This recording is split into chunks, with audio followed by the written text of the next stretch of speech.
Good afternoon. Welcome to today's Planning Commission meeting. We have several public hearings scheduled to begin around 1 o'clock, but before we get to that, we'll be continuing our conversation on some potential text amendments to our zoning ordinance related to housing. We'll jump into that in just a moment. Before we do, any potential conflicts of interest today from the commissioners? All right, then I'll turn it over to Kristen. Thank you. So this is a continuation of a housing policy discussion that the Planning Commission had a few months ago.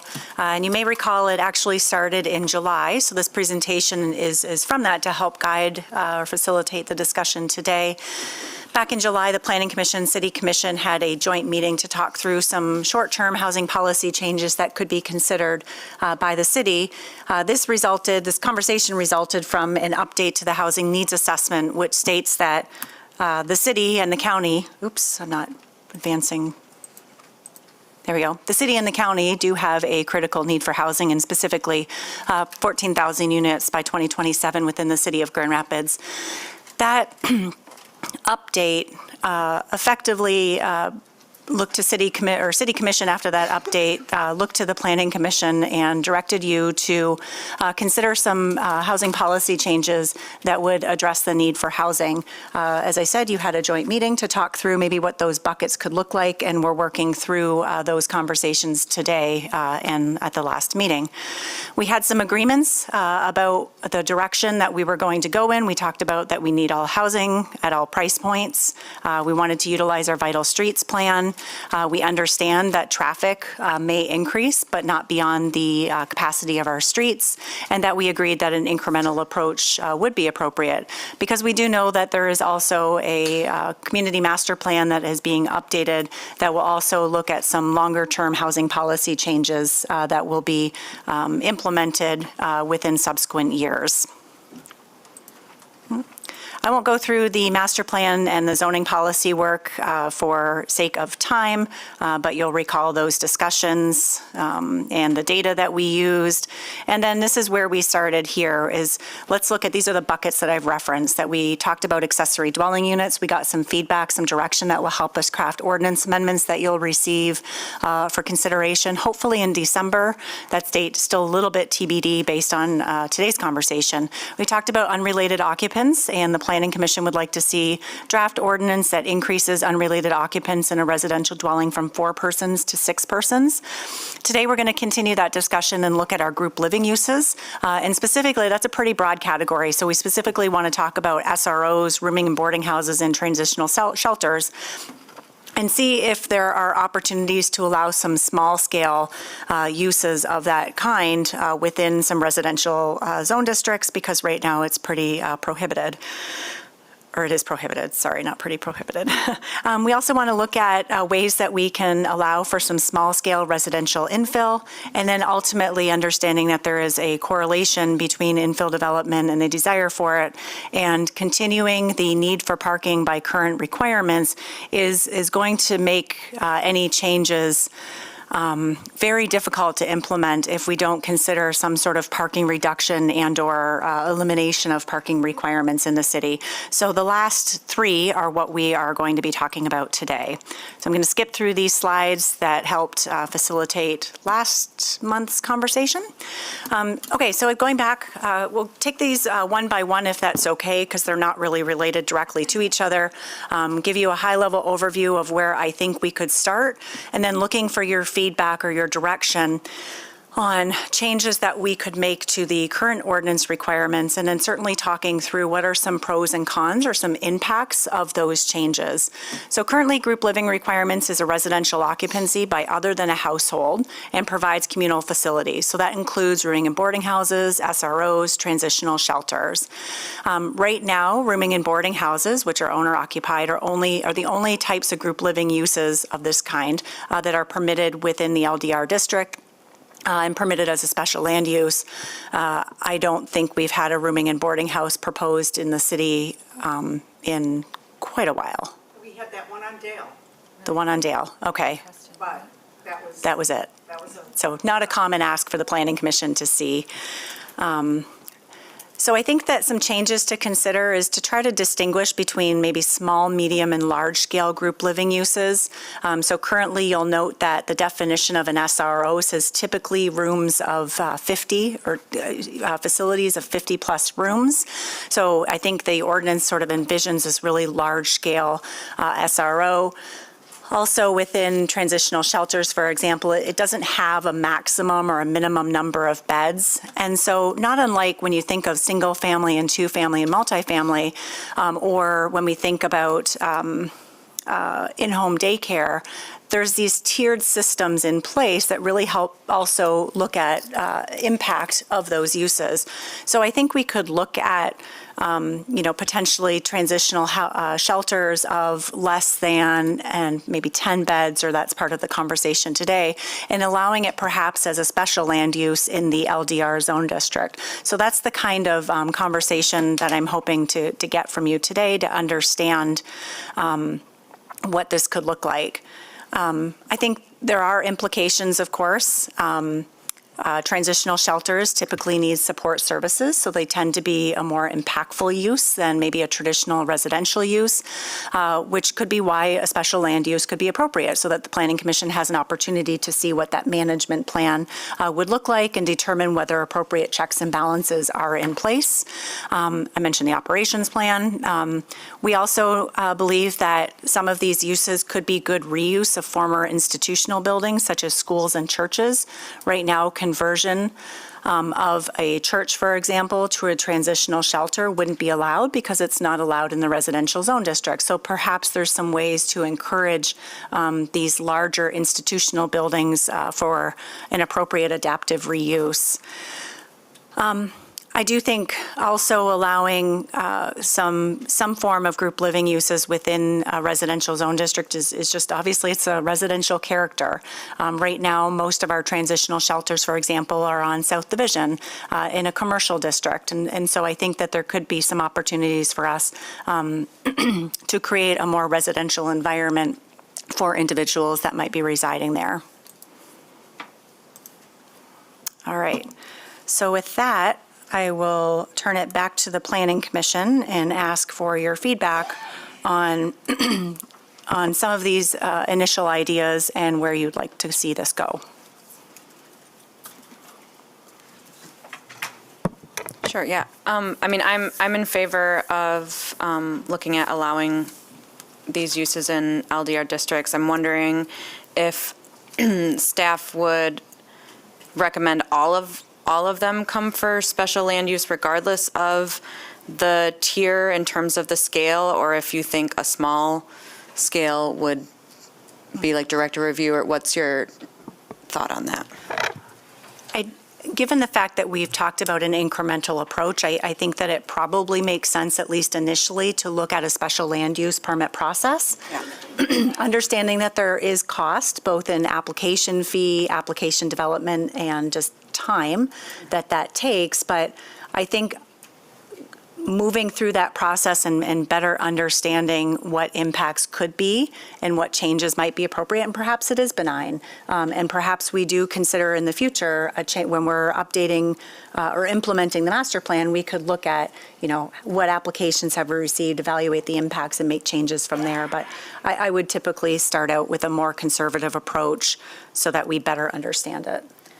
So then as a follow-up to that, then I guess what would be kind of the reason to distinguish between small, medium, and large? Would it just be like looking at the number of units per acre, or like, I guess what, if we're considering them all for special land use?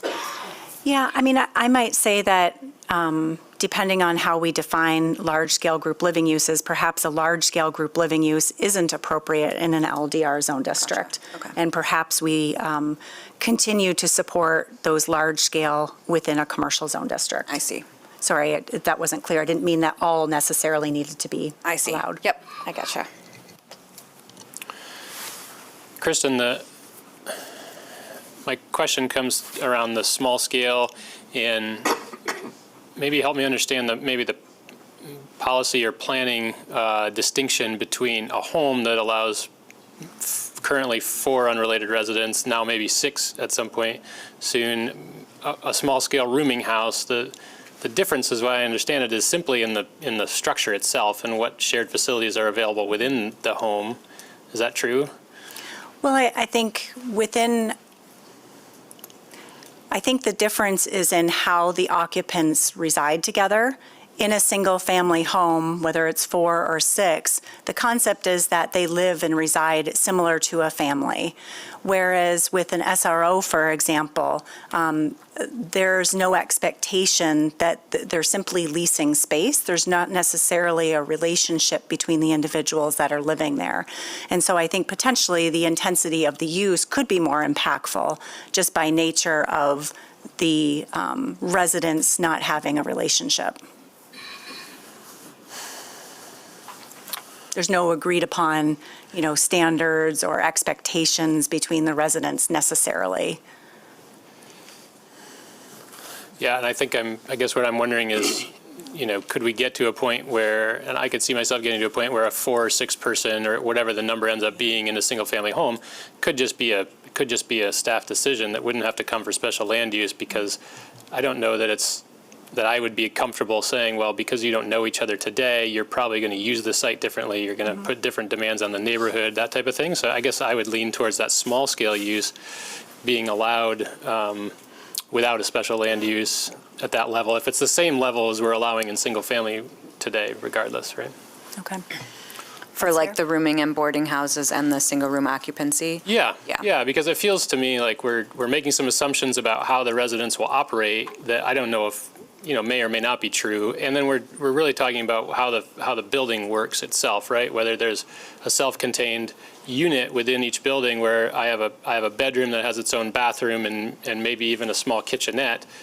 I don't know that as a neighbor I would need to know any of that. And so to me, the residents, the only thing I could see is potentially if the residents know each other and are living as a family unit, they may adjust when they all have guests over and things like that. That's the only thing I could kind of think of. Whereas if we're 6 people that all have independent leases, we may all just choose to have guests over at the same time. I could see where that could create potentially an issue in the neighborhood. But I feel like that's a pretty minor thing that I would love to see that somehow that we could go on a smaller scale, allow without the special land use so it doesn't have to come here every single time.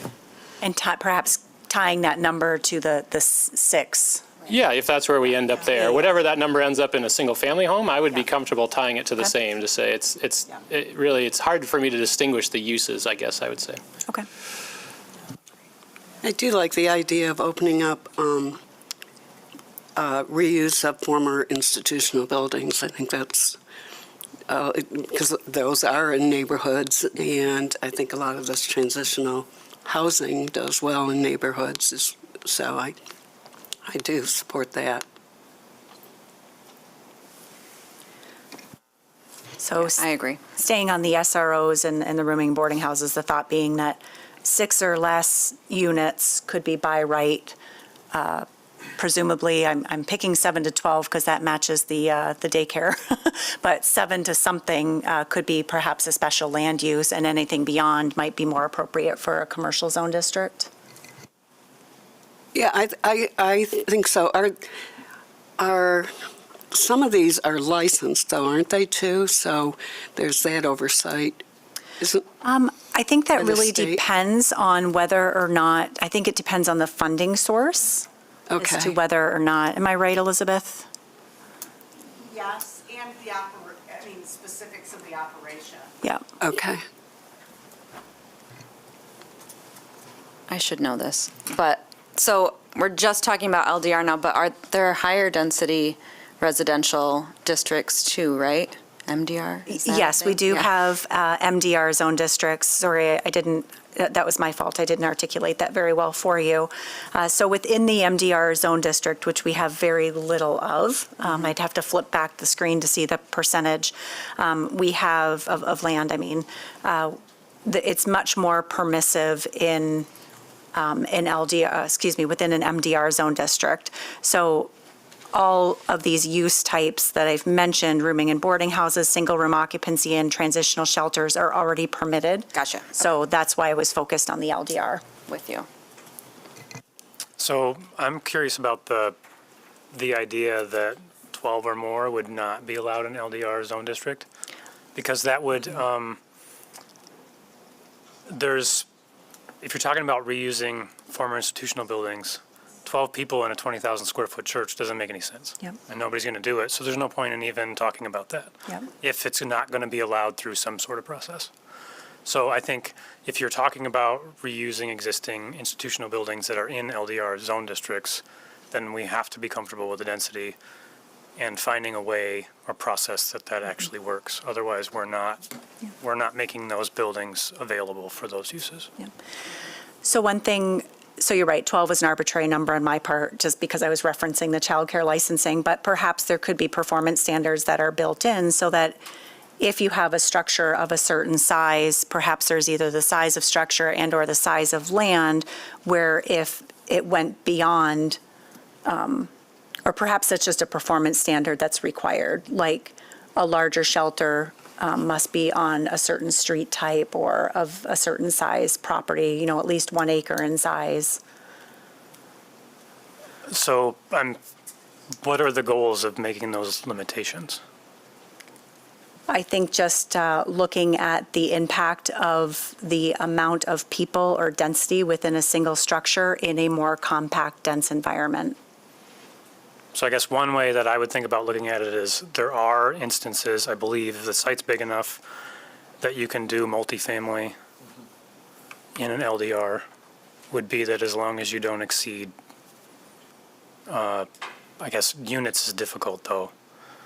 So there would be, the math is complicated, but I would say there's some existing language about density that's allowed with a given site area for residential already, if the site's large enough. So I would say if they meet those requirements, we'd have to decide how many people per unit is acceptable. So there's extra math there. But I feel like if it's a large site in a residential zone district, I don't know that we should be So saying no. there could be a formula. So right now, we allow, in multifamily, it's 2,000 square feet of lot area for every dwelling unit. And if we make an assumption that 6 individuals can reside in each dwelling unit, perhaps we could extrapolate that to a performance standard for a transitional shelter. Is that where you're thinking of going? Yeah, I think that making some of those larger sites that are already zoned LDR available for reuse, like as being brought up as something that's desirable, I think is appropriate. I think that's a good point. Maybe, can I ask about Riverside Middle School, where I used to live nearby, my kids went to middle school, was then converted to a senior living, assisted living facility. Is that considered a group living? I mean, would that fit within this, or did they have to get special exemption? Yeah, so special land use. So yes, those types of remember I mentioned that group living is a large category? It is, yeah. So nursing care facilities are a group living use, and those are already permitted in the LDR zone district. And maybe to Brian's point, there are no caps on the number of beds or units. That's just part of the Planning Commission special land use consideration. Okay.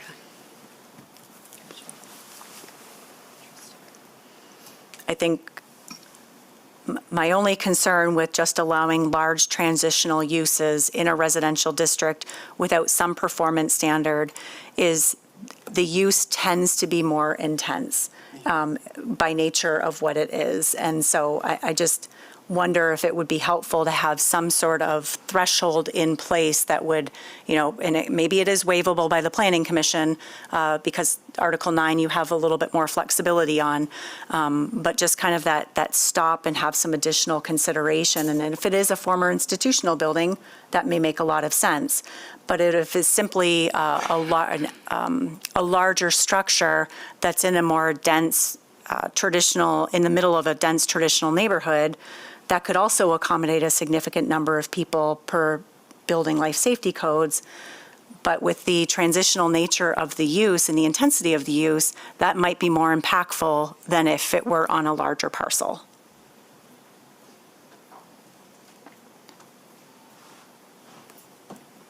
So just You're saying it just triggers some other considerations. It doesn't deny that we can't approve something like that. Exactly. Similar to right now, your performance standards for multifamily suggest that in an LDR district, it needs to be on a major street. You have the ability to waive that as part of your special land use consideration.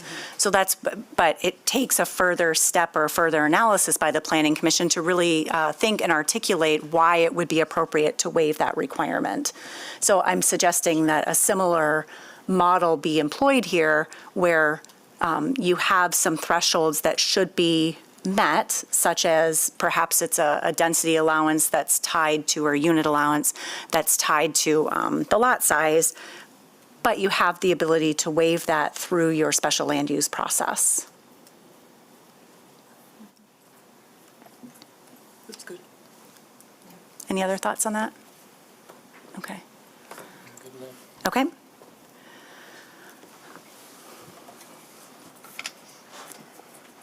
Anything else, Elizabeth or Laura, that we want to talk about in group living?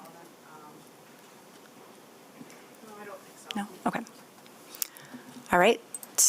Next one, this one's a little juicier. Right now, you'll know in your, and I'm going to speak specifically to the LDR zone district because it is a more permissive use-based ordinance within the MDR district. We currently allow single, two-family, and multifamily by right in the MDR district. So that's why this particular conversation is focused on LDR.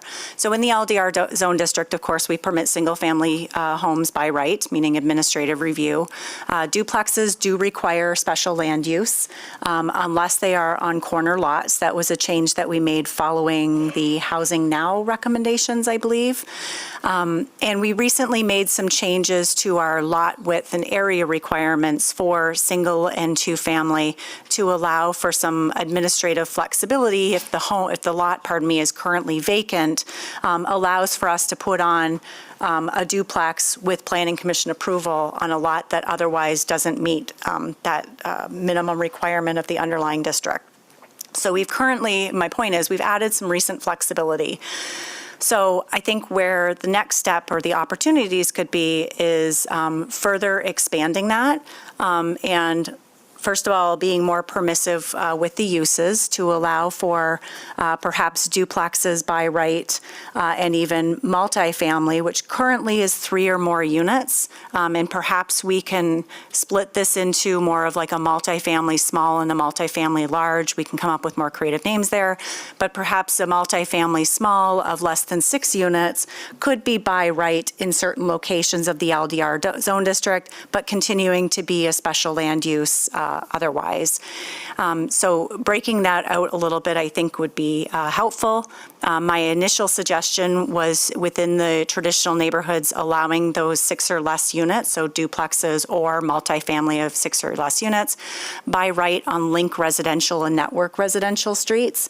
And hopefully you saw in the packets, we've given you links to the vital streets so you have an understanding of the street typology. That was in the July 13th presentation as well. I can flip to that if necessary. But they are the higher volume streets and recognize that they would support a higher density as well as a broader mix of uses as they connect through across the city. I also think we can be more permissive, but with the use types and the process, but with the current lot width requirement specifically for multifamily, of 90 feet, it's practically infeasible. You may know that within the TN districts, character neighborhoods, we don't have 90-foot lots that are available.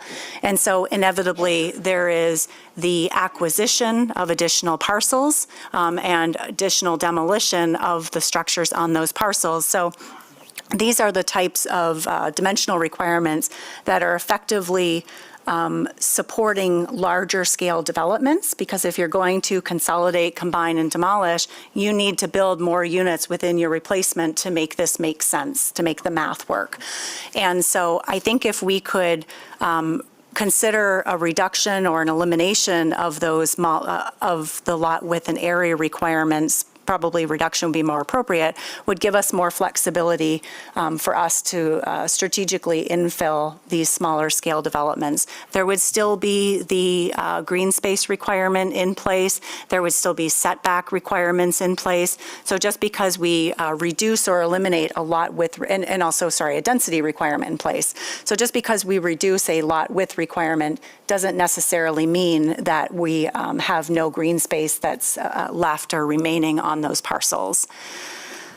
Also eliminating the requirement for it to be on a major street, again, backing away from some of those historic requirements and tying it to our current transit plans or mobile transportation plans, which is now the Vital Streets Plan. And so parking, I think, also has to be considered if we're going to allow 6 units by right on a residential street, for example. In order to do that, currently, you would still need, I think it's 1.5 parking spaces per unit. And so in order to be able to fit that amount of density and the parking, it doesn't work. And so there's really little point for us to consider changes to our use requirements for small scale infill or dimensional requirements if we're not going to partner that with a reduction or elimination of the parking. So we can get into the specifics of the parking. I just think that that's an important point that we can't untangle those pieces. And I do see Ryan Kilpatrick is here from Housing Next. So if there are some additional questions specifically about the market and what we may be able to expect, Ryan's here to support us through this conversation. So any thoughts or questions on that? I hope there should be. Excuse me. Would we also be required to or be able to change the requirement related to being within, is it like 250 feet of a transit stop or something like that? Or is that a different? Nope, we can, yep.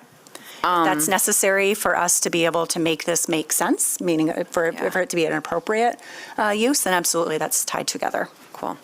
Yeah, I'm in favor of allowing by right director review for multifamily on Link Residential and Network Residential for the up to 6 or less units. I'm curious about the recommendation for lot width or area requirements. So in terms of the width, I think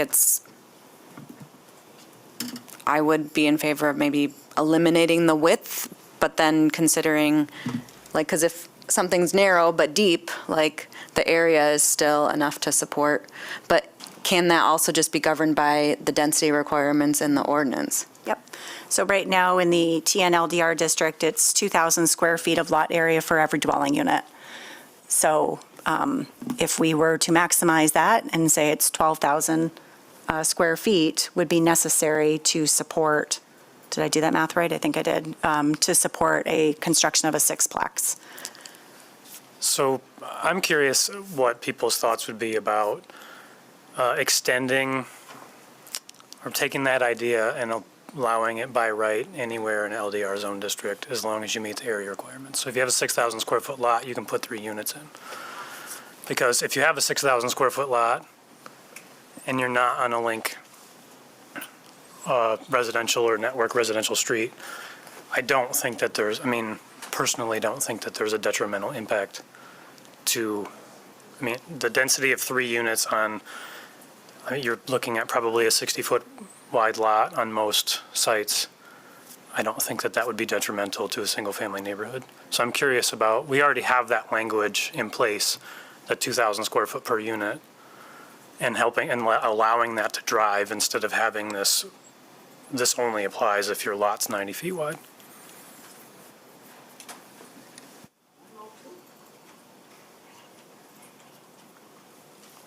I guess, could that be a consideration for like special land use or something? Like, I get what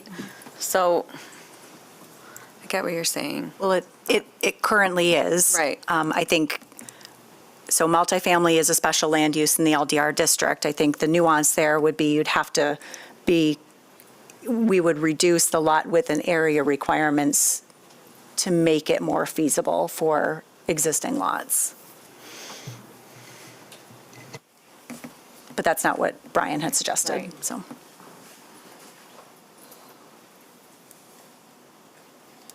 Would it be worthwhile to go back to the slide where it shows us where the Link residential and Network residential streets are? Look at So like, that. it's a lot. It's quite a bit. It's quite a bit. So this is the high-level overview. So it's the medium weight lime green and the heavier weight dark green. So going to maps that are more readable here. Let's see. Did I not? Oh, shoot. I took them out of my presentation. I'm sorry. I have the whole thing from queued up. Oh, do you? Yep. The ones with the 4 quadrants on it? I have the one from July. That's what I've got here. Oh, okay. Oh, shoot, I took them out of these presentations. It wasn't a previous packet. I'm sorry, I'm going the wrong way. So I guess, So you can see it here, although it's at a scale that's probably not as useful to you, but I can certainly re-email those back out.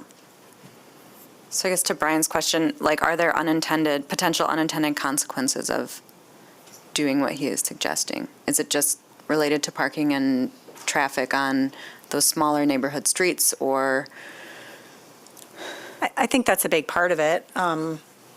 Again, my approach was to be incremental and allow the master plan process to tackle some bigger conversations.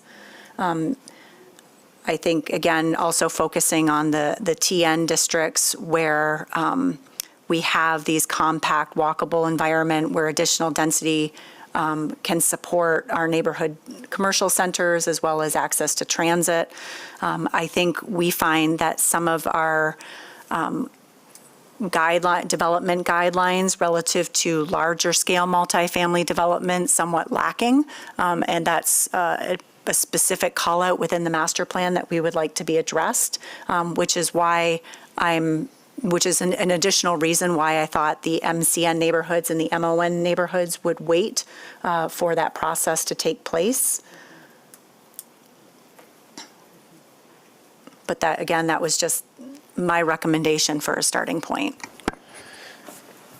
Christiana, the neighborhood residential versus link residential street, it's not, I don't know what goes into that definition, but it's largely how they're used, not the physical construction of the street. I would say it's both. Okay. So up here on the screen, I do have those typologies listed. So here's link residential. Oh, yeah. I won't read it verbatim for Yeah, you, yeah. but I pulled out, there is more information in the Vital Street Standards, and again, we can resend that out. But these were the relevant descriptors that I felt like from a land use perspective made sense. Location of community facilities, predominantly low to moderate density, designed to support high quality of residential life, slightly higher volumes than neighborhood residential streets, which were those lighter lime green. Yeah. Low speeds, local community uses are common. If I flip to the network residential, that was the heavier weight, darker green that you can see on the screen. Yep. And again, these were just sample areas of the city where those delineations are shown. We've got center lines, shared access points, fewer driveways, sidewalks on both sides. They do play a more critical role to our larger transportation system. Yep. And we're starting to see the transition of higher density into commercial on these streets. I guess I would, say I appreciate the incremental approach. I think the master plan is underway. We've got maybe another, year or so until that's at our desk as well, right? Maybe less? Hopefully less than that. Yeah. The master plan, the goal is to have that before adopted, by June or July of Yeah, okay. 2024. May was in my head, but yeah. I think even if we don't add neighborhood residential to the mix, we're opening up a lot of new areas for this to happen in a much easier way than was possible in the past. And given that we're 8 months away or so from a new master plan, I guess I would support the incremental at this point to see how that goes.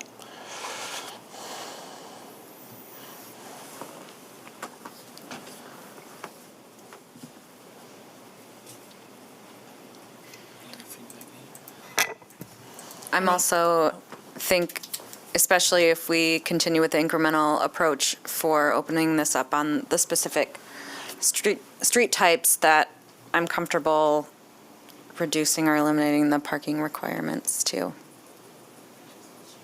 Which doesn't mean that parking won't be proposed as part of developments, but that they won't have a minimum to meet.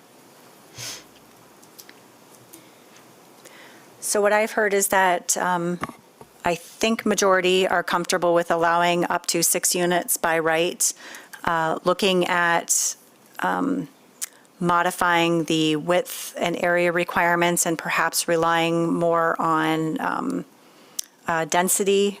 And Ryan and I could probably work together on what some of those numbers are and the typical lot size to make sure that we make it feasible, whether it's reduction or elimination of. And then continuing to allow larger multifamily development subject to special land use. Is that accurate? Yeah, I believe so. I do also have a question about established lot sizes, lot widths, lot areas. Is that still going to be part of the language? Reason why I'm asking is it's a median number, which means that on the way it's measured, anything smaller than the middle lot is off limits. Or, it's off the table. You're not allowed to use it. And so that if that language stays in place, then everything that we're talking about right now is essentially useless. Because we will only be able to do the upper half of the lot sizes on a block, which is still going to leave a lot of available property on the table. So I hadn't proposed a reduction to the median for single family or two family, understanding that we do have the administrative reductions right now where an existing lot is vacant or you have an extra wide side lot. That's certainly part of this conversation if you'd like it to be. I was more focused on the lot width and area requirements for multifamily, which are 3 or more units. And yes, getting away from, let me backtrack. I was more focused on the lot width and area requirements for multifamily because it's a defined number in the ordinance. It's not based on any sort of median scale. And so redefining that, whether that's through a reduction or just the elimination of those requirements and letting the density control. That makes sense. Thank you. It's probably not part of this conversation, but I think even for single family, the majority of the lots that are available are under that median, like vacant lots that are available are under that median number. Yep. So, and I really have a hard time with the fact that so many lots are not developable just because of that median lot size language in the zoning ordinance. So the admin departure that was created, was it a year ago or 2 years ago? It was probably just a year ago, specifically addresses that point. So we can go over that at another time if you'd like, or I can send out an email. But I think that issue is covered, albeit it does require an administrative departure, which is an additional step in the process. It's not any sort of by right reduction at this point. And if you'd like that to be, then we need to put that on the table. Okay. I mean, eventually I would like to talk about it being a by right thing. If we have residential lots that are sitting vacant in residential neighborhoods, I don't know why we would add additional red tape for building something. But I think as long as there's a path, it's a lot better than it was previously. So I'm willing to accept that. I think it's interesting that you brought up, and I don't know if we have an inventory of residential vacant lots and what's available out there and how we look at that and how, when we're setting our standards too. So thank you, if that's the case, Yep. that most of the lots are unbuildable that are vacant. So I missed the new language. So in years past, that was a big struggle. Yes. I can tell you that 4 years ago with my personal home, my builder went to the front desk at the planning department and wanted to talk about building a house on that lot. And the first answer was it's not possible. And because I had been through the zoning ordinance enough and I had already talked to the right people, I knew it was possible. But that's not most people's experience. So if somebody's just hiring a builder to build a house on a lot that should be buildable, and then all of a sudden they go and they walk in the door and they're told no, they're not going to have the experience that I have to deal with it. Yep. So looking out for our residents, I think we need to make sure that it's actually feasible and possible for them to do what they should be allowed to do. So I'm seeing some head nods, so I didn't put a lot of thought into changes of that particular aspect for this process. I can certainly do that and bring that back to the Planning Commission at our next meeting if you'd like to take another look at whether the admin department, so it is a different process now, still a process, Brian, without a doubt, but if we'd like to modify our lot width and area requirements for single and two-family and not have that median, then we can bring that forward. As long as there's a mechanism, I'm probably fine with it either way, but I also feel like there is a lot of language that defines whether, that already solves that problem for you. So once you get through the setbacks and you get through green space and you get through other portions of the ordinance, the established lot size, I'm not sure how effective it is, especially if now it needs staff review, but staff's extremely busy. So there's taking things off from staff's plate too. So if there are mechanisms in the zoning ordinance that are already making sure that developing even a 25-foot wide lot is done in an appropriate way, then I don't, long-term, and maybe it's a master plan item or maybe it's something else, I don't know that it warrants additional process. So I don't disagree with you. My preference would be to have that conversation as part of the master plan implementation, because I think it's a fairly significant change. I think that there's a lot within our zoning ordinance that could be streamlined to make it more user-friendly. We're challenged with capacity, not unlike many of you in your places of employment. So for us to require the amount of support to navigate our ordinance should be unacceptable. And so looking at ways that we can streamline our ordinance, make it more user-friendly. There are today new software systems that allow for more usability of an ordinance. We're looking at all of those things as part of the master plan implementation. Wonderful, thank you. Anything else on this particular topic? All right, then I think let's put off the discussion on the parking reduction until the end of the meeting. Are we able to do that without do we need a motion to amend our agenda or not? You We do? do? Okay. Okay. You've got discussion scheduled at the end again, though, For this? Okay.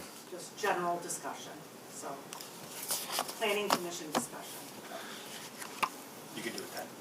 Okay. Continue the discussion. All right, so we'll continue it then and don't need a motion then, right? Okay. So then we'll get started with our public hearings. If this is your first time with us, I'll quickly give you a rundown on how we'll handle each case. We do have several. We'll handle them one at a time. We'll have staff present the case to us one by one. Then we'll ask the applicant to come forward and share any additional details with us that they may have. After we have a chance to ask them some questions, then I will open up the public hearing for that particular case. You'll have an opportunity to come forward to the microphone, state your name for the record, and share your thoughts with us. Do ask that you keep your comments to 3 minutes or less in the interest of time. And there will be a timer up here to keep us on task. After that, we'll have the applicant back up. They can address anything raised during the public hearing. We'll have an opportunity to ask them some follow-up questions before we have a discussion and make a decision before moving on to our next case. We've already handled conflict of interest. One other note, we do have draft resolutions both for approval and denial written in advance just for us to use as kind of a guideline. It helps keep us on task with our standards and helps guide some good decision making, but I just wanted to point that out so people don't assume that we only have approvals or only have denials here in front of us. Elizabeth, let's get started with 959 Bristol Ave Northwest. Thank you. The applicant, Redstone Homes, is requesting approval of a planned redevelopment district to facilitate a new residential development. The proposed development is to be called the Bristol Valley Condominiums, and it is proposed to have 92 dwelling units, 16 single-family homes, and 76 attached single-family homes or townhouses. Rezoning to a planned redevelopment district is proposed to facilitate that project. I just want to mention a planned redevelopment district, or PRD, actually ties an approval to a site plan. It's not a specific, it's not just a blanket rezoning. It would tie it to a specific approval. In this case, a PRD is being requested primarily for two elements. One is the proposed private street, and this process, since it goes to Planning Commission and City Commission, that would facilitate the private street. It would also facilitate some design elements for the townhomes that would not normally be found in the mid-century neighborhood, low-density residential. I'll get into that as we go on. I do want to mention, though, this PRD is not being used to increase density at all. The development is well within the maximum density for the zone district. So the site is on the west side of Bristol. It's over 27 acres. When you're driving down Bristol, I'm not sure that you realize just how big it is. It is quite large. It's a former, it was the former DeVries Sand and Gravel Pit. And the current owner has owned that property since the early 90s. And according to that owner, they stopped hauling sand and gravel from the site in the early 2000s. So it hasn't been an active mining site for a couple of decades. Due to the former mining activity, the site is bowl-shaped, with the center of the site significantly lower. The area itself exhibits a grade change as well, and I'll show you some additional exhibits on that. And I think the applicant's engineer can probably talk about that in detail. So as you can see here, the perimeter of the site is wooded, and it does have slopes, steep slopes. And again, that's primarily from the mining activity. According to the Department of Environment, Great Lakes and Energy, or EGLE, there are no records of wetlands on the site, and the city has no records of wetlands on the site either.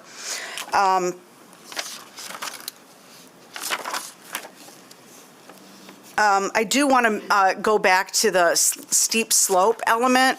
As I think you know, steep slopes, along with other natural features like, wetlands or rivers and lakes, are protected in our ordinance. And we generally don't, we generally do not want those elements or features to be disturbed. We looked at staff, we looked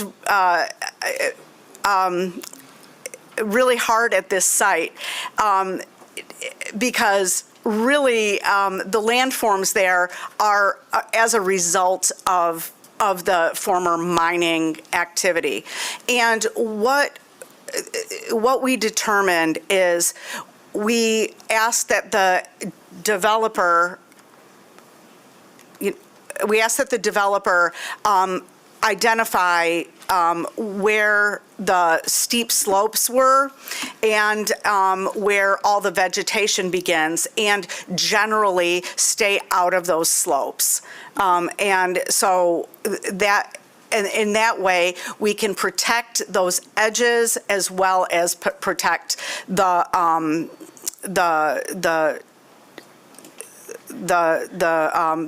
trees along the edges. So the site is zoned mid-century neighborhood, low-density residential, and all the surrounding property except across the street is zoned mid-century neighborhood, low-density residential.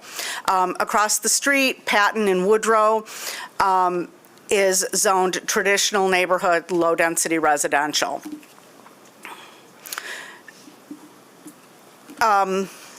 I do want to mention, there is a site across the street that, gosh, I've forgotten now how many acres it is. It might be about 12 acres. It's a large site, and the city has recently purchased that property.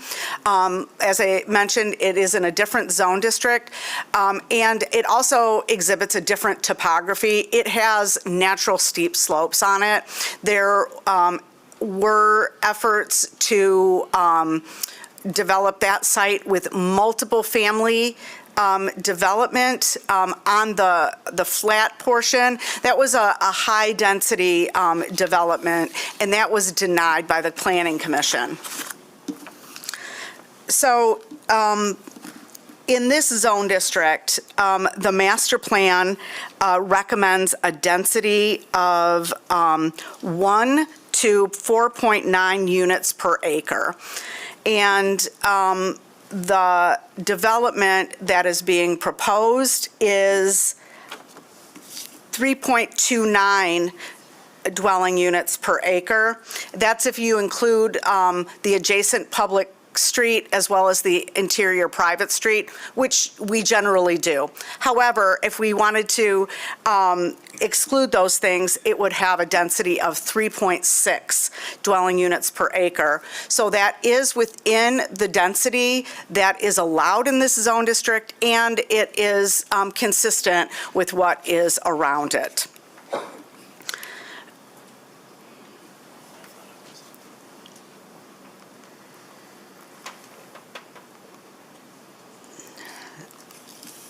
So as far as the development itself, it's proposed as condominium development. So there'd be an underlying lot, and then homeowners would buy their dwelling units. And there would be some common elements such as, the underlying lot, as well as a pavilion, open space. The roads are proposed to be private. Any lighting that's proposed would be private, and stormwater management system. All that would be private. Lawn care, snow removal, and trash removal would also be private.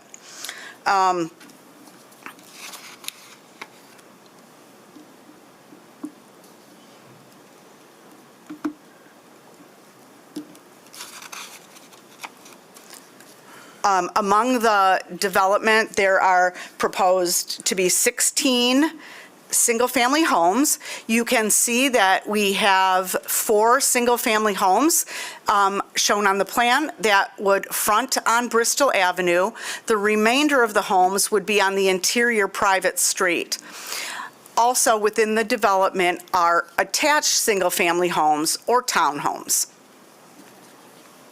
And all of those would be within the development.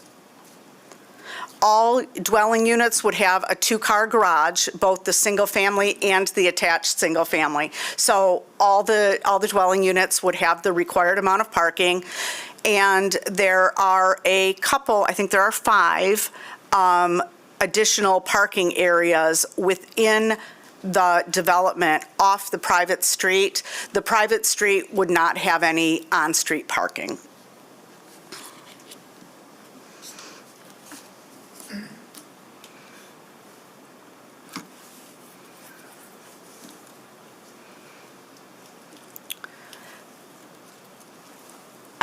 I think this is a really illustrative exhibit, but I think the applicant's engineer would be better suited to describe that when they're up.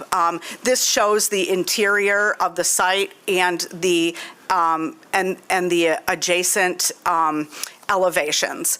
But I'll let the applicant's engineer describe that in a bit more detail if necessary. I guess the point here is that most of the development in the site is going to be at a much lower elevation than what is surrounding.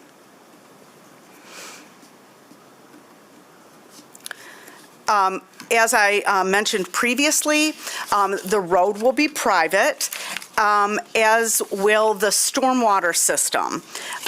The street is proposed to be the street is proposed to be private, and then there are other elements such as public water and public sanitary sewer that will be brought into the site at the developer's cost.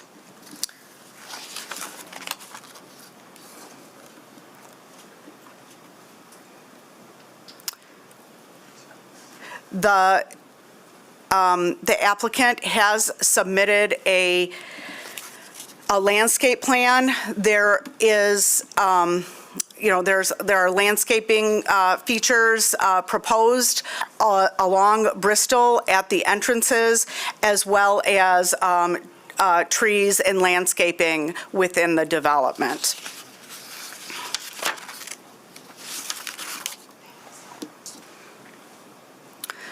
I'm going to talk a little bit about the dwelling units themselves.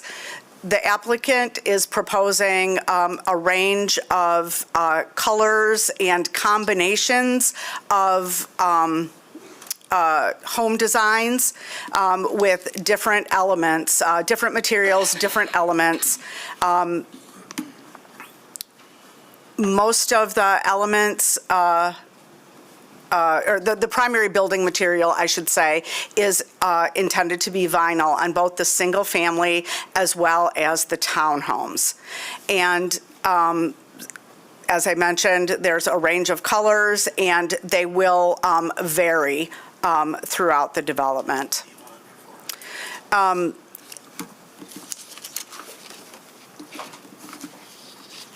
This is an example of the single-family home, and it is a single story, but with a finished basement, a walkout basement. All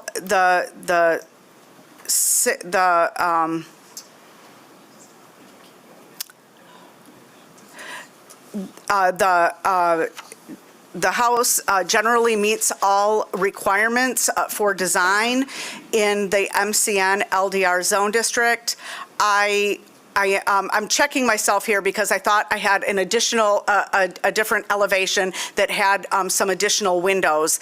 If I did not include it in the resolution for approval, if you are amenable, I would suggest that we do want to ensure that the single-family homes meet all the transparency requirements on the front and side.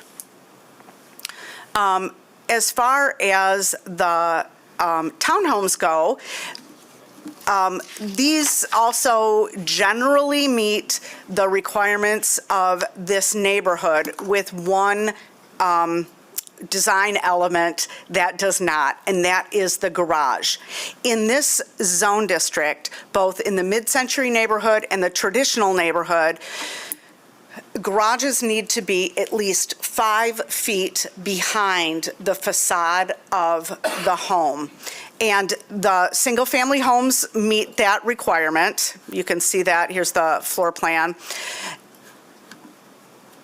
The townhomes do not. And we do see this kind of design very frequently in developments where you have attached single-family homes.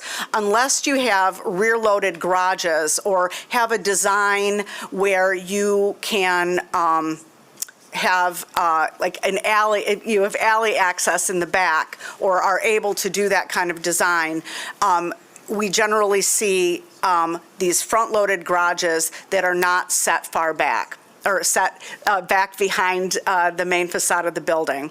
Now, it may be possible for the applicant to meet that requirement.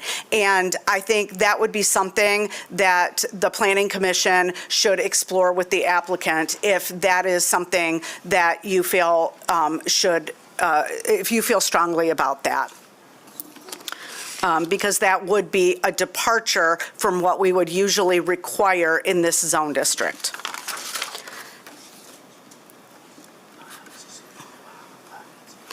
These are some photographs of another development by this developer, and it gives you an idea of what it would look like.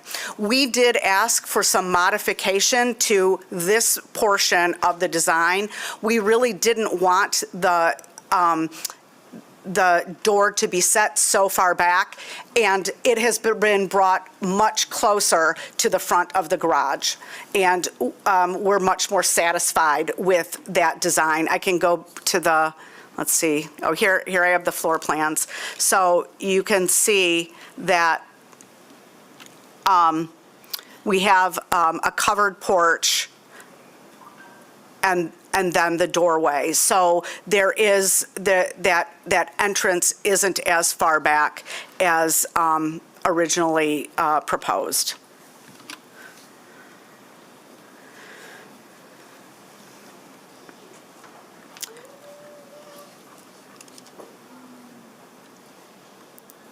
A couple other elements that I would like to mention are setbacks relative to the street. I was not provided with a median building setback calculation for a required building line. However, it does appear that the homes are proposed generally in line with the homes on the west side of Bristol. We do have a different zone district across the street, so that really, we wouldn't use the homes on Patton or Woodrow in that calculation, and this does seem to be satisfactory. The applicant may wish to talk about how they came up with this setback.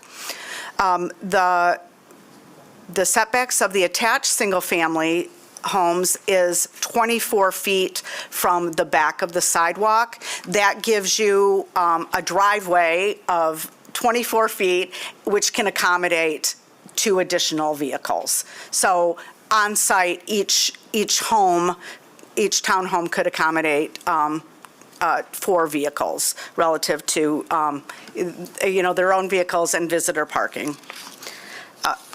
Relative to setbacks from the perimeter, this is a planned redevelopment district, but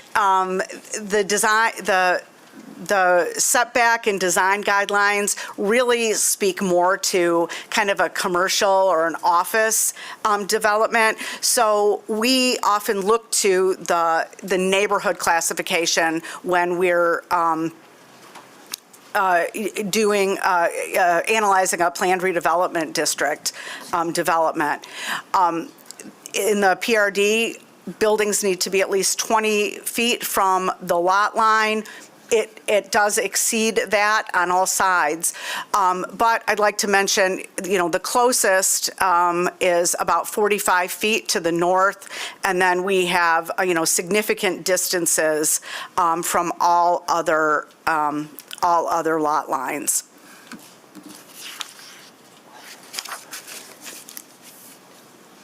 Relative to green space, I'll go to the landscape plan. The green space, PRDs only require 15% green space.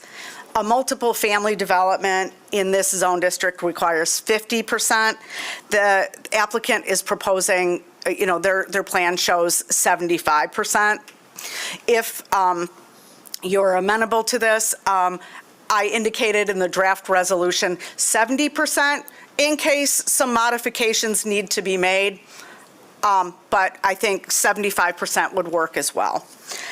Tree canopy, I'm not certain what the tree canopy is that's proposed, but it is clearly significant. In a PRD, it's 12%.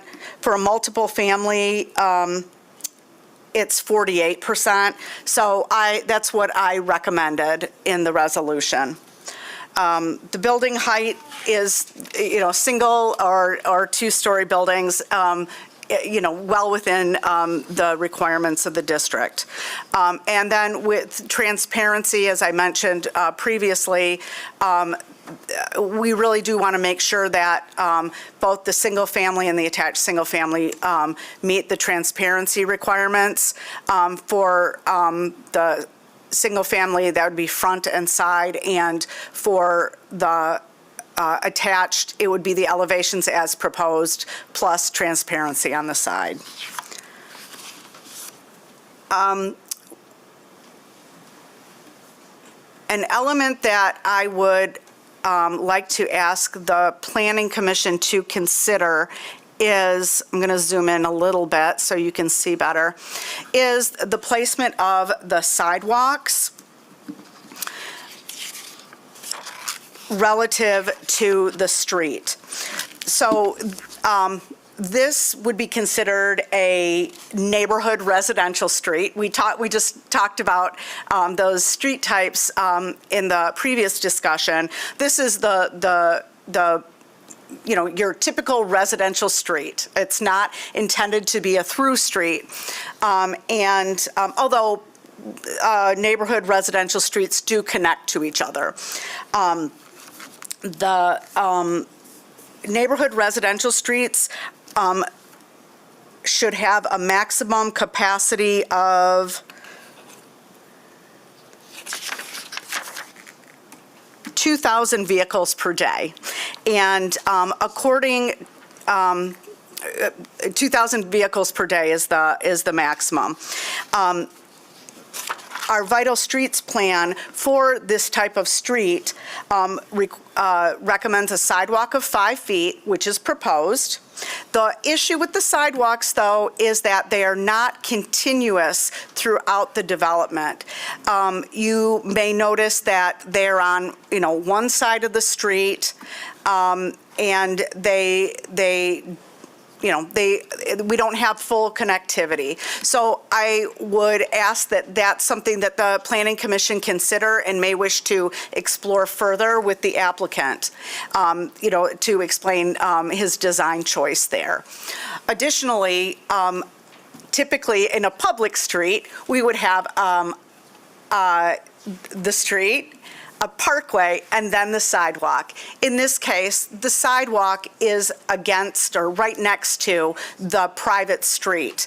And we have, and then the applicant is proposing landscaping, or we can call it street trees, outside of the sidewalk rather than between the sidewalk and the street. And so that is an element the Planning Commission should consider and explore with the applicant. The final design issue that I'd like to talk about is the fact, well, I guess two things. There was a traffic impact study conducted by a consultant. It has been reviewed by Mobile GR, and they generally concur with the findings. Bristol is also a neighborhood street with a maximum vehicular capacity of 2,000 vehicles a day. Even with this development, we'll still be under that. However, that will bring it to a capacity of about 65%, okay? So should the Planning Commission approve this, we will need to be mindful in the future of any new development, because that will bring Bristol to its capacity.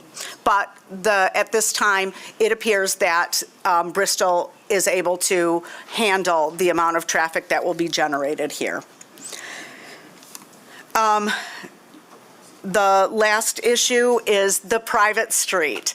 We generally are not supportive of private streets. We want public streets that everyone can drive on. In this case, this is a development that can only connect to one street, okay? It's not going to be a through street. We do want to see street connectivity, but because of the topography here, it's not possible. So there may be a good argument for a private street here. And I'll ask the developer to explain his choice for a private street. If you are amenable to this, we do want to ensure that it is maintained over time. We do see that developments with private streets, as time goes on, you know, they fail to maintain them, or folks are not aware, or they don't understand why, you know, they pay taxes to the city, but don't, but the city doesn't maintain their streets. That is part of a development with a private street, okay? Maybe you get some privacy, you have more control, and, you know, up front, the developer is not going to have to build the street to city standard with curb and gutter. And so that might bring the cost of the development down and and affect the affordability of the homes. So that is something to think about. Lastly, neighborhood input. I'll ask the developer to talk about neighborhood engagement efforts, but we have had a number of letters of opposition. Folks have asked about or expressed concern about affordability of the units, density and traffic, loss of green space. We also have had a handful of letters of support that do support the additional housing. So, one last thing is lighting. You're not proposing any lighting? No, we have some. Okay, I overlooked it. So I wasn't able to find information on the lighting, so if you could address that, that would be great. So in sum, we should look at whether this is appropriate for this neighborhood based on design, home design, and density. Look at the master plan to guide us there, as well as the zoning ordinance for the zoning of the neighborhood. The location of the townhome garages forward of the building, the design of the street and the sidewalk and the landscaping, and finally, neighborhood concerns. Do you have any questions for me before I turn it over to the developer? Thanks, Elizabeth. Commissioners, any questions at this time? All right, thank you. I'll invite the applicant up. If there are details you'd like to share with us. Feel free to advance, or if you want to tell me to move, I'll be happy to do that. We'll probably do that. Good afternoon. My name's Rob Lamer. I'm with Excel Engineering. I've been working there since 1992, so I've got over 30 years of experience. I appreciate everybody coming here that's here to speak on this thing. I've read through every letter that's been posted, and I have a good indication of what you're thinking. I'm hoping that I can address as much of that prior to, so you understand things. And I just ask that you keep an open mind and understand where we're coming from too. So when this project came about, it didn't come about just a couple months ago. We've been talking about it for probably close to a year. The biggest thing here is when I get a new project like this is I ask, what would the neighbors think? How would this work? And then not try to push the limits beyond what that is, because I live in a neighborhood too, just like everyone here in this whole room. And it's something that we all think about, right? And so when I looked at this site, the biggest issues with this site is that it's, and I appreciate the shape that it's like a bowl, but it's really more like a horseshoe. The Bristol end is open-ended grade-wise. It's pretty level to go enter the site from Bristol. But the north, the west, and the south is considerably steep. And if you want to pull up that sheet with the profile of the grade that you were looking at, Elizabeth, that'd be appreciated. We tried to show this on this plan here to give a little bit of a perspective, because it is different. So if you look at this profile, the site cross-section here, we're running a north-south line cross-section through the property. And if you look at the far left of that cross-section, that's the south, the grades, this is in feet above sea level, so that's why it starts with high numbers, but the grades of the houses to the south are at 734-ish, and the grade of our homes are down at 695-ish. So if you look at that site, you've got 40 feet of drop, or, I mean, my eyes are not perfect, so if I'm reading those numbers wrong, let me know. But if I believe there's about 40 feet of drop from the south to our homes. So if you're thinking about height of building or anything of that sort, get the picture in your head that this is going to really be pretty unobstructed view over top of these homes from the south. The same thing happens to the north there. There's no homes along that edge there where you see some paper lots. They're probably very difficult to build on, but that's what that property is there, and then there's a street up there. But for the most part, this site is in a what I would say more of a horseshoe shape, where we're down low and everybody else to the south, west, and north are up high. Bristol's pretty much level with us. So with that knowledge, I said, we obviously can't put houses on the edges of the property. That just doesn't work.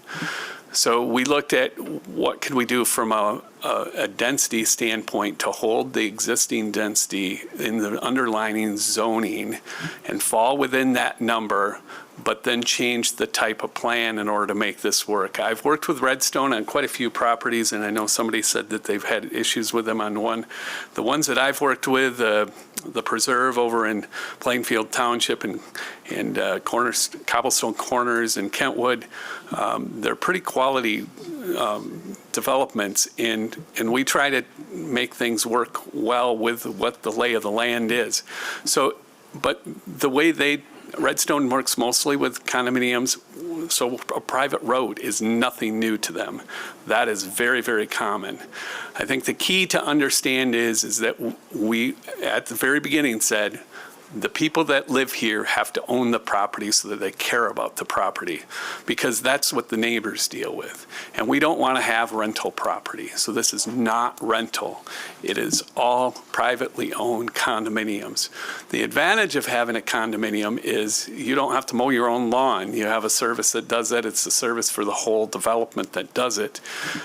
Even the plowing and everything else. Maintenance, there's an annual due so that stuff can be done well. And maybe in the past with some old condominium projects with private roads, they didn't take care of budgets in order to pay for future road repairs and replacement. But Redstone has done this before. They do this all over. That gets organized in the condominium documents such that that all takes place. So that's where we were. So if you look at the underlying line zoning, the way I read it, and I hope I have my numbers right, I think some of these are key.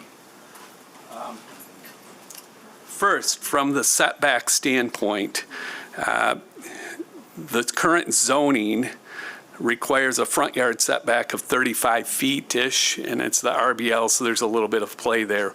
We're showing 55, which is, if you see that real light line there, we tried to draw that line in there where the RBL is, and then we held the 55 feet from the edge of the road. So we fit what that is over at Bristol. The rear yard, and I think this is if I were a neighbor in this neighborhood, this is what I would be looking at. The rear yard setback in this neighborhood is allowed to be 25 feet. If you look at the numbers here, and yes, that one property at the very north end of Bristol is like 40, did you say? I can't read those numbers. That is a small one, but that's a side yard setback really in relationship to the house next door because the driveway's off on Bristol. But if you look at all of the other, and we dimensioned intentionally to each of the homes at the tightest point, we're all of those places are greater than 75 feet. So rear yard setback is 3 times what is the underlying zoning. And I think that's key to recognize if I'm living in that neighborhood because, yes, we have more homes going in, no denial there. But what we're trying to do is keep it as interior to our site as we possibly can. And that's what's going on here. So that's always one thing. What's the underlying zoning? How can we keep the neighbors away from the neighbors as much as we can? The other piece is walkability. We could put sidewalks on both sides of the road. There's no doubt about that. We could. But what we said is, why don't we put sidewalks interior into the site too? Because that's the more usable place where if you wanted to throw that football while you're out on the walk or whatever in the backyard, everybody owns the common element. Anything outside the unit is open space to these homeowners.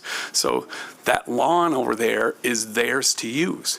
So why not build a sidewalk out to it? So it's almost like an interior park for these residents. And if you look at the amount of sidewalk these guys are constructing here, it's, I calculated it out because it was a surprising number to me. 5-foot wide concrete sidewalk, we have 5,750 feet of it. That's over a mile.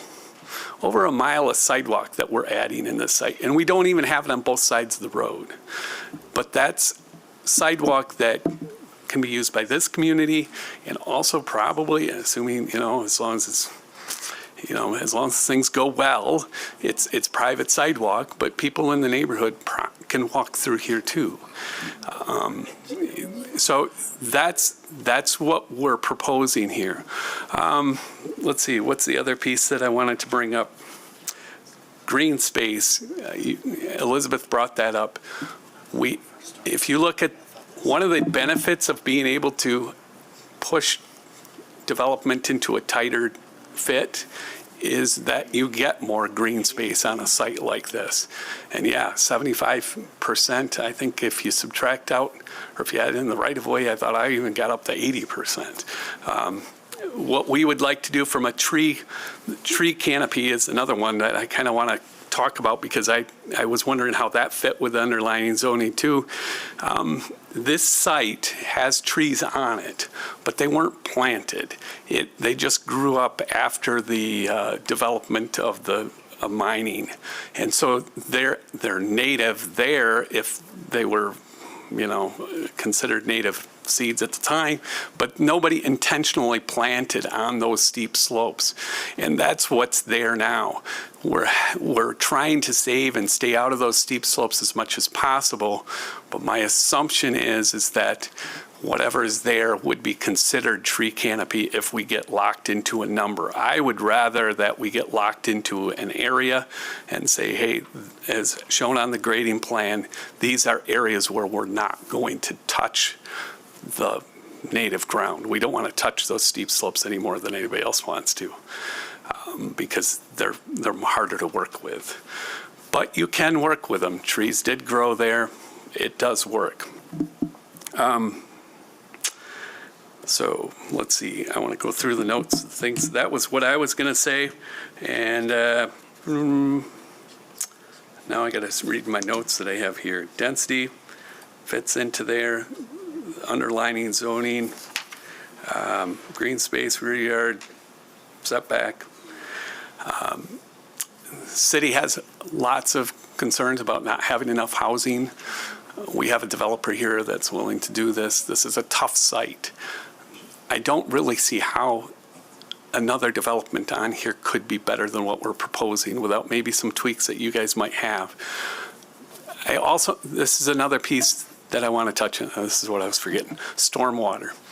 So right now, we have one pipe that leaves this site that it is an existing condition.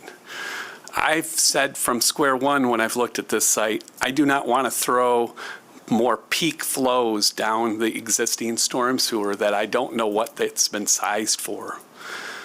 With your new rules, or with Dan Tabor's new rules, though I don't want to say Dan, but stormwater people, he's got the new rules. The stormwater credits, the goal here is to create additional stormwater storage that then can be sold as stormwater credits. But we want to do that on this site for two purposes. One, because we want to protect ourselves from potential issues downstream by not increasing flow offstream, off-site, and it also helps the community in places where they can't provide stormwater credits. So when you're looking at this site, we've given a lot of thought to it. I hope that you'll see that this is a good thing, and I'm hoping the neighbors do too. I'd like to think that we're not making the neighborhood worse, and I appreciate comments. One more thing. I'm just going to say this because I saw it in a letter. I read everybody's letter that sent stuff here, and one person was talking about a school group, and if they were curious about how we would work with the environment and that sort of thing. I'm going to say straight out here publicly, if there's somebody that wants to talk to me personally about that, I would love to do that, because engineering is something I think that people don't really think about so much, and get bad perceptions about development. And we truly do want to try to keep things good and it's important that we all live in neighborhoods that are quality built and safe drinking water, and this is what we do. So there we go. Thank you.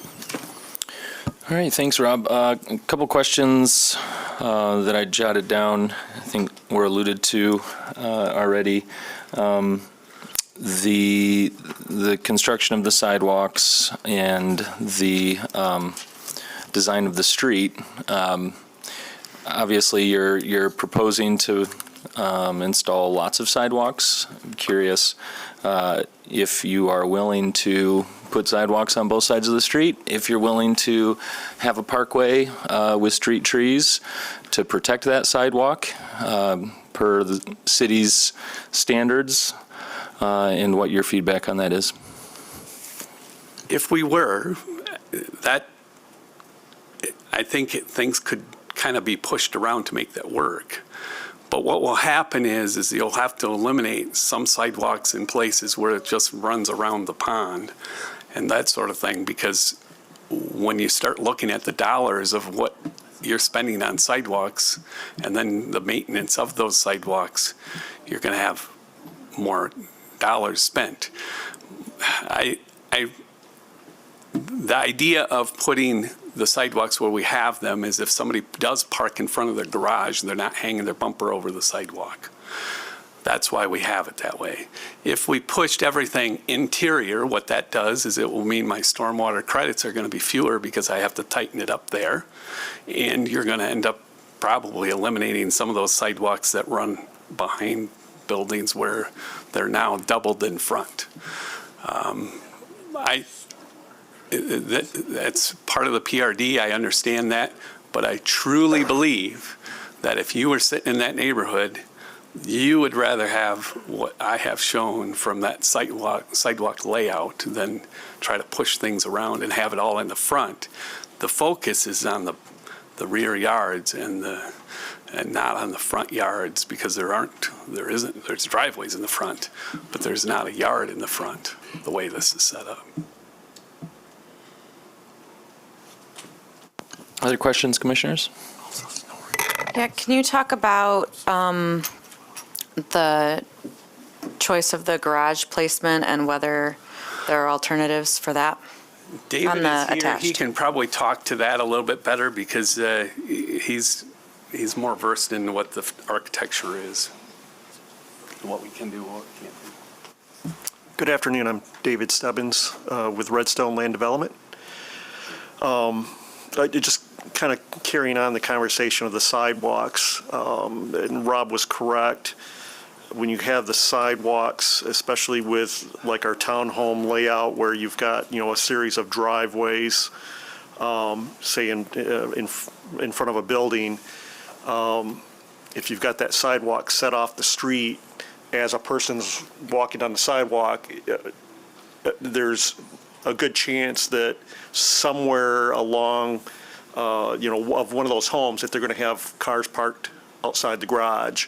Now, all of a sudden, you're, weaving in and around the cars versus having it right at the street where then if there's a car in the driveway, it's most likely pulled up to the garage. You've got that extra space and the walker is continuing walking down the street. The other nice thing about this type of sidewalk layout is when we have our road plowed, we can plow the sidewalk as well. So the sidewalk gets cleared the same time the street gets cleared. So, and that's a convenient item. We do this in many of our other condominium developments, and it seems to work very well because we can clean the sidewalks along with the streets. As far as the architecture of the townhomes, we looked at that because that was a comment that came up from planning early on. Again, the problem becomes kind of an engineering issue where you're cantilevering a second story over the garage 5 feet, and 5 feet's pretty extensive when you start cantilevering a building like this. So it's not only an engineering feat. You start having some insulating issues because you have obviously unconditioned space underneath. There's two, if you look at the floor plans of these buildings, there's 2 bedrooms there at the front. So you've got 2 bedrooms that, you've got 5 feet kind of hanging out over just open space. So our preference is that, we work with this design. I think if we go into a cantilever situation, it'll do nothing but add cost to the building and ultimately the sale price of the unit. And then how are folks able to access the shared space with all of those sidewalks in the back? It doesn't look like their decks get them down there. They're coming around from the front of the house to go. Yeah, I don't know if we have the site layout, just the site layout is fine. There's sidewalks around, obviously, all the front of the units, and then there's access walks at different locations around, say, the pond area. There's access points from the street sidewalks down into that area. But that area is also groomed lawn, so it's, you can walk to them as well. Okay, but I am correct that the decks don't have The decks don't have access. full Okay. access to the walkways, correct? Okay. I'll just note, too, that the single-family homes do meet the garage requirement, which is have the garage 5 feet back. It's really the townhomes, and, although it doesn't meet the requirements of the 5-foot setback, it is a little bit difficult to design an attached single-family style townhome concept with and meet that garage setback requirement without having rear-loaded garages. And that, I think Elizabeth and I both arrived at, to have rear-loaded garages and alleyways, it felt like suddenly the massing of the development grew significantly. If I can also just make a comment of the site design, if you notice, the single-family detached homes are all up front where you see from Bristol, which obviously, better matches the surrounding neighborhood homes. The townhomes are, pushed back into the site. If you look at, where they're at to Bristol, I'm not sure you're going to see those buildings or see much of those buildings from Bristol because they're set back into the site so far. I've seen townhouses where they're this size, but they have a single car garage, and that allows for some green space in front of them. And then at times they may have pods of parking, not, throughout the development. Is there a reason why you, the two-car garage it's a pretty big piece of property there, and sort of takes away from the facade. Yeah, these homes, they're in fact, both the townhomes and the single-family homes are 3 bedrooms, 2.5 baths. Oh. So, these are really kind of built towards families, or, young or older retirees, usually couples, but, so they usually have the 2 cars, and I guess our preference would be that they have a 2-car garage, pull the cars in, you don't see, just a bunch of cars in the street, and versus having just a 1-stall. I would say if there was a 1-stall garage, you would certainly have, you would have to provide certainly a lot more outdoor parking, and then you kind of got that feeling that there's cars all over the place. Yeah, that's true. Thank you. Looking at the apron for the townhouses or the drive for the townhouses, looks like, to me, almost all the renderings that you're showing has green space Yeah, if we, extending. Elizabeth, do we have the photo of the townhomes? Because I think there was a picture or two in there that shows there is, yes, there you go. Correct, but this image is not the same as your landscape plan or your site plan. So the should green be. space is half or a third the depth of the apron or the driveway on your landscape plan and on your site plan, but in this image, it is extending almost the entire depth of the driveway. So can you please explain that? Yeah, I think this picture, these are units that we're building in the city of Wyoming in our Rivertown Park development, which is right behind the Rivertown Mall, which are quite successful. But, this is the general look. Unfortunately, the trees don't have any leaves on them. But we normally have a tree, a little bit of grass to handle the downspouts where they drain off the building, and then some plant material. I guess, are you willing Yeah, see, to- you can see at the very bottom, we're showing kind of the island of plantings with a tree and some greenery Correct, below. but in your images and your renderings, that green space extends almost all the way to the street. Yeah, it's. Here, it's not. I think It's a very large I think slab. the sidewalk and the street are together, so the landscape architect assumed that to be the road. So this edge, Yeah. the north side of the top side of the landscaping is the edge of this edge is the edge of the sidewalk, so the sidewalk's this way, and it's then actually- the road. That's the It's actually the backyard, patio. correct? Oh, The roads, sorry. the drives are down here.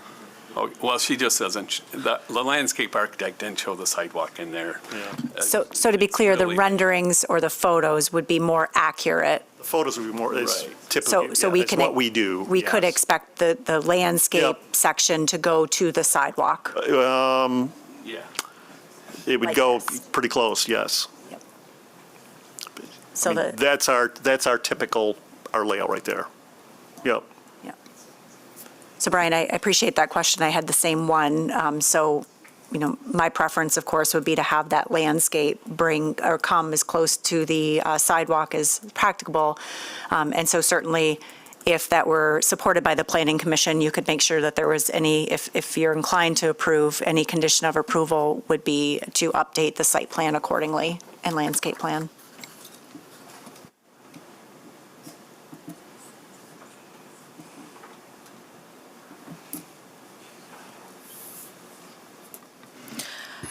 Can we talk a little bit about the stormwater management on the property?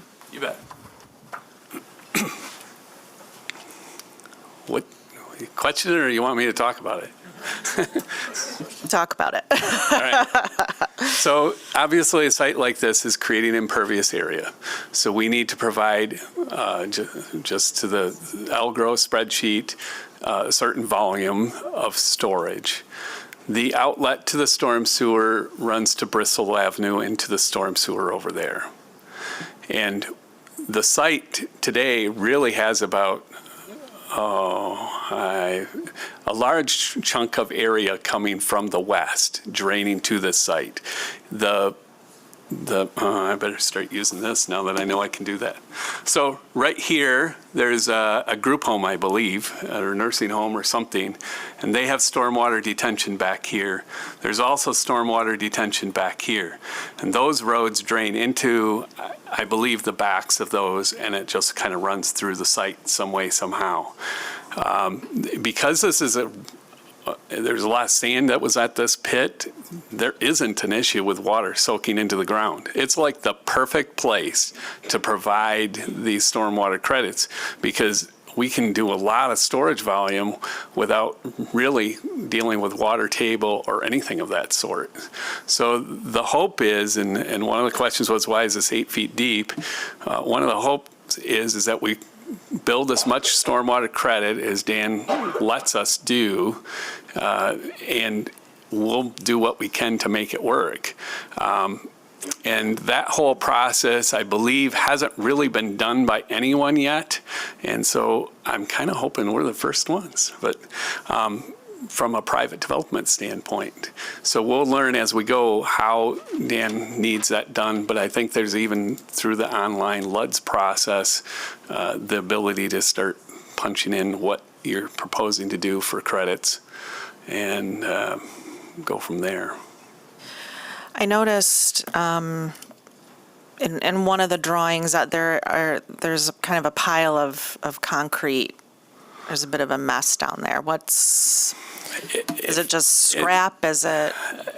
I think that's probably just stuff from the past, and this is, I guess what I would say, a pretty vacant site that in my mind needs some cleaning up, and this is what this job's going to do.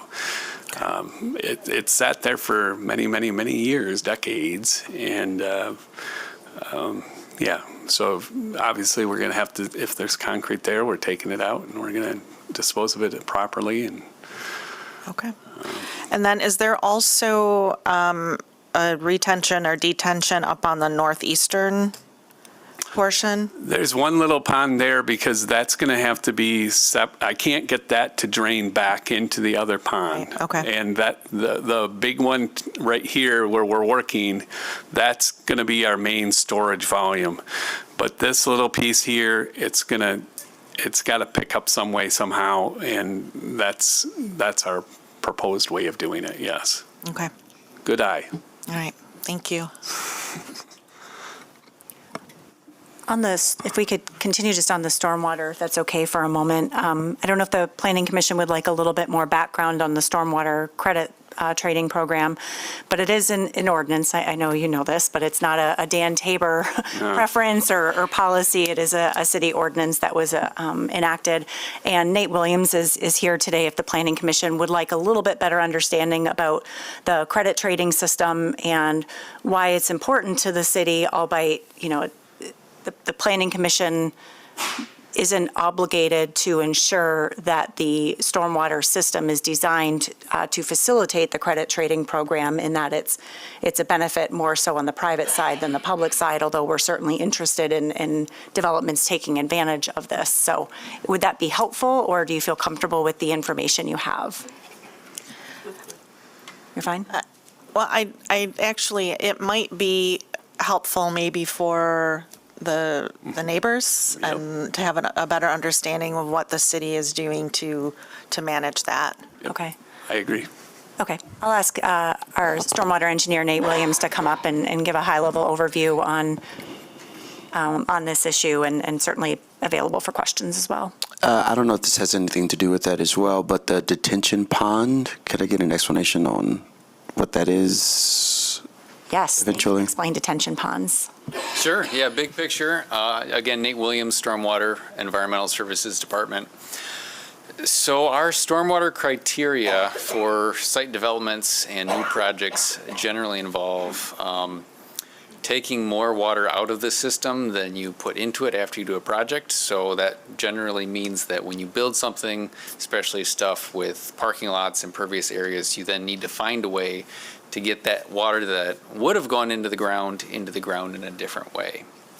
So like Rob mentioned, this site seems to have a lot of potential for being able to infiltrate water well into the soils. They seem well suited for that. There's a little bit more nuts and bolts calculations that would go into that, but it seems to be set up well to be able to handle a very large volume of water. The credit trading program is set up with the understanding that not all sites are able to do that this well. If you have a lot of clay on a site, if you are boxed in by slopes or a small footprint, you're not able to take advantage of infiltration as well to be able to meet those criteria. So we've set up the credit trading program, which is in its very infancy right now, to be able to say, okay, there's some sites that can handle an abundance of water and other sites that can't. Let's figure out how to get these two in connection with each other. And so the credit trading program is designed to be set up so that a site that can't infiltrate well can buy stormwater credits from a site that can. So from the city perspective, we anticipate we're kind of a third party in this to help facilitate that developments and projects are able to meet our robust stormwater criteria. But we're not, necessarily involved in the financial transaction one to another. The city can in some ways. If we have our own project that needs to buy credits or develop some of these things, we can be a party in that. But in like private to private interactions, it just helps build our system. And so we're looking for people to be invested in this system, to generate credits, to want to buy credits so that it works and we're able to, on a citywide basis, infiltrate water, take care of our stormwater needs, be able to dump less pollutants into the Grand River. So from a big picture perspective, that's what the credits do. Detention ponds, generally, retention ponds, is a tool that site developments use to help kind of facilitate this, to say, here's, before where we had a field or whatever, we're going to build a house, we're going to build a business, we're then going to collect all this extra water that would have just kind of sat on the ground and infiltrated in or whatever, and we'll bring it to this corner or to this area with pipes so that it's centrally located, and then we can treat it, we can infiltrate it better, we can then put it into the system, whatever. So a pond like this in the middle of the development is fairly common practice for what we see in terms of developments, where a developer will kind of pipe water into a central location so that you have an understanding of how much volume it is, what you can do with it. There's some tips and tricks you can do to kind of manage the level of that before then putting an outlet pipe into the system so that things don't overflow into sidewalks, basements, whatever. So that maybe is a high-level view, but I'd be happy to do any more questions on what our stormwater ordinances may or may not involve for this site too. A detention basin like this, is this intended to hold water or is it intended to drain dry? Both, and Rob can, I think, share a little bit more information about that. Our stormwater ordinances, without getting too much into engineering speak, one big part of it is retaining water on site. So you keep water that you generate up to a certain volume and soak it into the ground, or let plants take it up. There's another part of that is you have to make a plan to store extra water in kind of extreme weather events so that it doesn't run off site all at the same time and flood somebody. So this pond, and Rob, feel free to jump in after this, I believe is designed to infiltrate up to this certain volume and beyond some. And then if it does get overwhelmed in some sort of rare, large storm weather event, it can hold water up to a certain other level and then kind of let it out without overwhelming the system. Is that do you justice? Right, yeah, so what I don't want to do is have a peak flow off the site bigger than what's out there today. And so we are going to retain and encourage infiltration as much as we can. Based on the soils, it looks like we can do that quite well. Timing is always a question. How long does it have water in it? Well, if we build more credits, then it's going to take longer to get it to soak into the ground. If I have a level bottom of the pond, I have more surface area that's taking water at the start. So those are some of the things that we play with, but in the end, that's all part of the calculations of what is the size of this in order to make that happen. But this is not intended to be a always full decorative pond with fish or whatever. I think you would have a very hard time doing that here because I think we're way above the water table, I believe. I don't know where the water table is, but it's an old sand mining operation. There's no levels of water that we've seen on site. And to my knowledge, I don't see any ponds around the area that are standing water that would give an indication that there's, and we're certainly not going to line it because that would take away everything. We could line it with some places want a wet pond and they put a rubber liner down first, then some dirt, and then that stays wet all the time. We are not doing that here. Rob, can I go back to the street? My understanding is it's not wide enough to have parking on the street. We have 24-foot wide streets. That's what we're proposing. So that would be very narrow if you had on-street parking. And so we're proposing instead to have less impervious area and have these off little parking lots within the development for visitors. And therein was my question. How did you decide how many of those to have? Experience, and there's space here that you don't want to over park, just like everybody doesn't want to have too much parking, but there's space here that if we ever needed something else, you could certainly do that.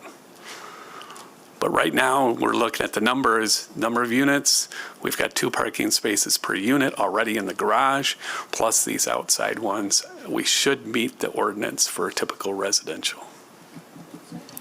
And then unrelated, can you talk about your engagement process with the community? Yes. We sent out a notice to, I think, 400 some neighbors. And then there was a meeting, I think, at the end of August. And I was not there. I was unable to, but another partner and David Stebbins were there. We listened to people. Yeah, there we go. How many people would you say attended out of the 400? 30. Yeah, I believe we sent out just about nearly 500 invitations. This was held at the... Please, you'll have your opportunity to speak. I don't need to hear you right now, thank you. We have records of how many we sent out, and we held it at the Baymont Hotel facility. I think we were near 40 people that showed up. I was a little concerned that the space might be a little too small, but there was plenty of space for everyone that showed up that evening. Thank you. All right, any other questions for the applicant at this time? All right, then I will open up the public hearing on this case. At 959 Bristol Ave Northwest, I invite you to come forward. It's all right if you start to queue up. I see there's probably lots of interested parties here. Please do state your name for the record and keep your comments to 3 minutes or less. Yeah, I'm Alan Pelissi. I live about 2-3 blocks south of that area. There's lots of questions for 3 minutes. We were just on the stormwater, and that is everything from the roof. Sir, here, hang on. Everything that comes from the roof? Yeah, just please direct comments to the board, and they can listen and respond. The board? Thank you. Well, I'm concerned, all the rooftops and the roofs must have gutters that lead to the streets.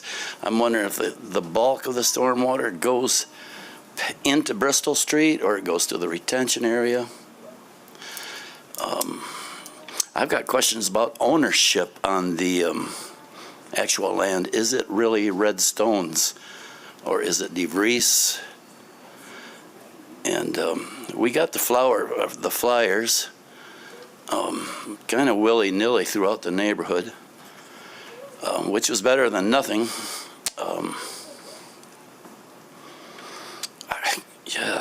And I'm losing my point there. I'm also concerned about the baseline environmental assessment.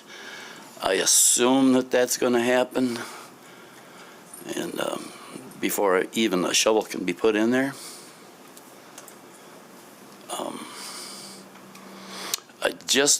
I don't have a particular problem, and I'm glad it's an ownership issue as opposed to rental. That's a great plus. But as far as all the infrastructure, I want to make sure that they jump all the hoops. As far as the gradient, I assume that it's going to be on the city's sewer system. And I'm wondering about the stormwater drainage. These are all pertinent questions.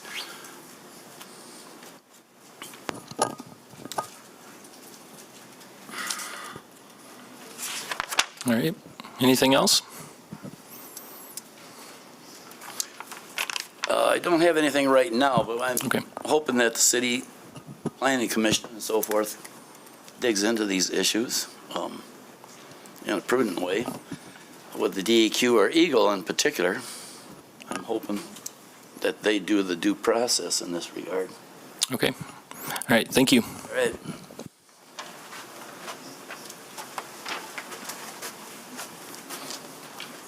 Hello, I'm Andrew Carley with Strong Towns of Grand Rapids. Housing is a serious issue in the Grand Rapids area. We have a target to build 9,000 homes by 2027 to sustain economic growth within the area, and we are far, far, far behind that goal. In the Grand Rapids and Ottawa County metro areas, we need over 30,000 homes, and this development is one small notion to get us there. Building homes is a net positive for the economy. Research says that a shortage of affordable housing in the American economy will cost us about $2 trillion a year. $2 trillion a year. That's a lot. It affects the affordable housing crisis affects all income levels, the rich, the poor. Unfortunately, most of the onus goes down onto people with lower incomes. When it comes down to affordable housing. On a personal story, I know people who live in Grand Rapids who cannot afford a house.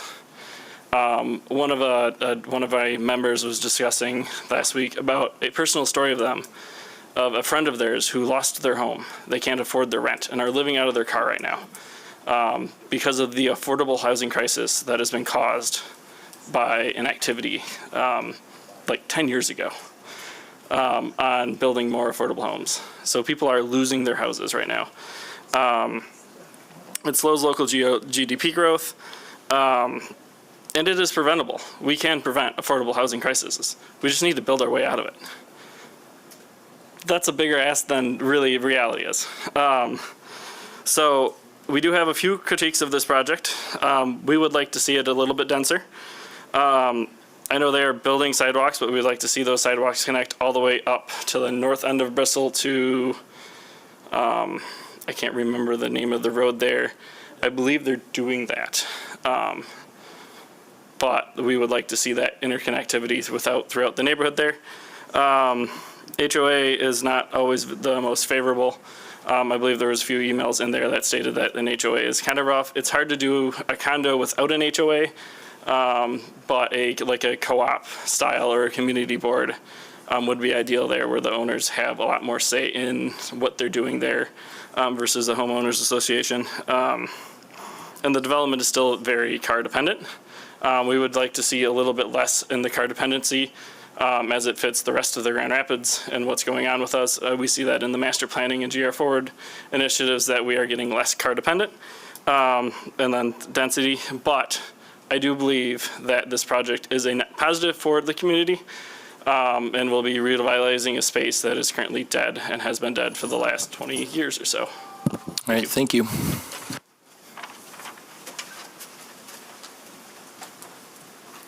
Good afternoon. My name is Tyler Mann. I'm a local resident. I live just one block south of the proposal. I'd like to start by saying that, as was alluded to by most of the room, I was never notified of an August meeting. It sounds as though many of my neighbors were not. The first that I heard about anything was, in fact, the little green postcard that brought me here today. I appreciate the council's concerns regarding sidewalks and stormwater drainage. I have a few points I'd like to add. One is that the developers mentioned most stormwater flows in from the west. There are also additional drains that come from the north and south. I did not hear those addressed. I'd like to be sure we're being cohesive in our thoughts. More importantly, I had some concerns with the developer's language today being very vague and speaking in generalities. We heard phrases such as probably use the sidewalks from the remainder of the community. We generally met the standards for garages, et cetera. The assumption is the tree canopies will remain the same.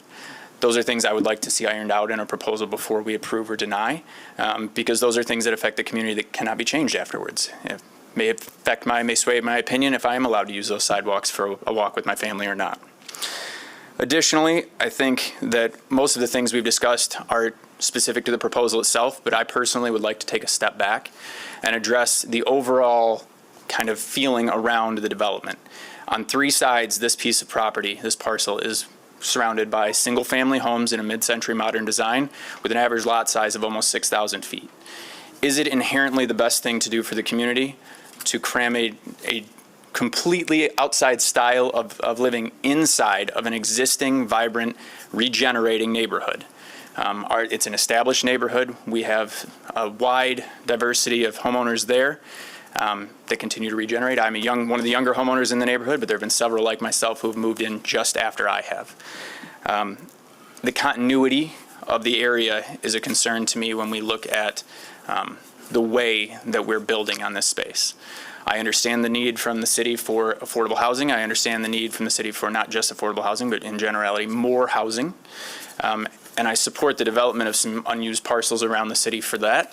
In this case, I think the front entrance of 16 single-family homes holds the continuity of the existing neighborhood. The townhome aspect within does not necessarily fit within something that it will be surrounded by. I have that concern, and I think that we could look to address, maybe marry the ideas and find some compromise within that. My last point that was just from earlier here, the traffic impact study. Is that, I've questioned really, is that publicly available? Can I review it? Because I have some concerns about the numbers that were spoken here.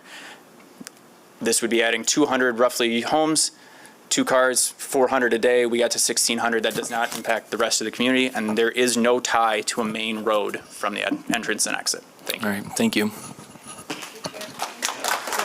Sorry, Tyler, was it?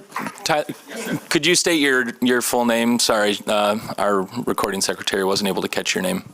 No worries. My name is Tyler May. All right, thank you. Thank you very much.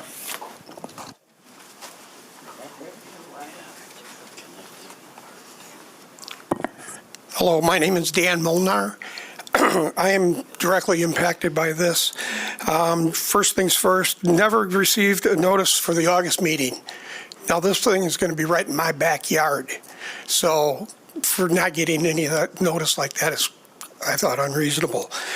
Tyler mentioned a lot of stuff that I agree with. I think the traffic is a really bad thing. Our street, 8th Street, is one of the few that get out to like Colville. Our traffic is going to be impacted tremendously by putting that many homes in the area. If we were able to use the sidewalks down there in the development, getting from like our street down there, there's no sidewalks. They'd be having to walk in the road on Bristol. So you've got that aspect of it. The drain sewer part of it, they didn't do their due diligence on that. There's a drain that goes between my house and the neighbor's house. Unit 14 would become a swimming pool because in the springtime, all the water bowls in front of my house, goes out of drain sewer, goes behind my house and gets dumped out into there. I've lived there for 66 years now. It was my family's house. I remember when DeVries's had it, they dug a hole about where unit number 10 is. It was a bottomless pit, basically. It was water. So I don't think they did a water table study on this thing either. So I know there's a water table down there that I don't think they're aware of. That and so many other things that bother me about this is putting townhouses in the middle of a family, single-family homes like that. It does not match with the area, basically. So I just needed to let you know that I'm against the townhouse part of it and everything else too. If it had to be built, single-family homes would be about the only thing I could deal with, or would like to have happen. But I would rather not see any of that kind of stuff because other places have tried to build back there and have always been denied. And I think this one should be denied also. Thank you. Thank you. Please hold your applause. This is not the appropriate place, okay?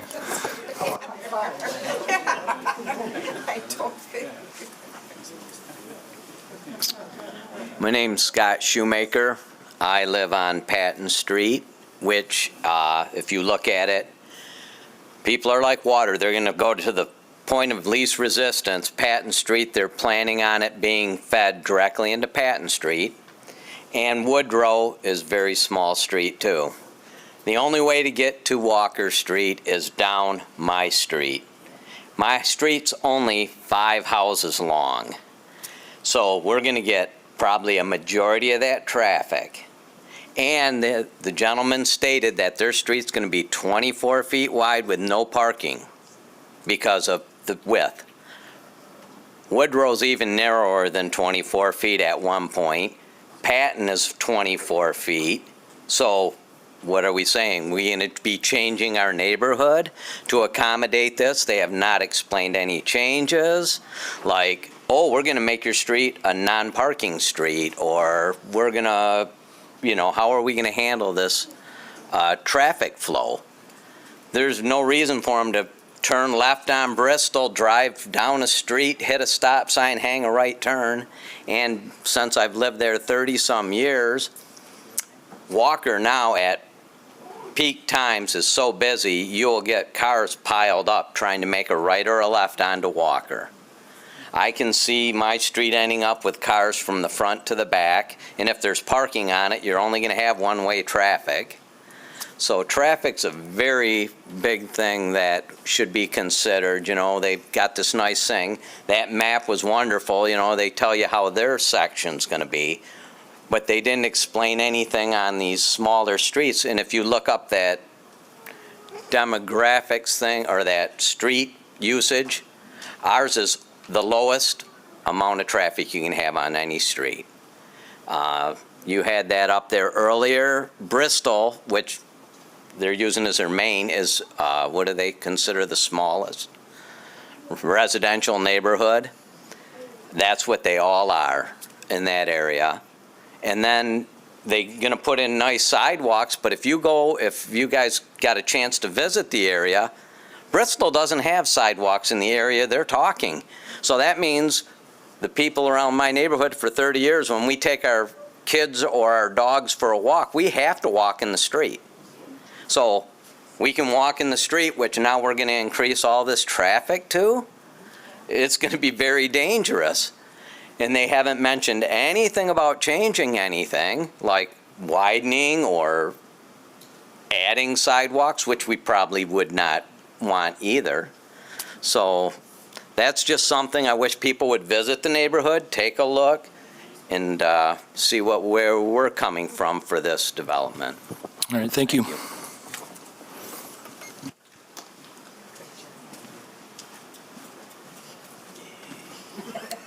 Deborah Hook, H-O-E-K. I live on Patton, right across the street from Scott. The house I dwell in was my mother's. It was built for her by Ed DeVries of DeVries Gravel, who was her uncle, in 1938. I remember playing in the street when I was a kid. Now I can barely back out of my driveway without getting hit. I try to back into it, and I end up with cars waiting for me to get in, or cars trying to squeeze past the front of me. What's going to happen when we add all the traffic? Because it's going to come down Patton Avenue. That is the main conduit. I've almost gotten hit a number of times just backing out. I have family members, friends that come to the house. They all park halfway on the curb because they're afraid of getting hit now. My concern mainly is the heavy traffic. I also walk a dog. I don't want to have to worry about the added population in that area. Thank you. Thank you.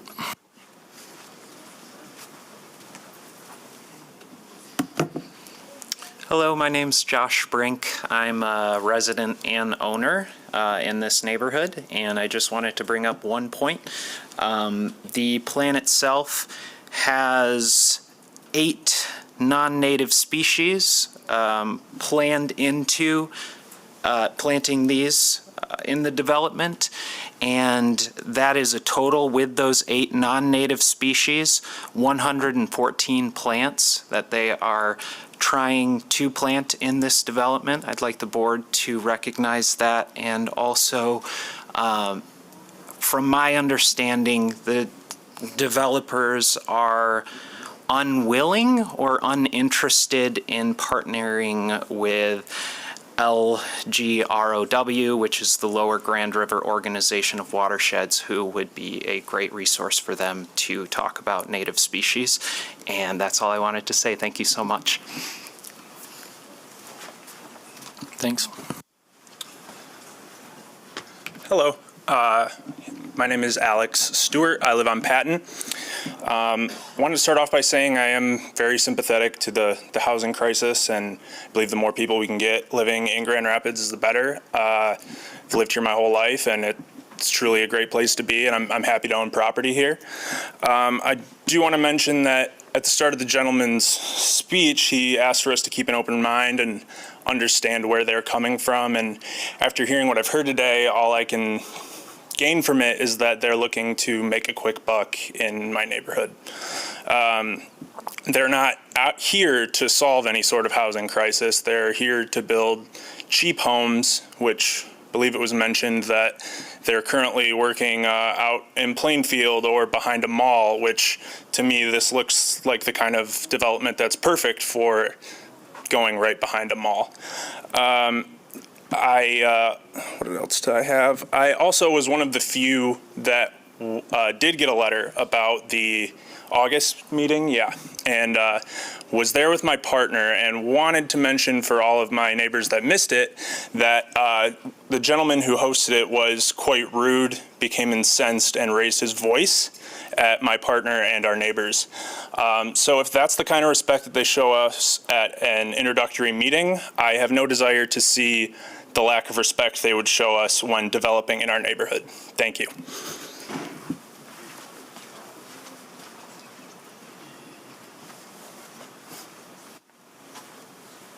Hello, my name's Fred Beckett. I live 1807 8th Street for over 40 years. Not real good at speaking, but bear with me. The biggest concern I've got here is our neighborhood. It's just a nice west side neighborhood. Everybody takes care of their homes, the streets. We do not need a development like this in the middle. There's no room for it. The streets that would leave this development, these neighbors on these small streets of well-kept homes, would explode. I'd like to see each and every one of you, if you're not from the west side, please take a ride through this area we're talking about. It's not to be developed for something this size. You can have traffic that can't get out on the main street. You got to zigzag through small streets. Now you're lined up at Walker and Leonard. One traffic light. Are they going to expand that someday? Probably going to have to. By the way, I did not get an invite to this meeting either, this 500, so I don't know where that number came from. But keep the west side the west side. We love it. It's the best side. We do not have to develop every square inch of property. Because I'm sick of these developers. If you look all around the west side, the YMCA, Lincoln Country Club, the old Highlands, thank God Blandford kept the land. God knows what that'll become. But this is just too big. I don't trust this at all. At all. Please drive through these neighborhoods more than once. There's kids, nice homes. We do not need another zip code on the west side. Thank you.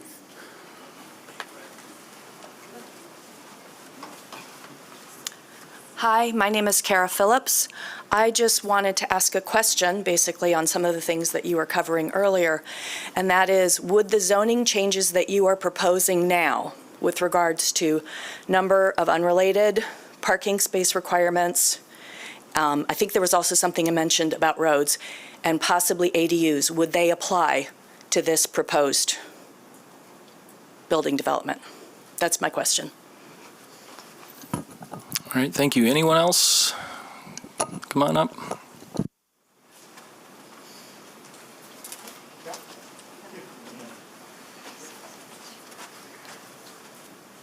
Thank you for this opportunity to speak. My name is James Van Wagner. I live at 1643 8th Street. Just to reiterate what most everybody else said, the traffic obviously is a huge issue. One of my neighbors who lives 2 houses to the west, the nearest building will only be 30 yards from his property line. You have to understand the tree line. We're not talking about like oaks, maples, or evergreens. We're talking about scrubby elms. We're talking about trees that have just, like they said, they self-seeded. We have constantly, when there's storms, the trees come down. That's, part of the maintenance, part of the issue. But you're going to have clear line of sight to these buildings. So based on the pictures, it's a little deceiving. Also, in the very center, and maybe I don't understand what the definition of an actual wetland is, but there is water there where cattails grow. My understanding is that would be a wetland. So that's all I have to say. Thank you. Thank you.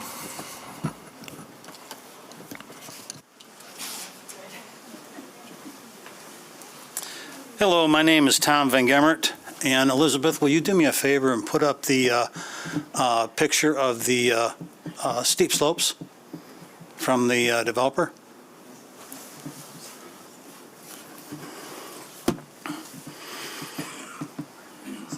That's it, yeah. We've heard a lot about traffic. We've heard a lot about low density and not being a fit for the neighborhood. We've also heard that the land was dug down very, very deep. This was a mining pit, and they were mining both gravel and sand. It had to be filled after it was ended. So there was a lot of questionable things that were placed in the ground. And the city of Grand Rapids was a party to that, because we have some testimony from, that's not testimony, but a conversation with a person that used to work for the city that brought things and dumped them into this property. Therefore, I think it's very, very important that this property have a BEA study by Eagle to determine exactly what's down below. And they talk about the wetlands. There is a natural stream that flows through this area. And so that's the reason things are wet down there. The other thing I have a concern for is that if you look at the, I don't know if you can see it, but let me point it out to you. Those two things up there, the white box basically says steep slope area. The other box that has some checkered marks in it says disturbed steep slope. If you go over to the south, I don't want to say the south side of the retention pond, it says, let's see, disturbed steep slope. Now, you're not supposed to disturb slopes. It's a part of the ordinance of the city of Grand Rapids. You have to be 75 feet away from a steep slope before you can do any building. If you look at this property, it's very, very, very, very close all the way around to the steep slopes. It would appear to me that this developer needs to remove the back townhouses all the way around and just keep the inner townhouses. Therefore, you're going ahead and then keeping away from the steep slopes. I think that's all I really wanted to add, but hopefully this gave you some additional perspectives to some things. Thank you for my time. Thank you.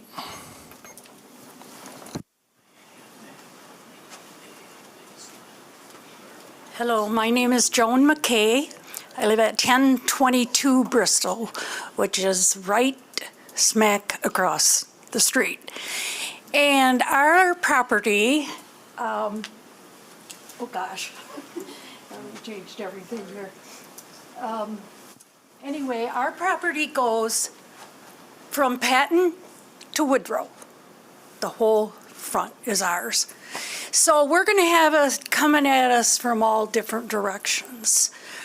I am a former resident at 2067 Knapp Street Northeast for 36 years, and we were so inundated with condos, apartments. I don't know if anyone's familiar with the area, but after a long time, we decided it was time to move. And so we found this little house. I didn't even know this Bristol dead ends, and it goes from McDonald to 4th Street. And there's several side streets as you're going south to get to Lake Michigan Drive, or 7th Street's a nice cut through. 8 goes to 8th Street. And they're going to have another development past Colville there. Anyway, I agree with what most of my neighbors are saying, but I've lived through it. And I can tell you that 2,000 cars a day on a minor road is too much. We have people that walk their dogs. I want to be able to walk across the street and not worry about if I'm going to get hit. And at peak times, I can tell you, I worked downtown for 30 years. It took me 10 minutes to get to Knapp and Perkins. It took me 10 or 15 to get into my driveway. And they were backed up. We have speed bumps on Bristol for a reason. And I can tell you right now, wherever you got people, that many people, it's just a mess. I would recommend, I realize that eventually something's going to be built there.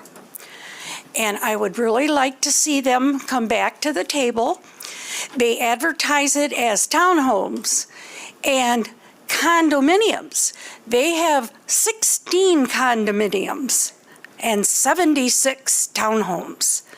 So it's a little bit misleading. So that's all I say.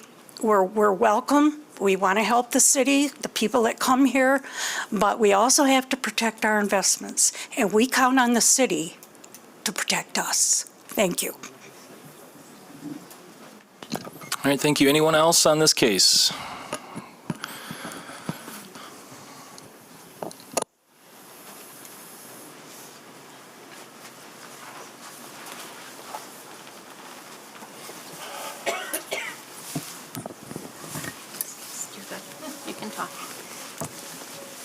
My name is Mike Mozak, and the street they were talking about to the north of the development is a one block street called Booze. My wife and I have the only house on Booze. So we are somewhat concerned about developing towards the north side. And I also have somewhat of a different perspective. I turned 73 years old this month. I used to play in that gravel pit when I was 5 years old. And I don't know what the definition of wetland is, but I can tell you from being there when I was 5 years old, there was a lot of water in that pit. And right now, they say the groundwater table is not an issue. I can tell you from playing in that pit, I fished, I got frogs out of there. Water will be an issue. And just for the record, I'm all for developing that with housing. But I would like there to be some concern over traffic and access to the property. Right now, it calls for two roads going in from Bristol Street. When that pit was purchased, probably 20 years ago by Dykema Excavating, they considered putting a development in there. And they were going to put a road coming out the north end. I would just like to know if there is some restriction. If they make this proposal with two entrance and exits on Bristol Street, can they change it at another date? Again, I'm all for the development, but I have concerns about traffic.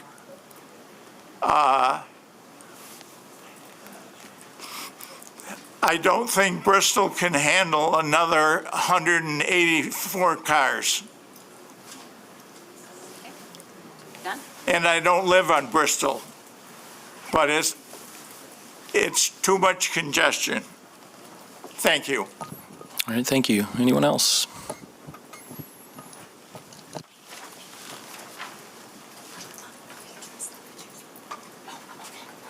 I'd love to show some pictures. Yeah, you can go ahead and hand your pictures to Commissioner here. So a lot of talk has been about. Could you just hand them there and then speak into the mic just for the record? That way the recording can pick it up. Thank you. I'm just a little confused about the water. Because as you can see from those pictures, it's clay that holds that water in. It's not sand. And there is a pond back there, and it stays wet until it gets really, really dry in the middle of the summer. And then, like now, when it rains again, it does fill back up again. And the other gentleman that mentioned that he lived on 8th, there is the sewer there, and he is right. I have video of it where the sewer does make a river, and it fills up that whole pit. But as far as it being sand, it's draining through the sand. It's very obvious with those pictures. It's not sand, it's clay. I have pictures of the sand, but the sand was on the hills, not on the bottom. So, and there is lots of areas where there is cattails, and it's in the summertime, like if you see those pictures like in Arizona where like the clay cracks, and it's, it's very obvious it's clay. It's not. So I'm concerned about the water issue as well. I have another picture. I didn't quite put it in there, but where it was. So I know everybody's waiting for me to talk because I'm that one. And I've been there for 30 years. And I've watched everything happen in and out of that pit for 30 years. Ma'am, can you come a little closer? Yep. We just want to make sure we pick up your comments. Yep. Thank you. And so one year it was pretty scary because it was coming up, there's a drive there, and it was getting like closer and closer. Look our way up, so the microphone. Up to where we were.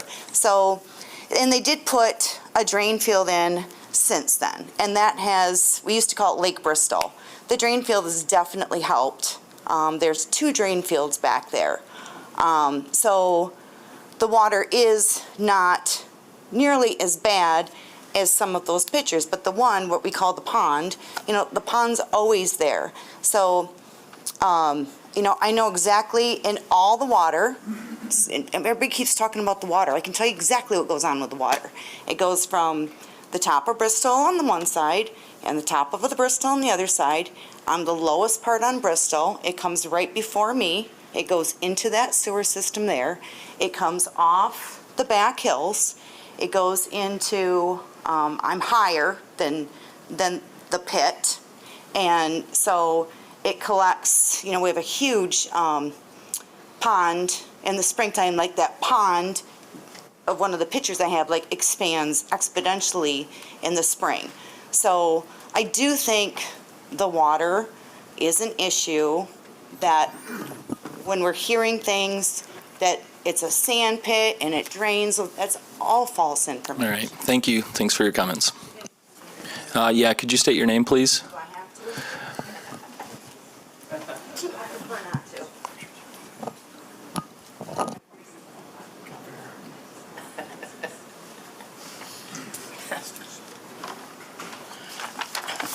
Hi, my name is Sandra Zamitis. I live at the top of Bristol Hill, 809 Bristol. I've lived there for 51 years.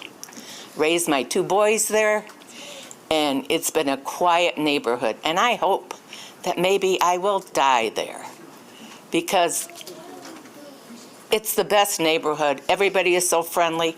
Kids skateboard down that hill. What are they going to do now? They skateboard down there. I've seen kids in toboggans in the wintertime. My boys rode bikes. We're at the top of the hill, the crest. Do you all know how many cars come over that and don't see what's there in front of them? Yeah, they put speed bumps there after everybody complained because a lot of kids from Union were flying over the hill. And that's helped a little bit now, but we don't have the traffic. I think I might stay up 24 hours a day and count the number of cars that go over that hill. I don't have to worry about backing up that hill. I may have to wait for 2 or 3 cars because I know right where I have to look to see if anybody's going to come over and hit me if I back out. I can't imagine the amount of traffic that's so unfair. Now new people are moving in, younger families. Right across from me, 2 families, wonderful families that have 2 little kids that are under 2 years old that play out in the front yard, sometimes with their grandma, sometimes with their parents. I'm a former pediatric nurse for 44 years, and I don't want to see a child killed or anybody else. It's wrong. It's too much traffic for that little street. And they're going to come up Bristol. Everybody talks about Patton and Woodrow. I understand that. But they're going to come up Bristol, go to 4th, down 4th Street, and go to get on the expressway. And that's going to be a funnel of traffic. Besides the nice turkeys that cross the streets, and we know to wait for them as they're crossing. Oh. Thank you. Thank you. Good afternoon, Mr. Chairman, Planning Commission members. My name is Michael Sack. I own a property on Woodrow and Walker Northwest. Many of the issues that have been raised by concerned residents and citizens of this neighborhood are completely valid to the point where the first issue, I think, is critically important when you talk about the city of Grand Rapids and participating in community engagement. I did not receive any type of notification. And if I may, Mr. Chairman, the residents of the west side or in that neighborhood, please raise your hand if you received any type of notification for the original one, not for the original one, not from the city of Grand Rapids. Mr. Sack, please. Right. Directed to well, I'm just trying to say that if there's 500 postcards that went out to the immediate neighbors, and most of the people had received, Mr. Chairman, received notification just from the city of Grand Rapids, that's why we're here today and voicing concerns with regards to the issues of this proposed development. I mean, that's what the most important factor. And even in August, you heard from the engineering department that they hired, they said they started this a year ago. At least when I consider community engagement is not dropping a plan in front of these people at the conclusionary factor 1 or 2 months prior to coming to this committee and asking for a rezoning of that area. That's one of the major issues I have. The second one is, has there been an environmental assessment study done? I think that's one of the most critical factors. I'm not saying there's any issue there. However, there has been comments made that was allowing fill to be dropped that could be contaminated. I'm not saying that the site is contaminated. What I'm asking is it? Has there been any assessment or any study done in what the proposal and at least what the presentation that had occurred today, there wasn't any documentation. Also, I think you're going to receive through correspondence, I'm sure you'll open up the file of correspondence, and there's been significant, I think there's probably close to maybe 100 people that have signed opposition to this proposal. So in conclusion, Mr. Chairman and Planning Commission members, what I would ask you to do is if you're not going to deny it outright today, I would ask that you table the motion, require specifically that the developer, if you do not deny it today, that they truly hold a community engagement to the members of that neighborhood and that community, and then require an environmental assessment.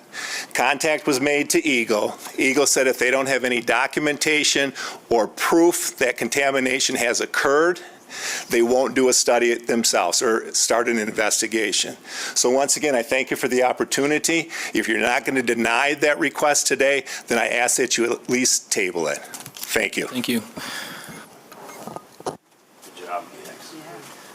I have another picture to show that my wife forgot. You guys want to look at this a minute? Yeah, you can hand it to the Commissioner here. Thank you. So that garage right there, they dug a big hole and buried that. And that wasn't the only garage on that property. There was other ones that they buried. They dug a big hole and they buried stuff there.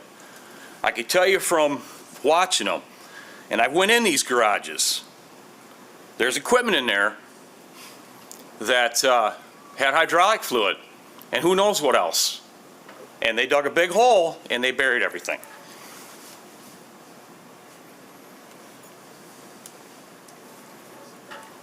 So you do need to make a study and do a soil test. That's all I got. All right. Will you state your name for the record, please? Richard Bronkema. All right, thank you. Anyone else on this case?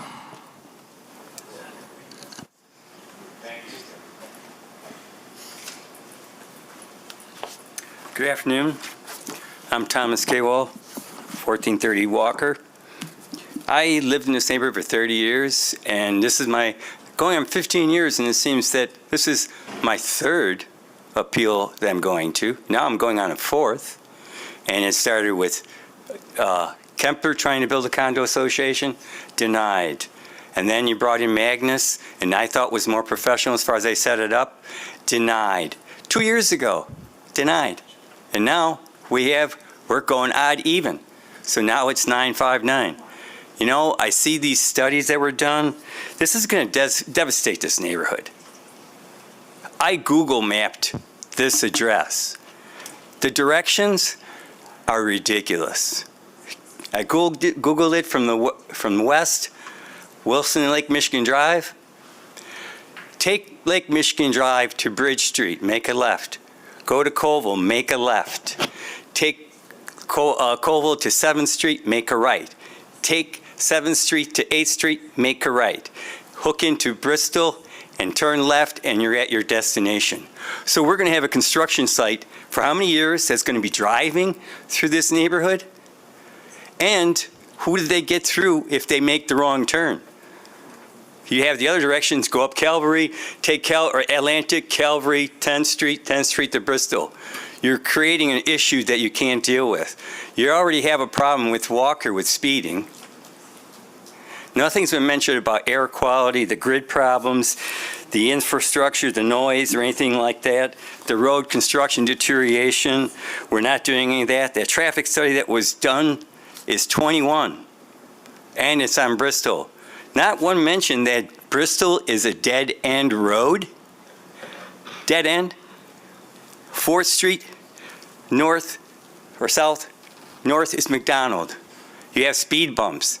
So if these constructions, and you also are dealing with a landlocked site that's going to have 3 walls, and the other fact that you have to deal with, at 700 feet. Everybody says, oh, 700 feet, 600 feet. I've done with this before. Top of Bristol and 10th Street is 7 stories. Tell me where that water goes. It's a quick descension. And guess where it goes? It follows the pool. Bristol's a diagonal drop down, goes to Patton, to Woodward, to Walker, and down to the Grand River. And one of the things I think that more people should be aware of, take a look at the sewers. There's a picture of a fish, which I think are the coolest sewer covers I've ever seen, that says goes to the river. So what are we going to do? I'm against proposing this. I think it should be dropped. I knew the DeVries. It was a construction site. Why didn't DeVries and Dykema build on that when they had all the access that they could have done? Thank you. Thank you. Anyone else on this case?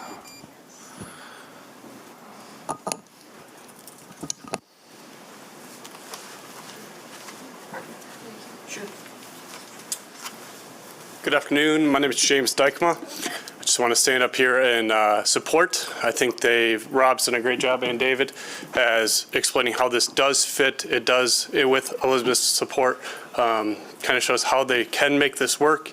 The stormwater management, I understand the residents' their concerns, but this is what Rob does. This is what he went to school for. This is what he's done for 30 years. It's science, it's math. It can be handled. The traffic, there was a traffic study done. It showed that it's within, it's capable of handling it. Where do you live? Everybody's concept of, hey, it's these different side streets. It's just showing that there's more than one avenue to get there. That's not going to overwhelm one specific street. So I just think that all those situations have been addressed, and it is a great opportunity for the city of Grand Rapids. Thank you. All right, thank you. Please, if you're going to harass them, you can do it while you watch on Facebook Live, okay? Anyone else on this case? All right, I'll close the public hearing. I'll invite the applicant back up. You can respond as needed, and then we'll follow up with some questions. Good afternoon. I think most of these things we've addressed already, but I think the key one is the traffic report. In your packet, there is a traffic report. They did a study on it. I've heard some numbers about 2,000 cars and stuff. It's not that. It's less than 100 cars. I think it's 75 cars, maybe 72 cars in the peak hour.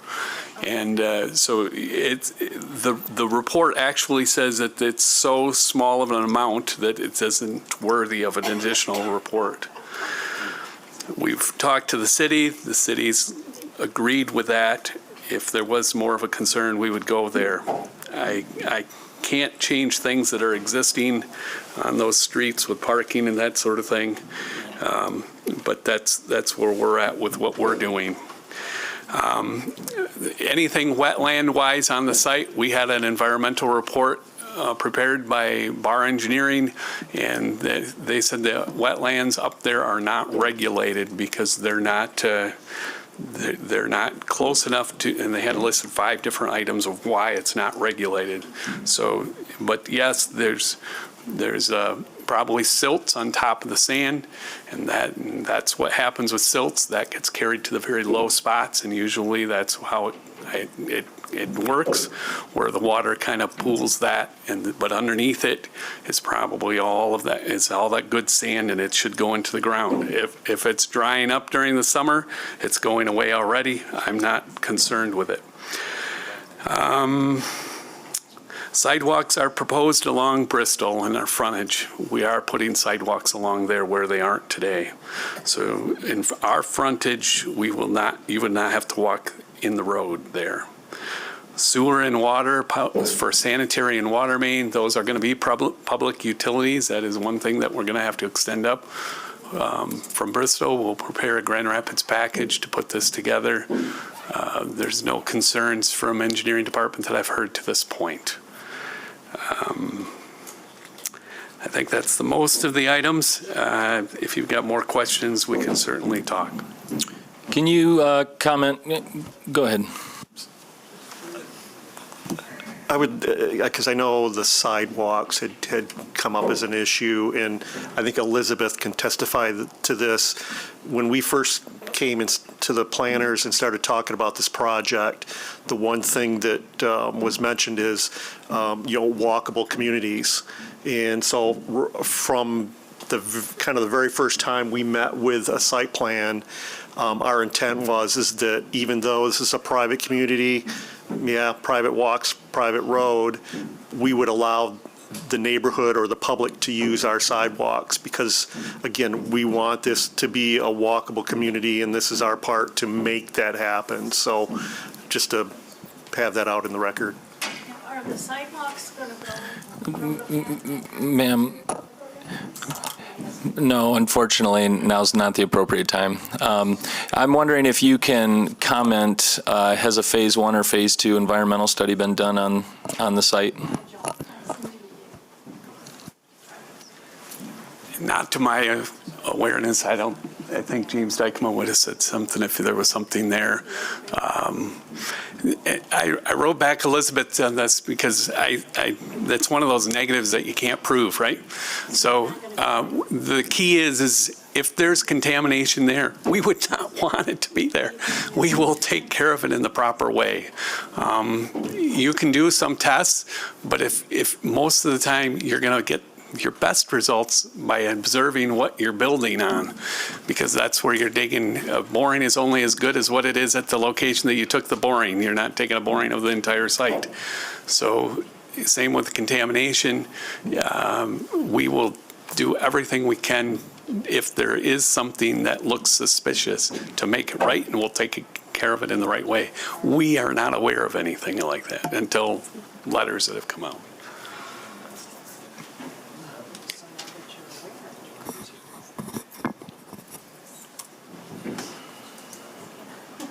Mike, do you want to comment a little bit to help guide the Planning Commission on this issue? Sure. I would just give a reminder that the decision is hinged on the standards of review for the Planning Commission and whether those speak or not to these contamination issues. And any comment on the due diligence piece, or? No? Not in a purview. And that the standards of review, again, would be guiding you as to whether or not you consider the contamination and due diligence of the real estate and purchase or sale. I'm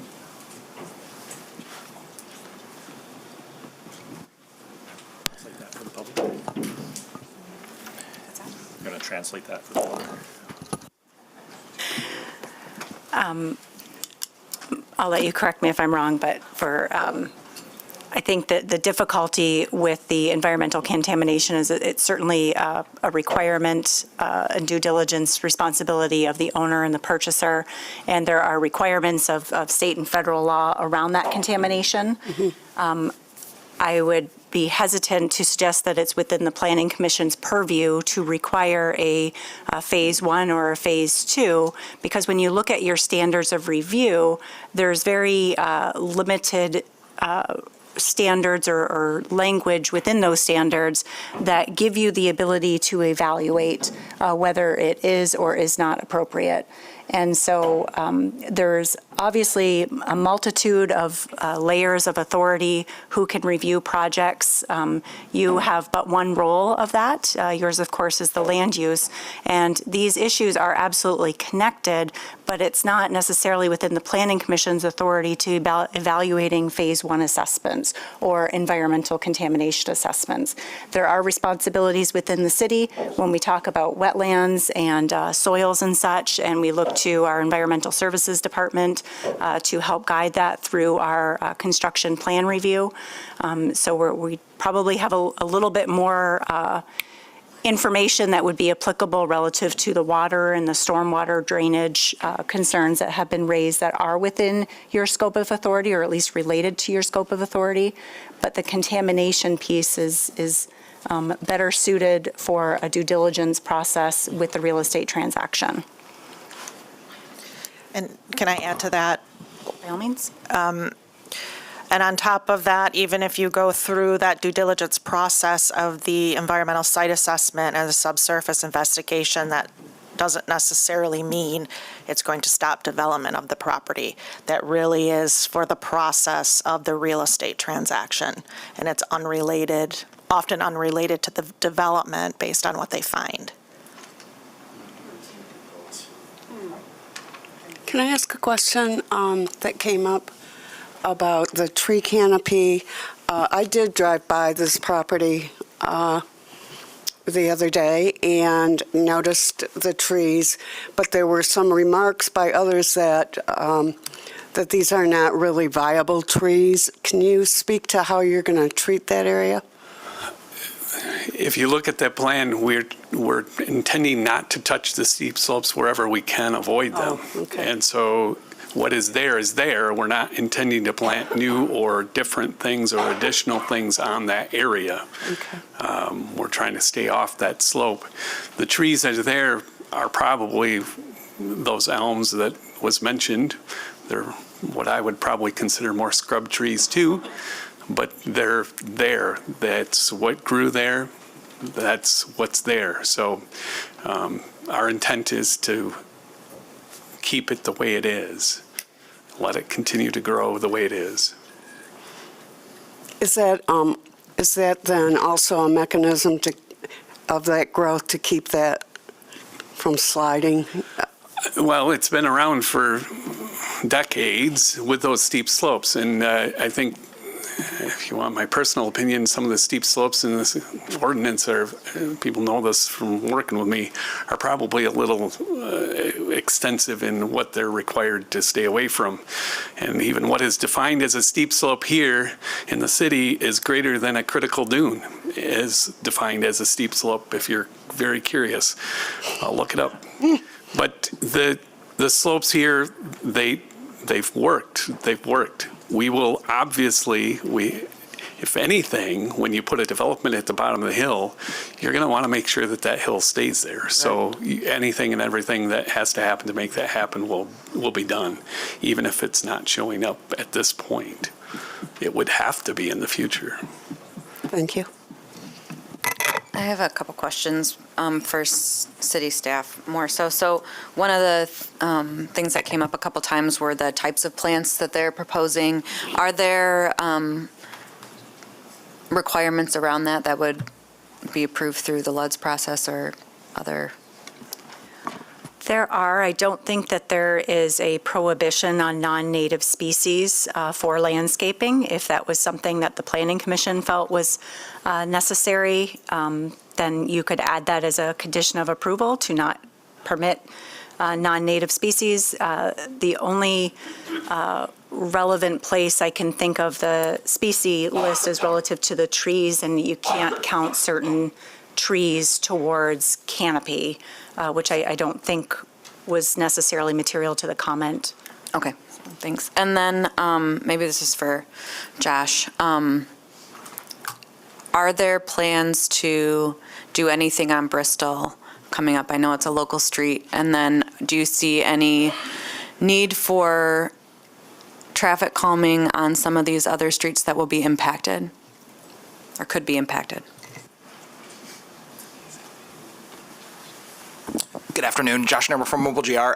Yes, that is actually a recommendation we gave to staff to share with the developer is during their public outreach process. We are recommending, and something for you to consider as part of this is to potentially recommend that traffic calming is considered as part on Patton and Woodrow as they connect over to Walker as part of that.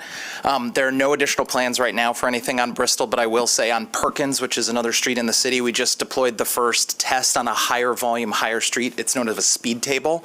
It's something that's a little bit better for some of the streets like Walker and other ones that have some speeding problems on them that are harder to mitigate because of the types of traffic that they have, and they don't qualify for the regular traffic calming projects because that's only Link residential streets that qualify for that.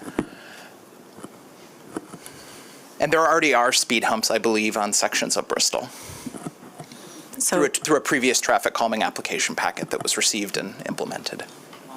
Josh and I were working on how to answer this in case it did come up, so I'm glad it did.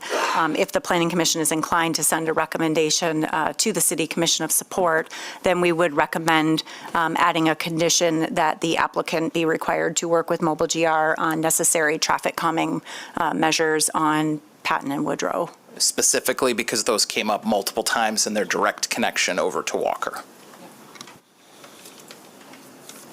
If we were to do that, or if the developer was interested in doing that, what the role would the residents on those streets play in that process? So the recommendation would be that we forego the traditional traffic calming application, which requires petition, the review, everything else, and skip to the final part, which is it's resident approval. So it's subject to the vote of the property owners that live on the street itself. And we wouldn't do it unless they said that they were in favor of doing it.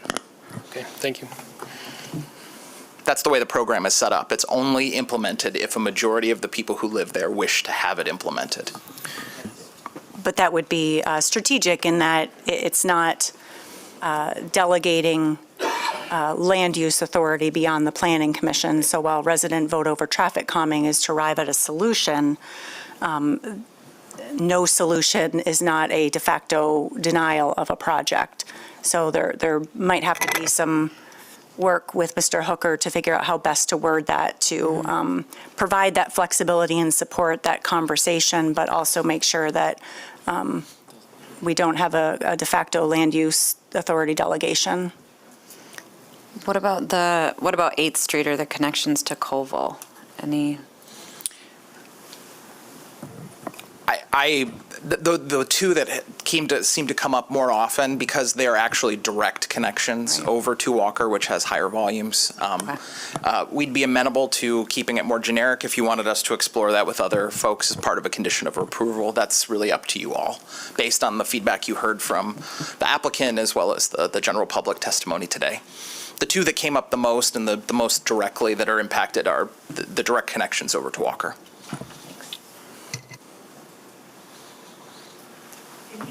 Thanks, Josh. All right, yep. So, all right, no, we're not going to have a back and forth discussion, unfortunately. This isn't the place for that, so, no. Josh, if you might mention a couple of examples of what measures might be taken there. There are a variety of them. The most common, because it is the cheapest, are speed humps, which is basically 4 to 6 inches of asphalt pavement that slow traffic for small periods. Speed tables are the ones we're trying to shift towards, which are longer in nature, but are better for emergency response vehicles because they angle up slightly and then they're flat on top for about 15 feet in depth. Both of them do have issues where there's extra noise when trucks run over them or other vehicles run over them. The other ones we have are chicanes, which are basically, they divert traffic and shift it from one side of the street to the other. And then the last one are traffic circles, which are small little insets where they can be landscaped or they cannot be. We tend to not do them as landscapes so that you can run over them. Those are the most expensive of the treatments that are out there. But those are the 4 common traffic calming features that we've done on various Vital Streets projects. All right, thank you, Josh. Commissioners, any other questions for the applicant?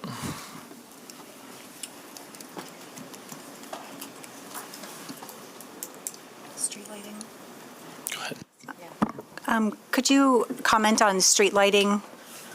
I think Elizabeth mentioned that. Yeah, I don't think that was brought up, so all of their developments have standard street lighting. It would be designed as we went along. Usually it's by the electrician that designs it, so we haven't prepared a photometric plan, but we would meet any street lighting requirements that the city has, and it would be for the streets. Thank you. Again, I think that's private, so it's because it's not a public street.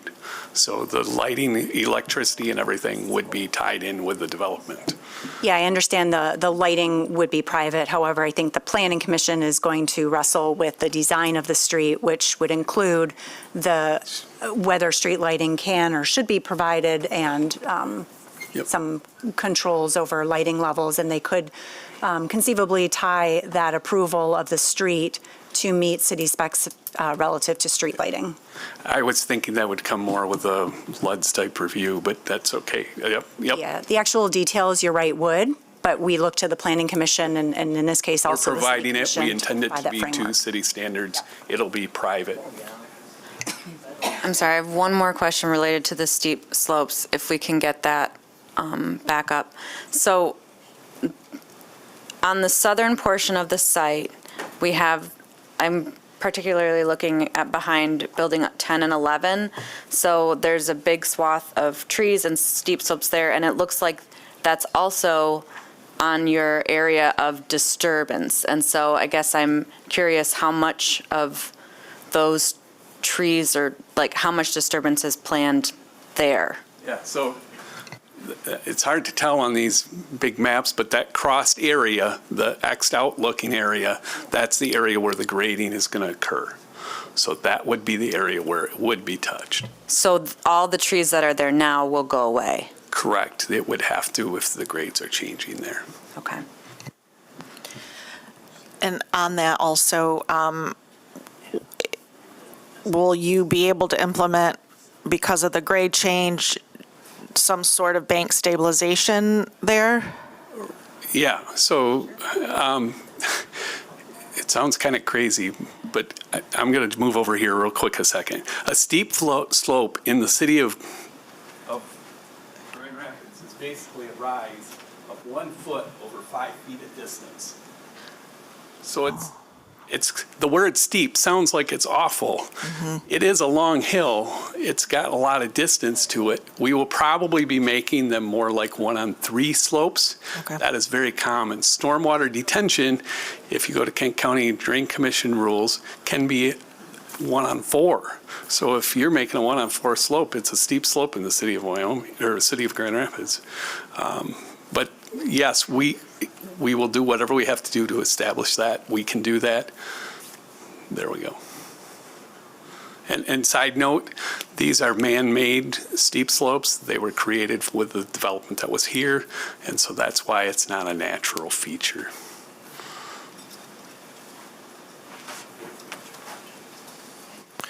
All right, if we don't have any more questions for the applicant, open up discussion for the Planning Commission.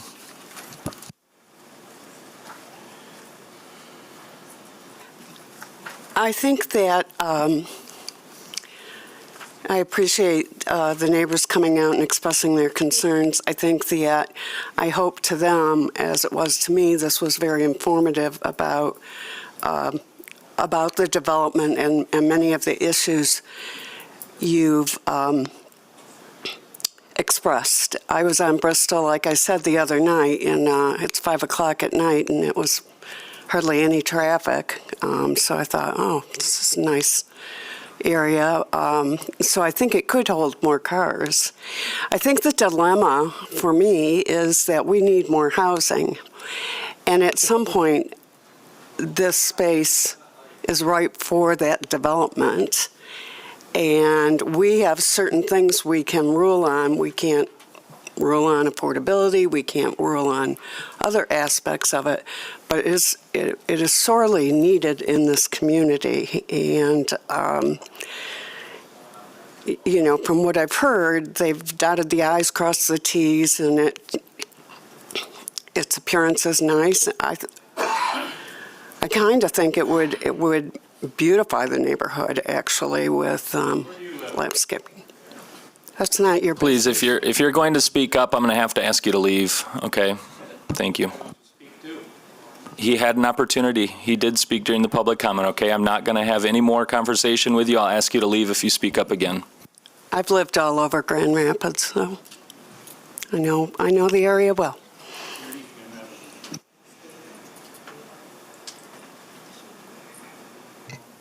Okay.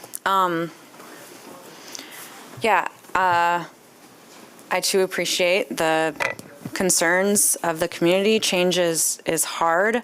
I really appreciated the image showing us the density of the surrounding area and how this development, despite being quite a bit of attached single-family housing, is within or lower than the density of the surrounding neighborhood already. I also think that they've provided enough kind of variance in facade, and the single or detached housing along Bristol does match the character of the surrounding neighborhood pretty well. I'm not a huge fan of garages being the whole front facade of homes in general, but I understand the constraints and appreciate the variety of design in other ways. I would prefer the street to have a parkway between the street and the sidewalk on both sides. I think even if that makes it so you can't have sidewalk in the middle of the grassy area at the back, that it's potentially worth it to make the neighborhood walkable, especially if they said it's going to be manicured lawn, so people will still be able to walk around out there. But having that sidewalk and parkway on both sides of the street will, I think, help it fit in with the rest of the neighborhood and what we expect of our city streets. That's all I have for now. I agree with the parkway comments. I understand that the site conditions are really difficult, and fitting everything in the area that they're trying to fit it in is complicated, but not having I have concerns about adding a sidewalk directly adjacent to a street, strictly because the wider your paved area, the faster people are going to drive. It makes it more comfortable for people to move quickly when you have a wider street. So essentially adding that sidewalk next to the street, you're making the street wider. It has two different it's paved in two different ways, but it's essentially a wider street. And that's effect on the community itself will likely result in increased traffic speeds. So from a traffic calming environment and walkability and the overall neighborhood environment, I think separating that sidewalk from the street is extremely important. And then, as was discussed earlier, that also provides the opportunity to add some street trees, which will further improve that experience. I do think that, I think that it's really important to extend the green space between the garages on the townhouses out as far as possible, either to the street or the sidewalk, or I think that will make a very large difference in how walkable this community is. And as it's currently drawn, there's giant slabs in front of every one of those buildings, which I don't think is appropriate. Typically, I would be asking that we're contributing to our street grid and connecting to more than one street, but obviously the site doesn't allow for that. So I think given the site constraints and the density, I think it's appropriate for the neighborhood. Kind of along those lines, related to the parking situation, it came up in public comment that we have a lot of streets in our city that are similar width that do allow for on-street parking. And while this is proposed to be a private street, having on-street parking also helps calm traffic and people go more slowly. So something for the applicant to consider. If it's okay, I just wanted to pause your deliberation and go back to some of the public comments that were made, because I think providing some answers as best I can will provide clarity and perhaps some information to all of you as well. I heard questions and concerns about the ownership and also rental versus ownership of the units, as well as concerns about price point. Those issues, for better or worse, are not within the Planning Commission's control. You do not have the ability to make a land use decision on the price points of the structures. There is a state law that prohibits us from doing that, and ownership also is not material to a land use decision. So there's some limitations there. Certainly, the concerns that were raised about drainage and the water table and what the soils are, all of that is information that is addressed during the construction permitting. And so while it's certainly additional information that you could request and we could bring back before you, it's not typically a basis for one of your decisions. You have staff within the Environmental Services Department that are subject matter experts on this, although I know some of you do have experience with it as well.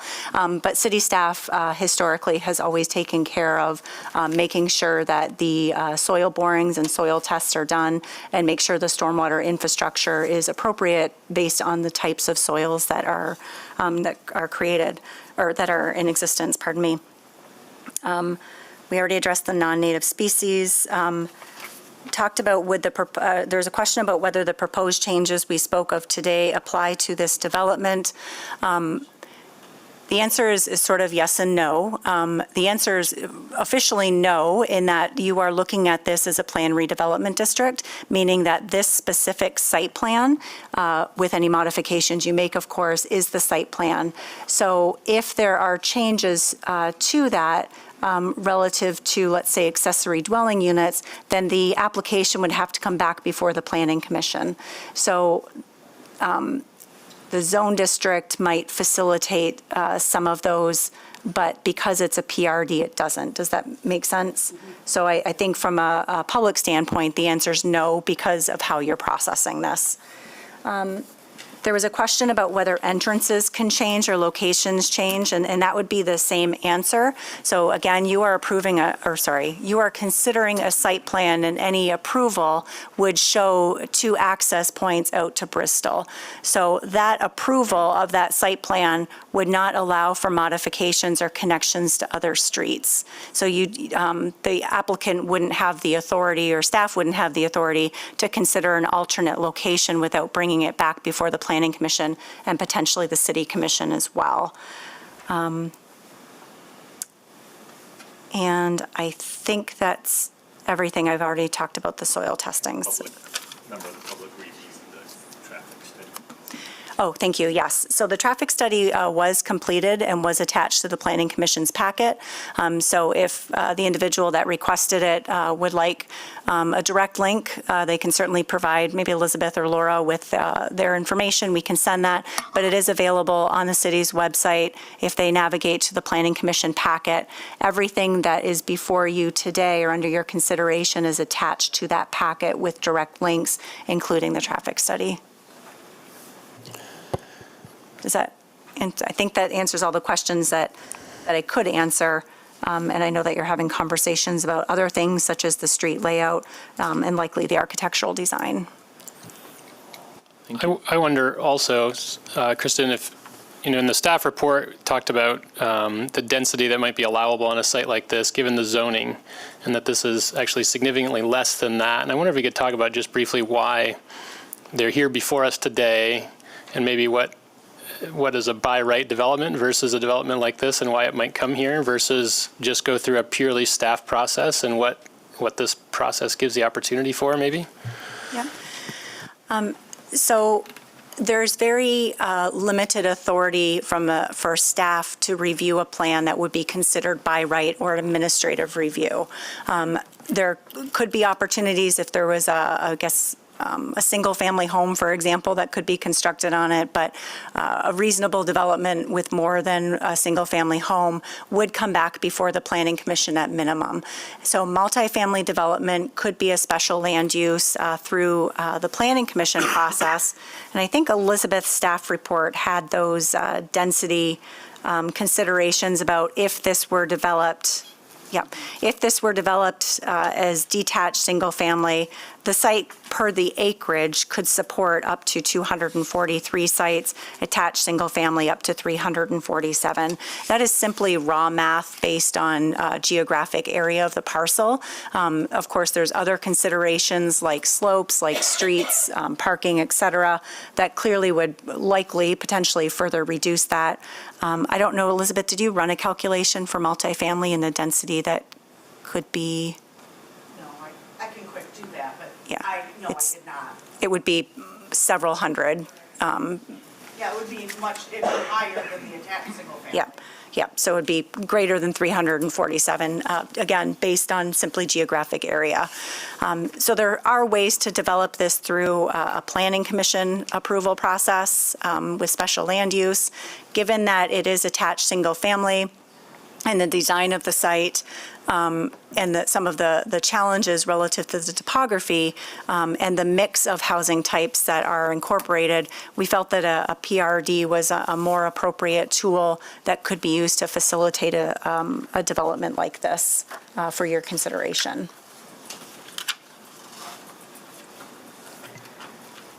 Going back to materials, I guess, what is staff's opinion about the majority of vinyl siding? especially, I guess, for the houses that face Bristol. Well, I think that's part of, I mean, it meets the minimum standards of the zoning ordinance to have vinyl-sided buildings. That said, I think you have a greater responsibility to look at compatibility with the surrounding neighborhood, and I think that there's more, most of these surrounding structures, are utilize more brick. So there might be some consideration there. I think you had a similar conversation with the dwelling place development, the community land trust, and looked to make sure that the final architecture was more reflective of the neighborhood than what was originally proposed. So you have past precedent of doing that, as is your responsibility to do so. So I think the proposal does have more vinyl than the surrounding neighborhood. But I also think that there are, with material, with masonry is going to come a higher cost. So while it's not within your purview to consider the cost, there are consequences to some of those decisions. So I think compatibility with the neighborhood is first and foremost for your consideration. Looking through here, I do see some vinyl, but there are brick elements as well that are incorporated to some of the facades. And certainly we could work with the applicant to add some of those architectural building materials through our review process as well.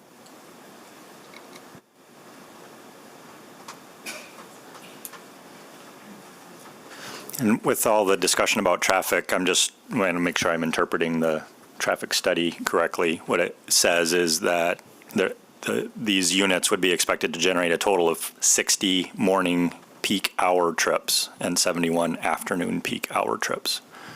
Peak hour being the worst case in the morning, the worst case in the afternoon.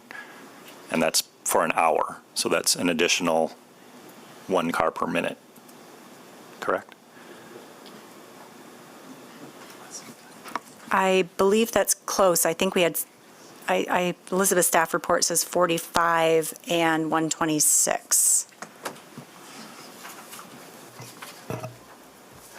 So, yeah, so 45 was the out and 15 in during AM peak. And then 26 out, 45 in the PM, I think. Approximately 2 additional vehicles per minute on average, according to our traffic engineer. So when we have considered cases like this, traffic is always a big concern. And when you hear the testimony, you get the feeling that there's a lot of really bad drivers in the neighborhood right now without this development, and there's people in grave danger already. So I don't know how true that is, but that's the feeling from the testimony. I think the question for us is what incremental difference would this make? And from the calculations, it suggests a rather small incremental difference to me. And that's not to say that the conditions are great right now. We've heard testimony that suggests maybe they're not. But this doesn't suggest to me that it would make it very much worse. Yeah, I think that's always where the difference that individuals' lived experience and how things feel is not always supported by data.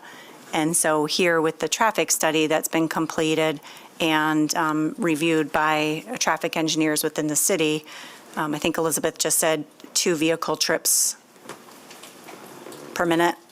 Is that what I just, yeah, per minute. So from again, from the analysis that's been provided from the technical requirements of a traffic study, it is not shown to be a significant burden on the adjacent streets. But that's not to say people's lived experience won't feel different.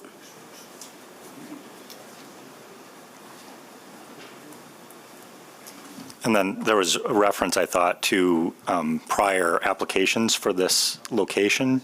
And I've been on this commission for a while, and I don't recall any of those. Am I missing something? I think, so I don't recall a formal application being submitted, at least not since I've been with the city since 2013, if ever. And not since 2007. Yeah. So I'm not aware of a previous application for this site. However, the neighborhood has experienced development requests, and it was across the street, directly across the street on Bristol, which has an address of 960 Bristol. And there were probably 3 applications that came before either the Planning Commission and/or the Planning Commission and Board of Zoning Appeals. So there have been multiple requests for development of property in this neighborhood before. And as you know, those requests were denied for various reasons by the Planning Commission and Board of Zoning Appeals. I just wanted to say that I support Commissioner Joseph and on extending the sidewalks and having what do you call it in front of it, where you have parkway in front of it. I think A, it's safer, B, it's more, I don't know, appealing, and the same with adding to the landscaping in front of the townhouses, that it come out to the curb and or be a little more robust to define, because there's not much of front yards in those townhouses. So a little green to break up the garage doors and cement, I think, is helpful. So thank you for it, and I would support us if we do approve amending and adding that requirement.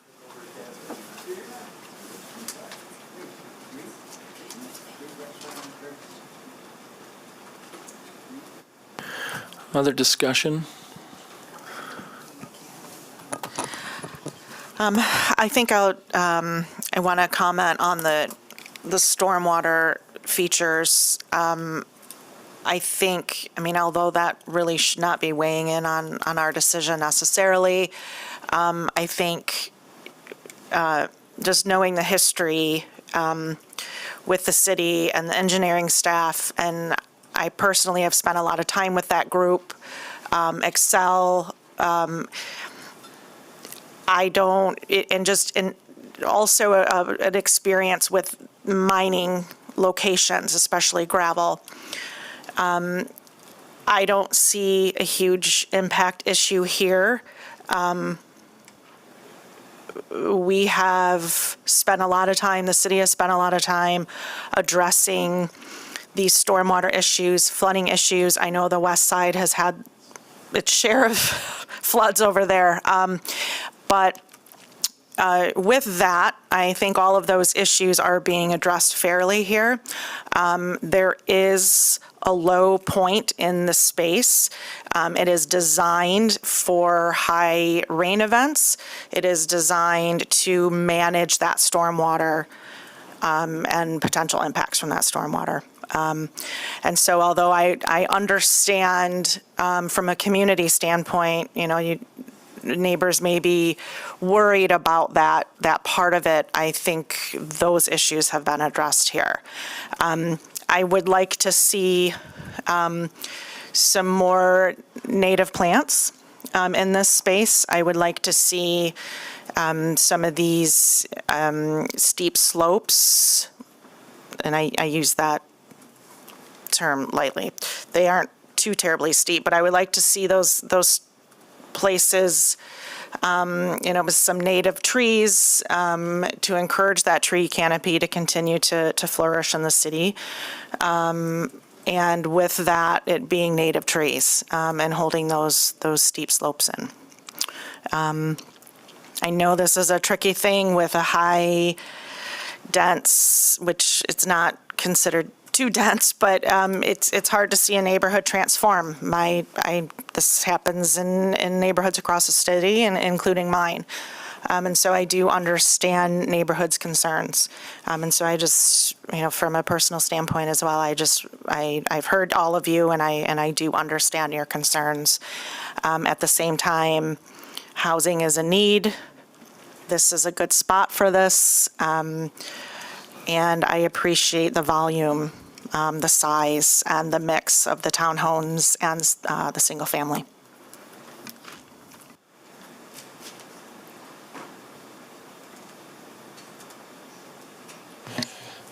I will also echo the appreciation for the neighbors and the investment that they have in their neighborhood and their concern for it.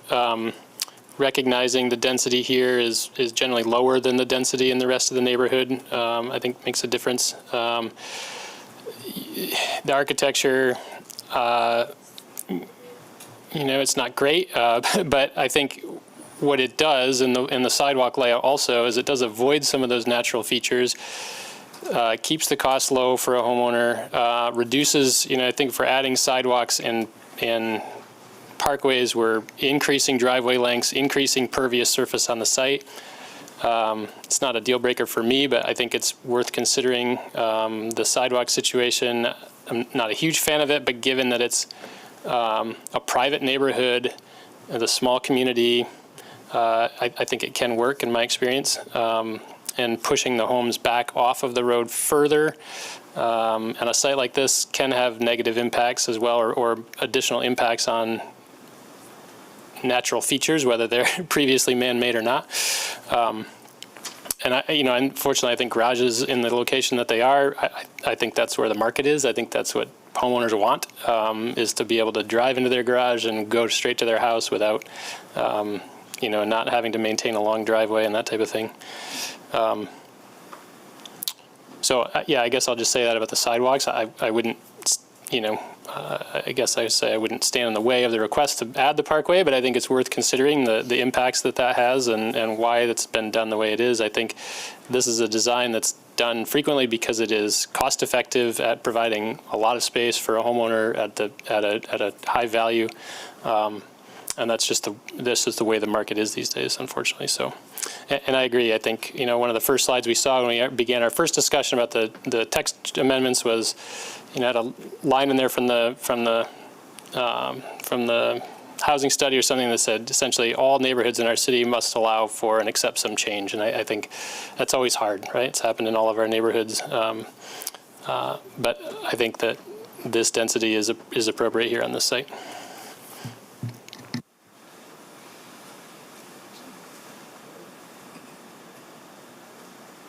One small question. Unfortunately, you can't. No, the public hearing's been closed. All right, commissioners, are there any other comments or discussion? Otherwise, I'm open to hearing a motion.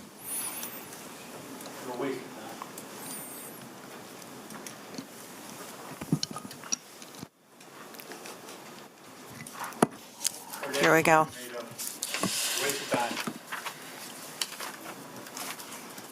Now therefore be it resolved that the Planning Commission recommends approval.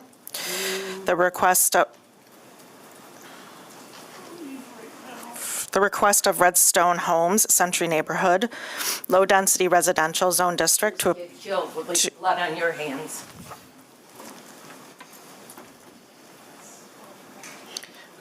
Anyone else? To a planned redevelopment district to facilitate construction of a condominium development of 16 single-family homes and 76 townhomes for the following reasons.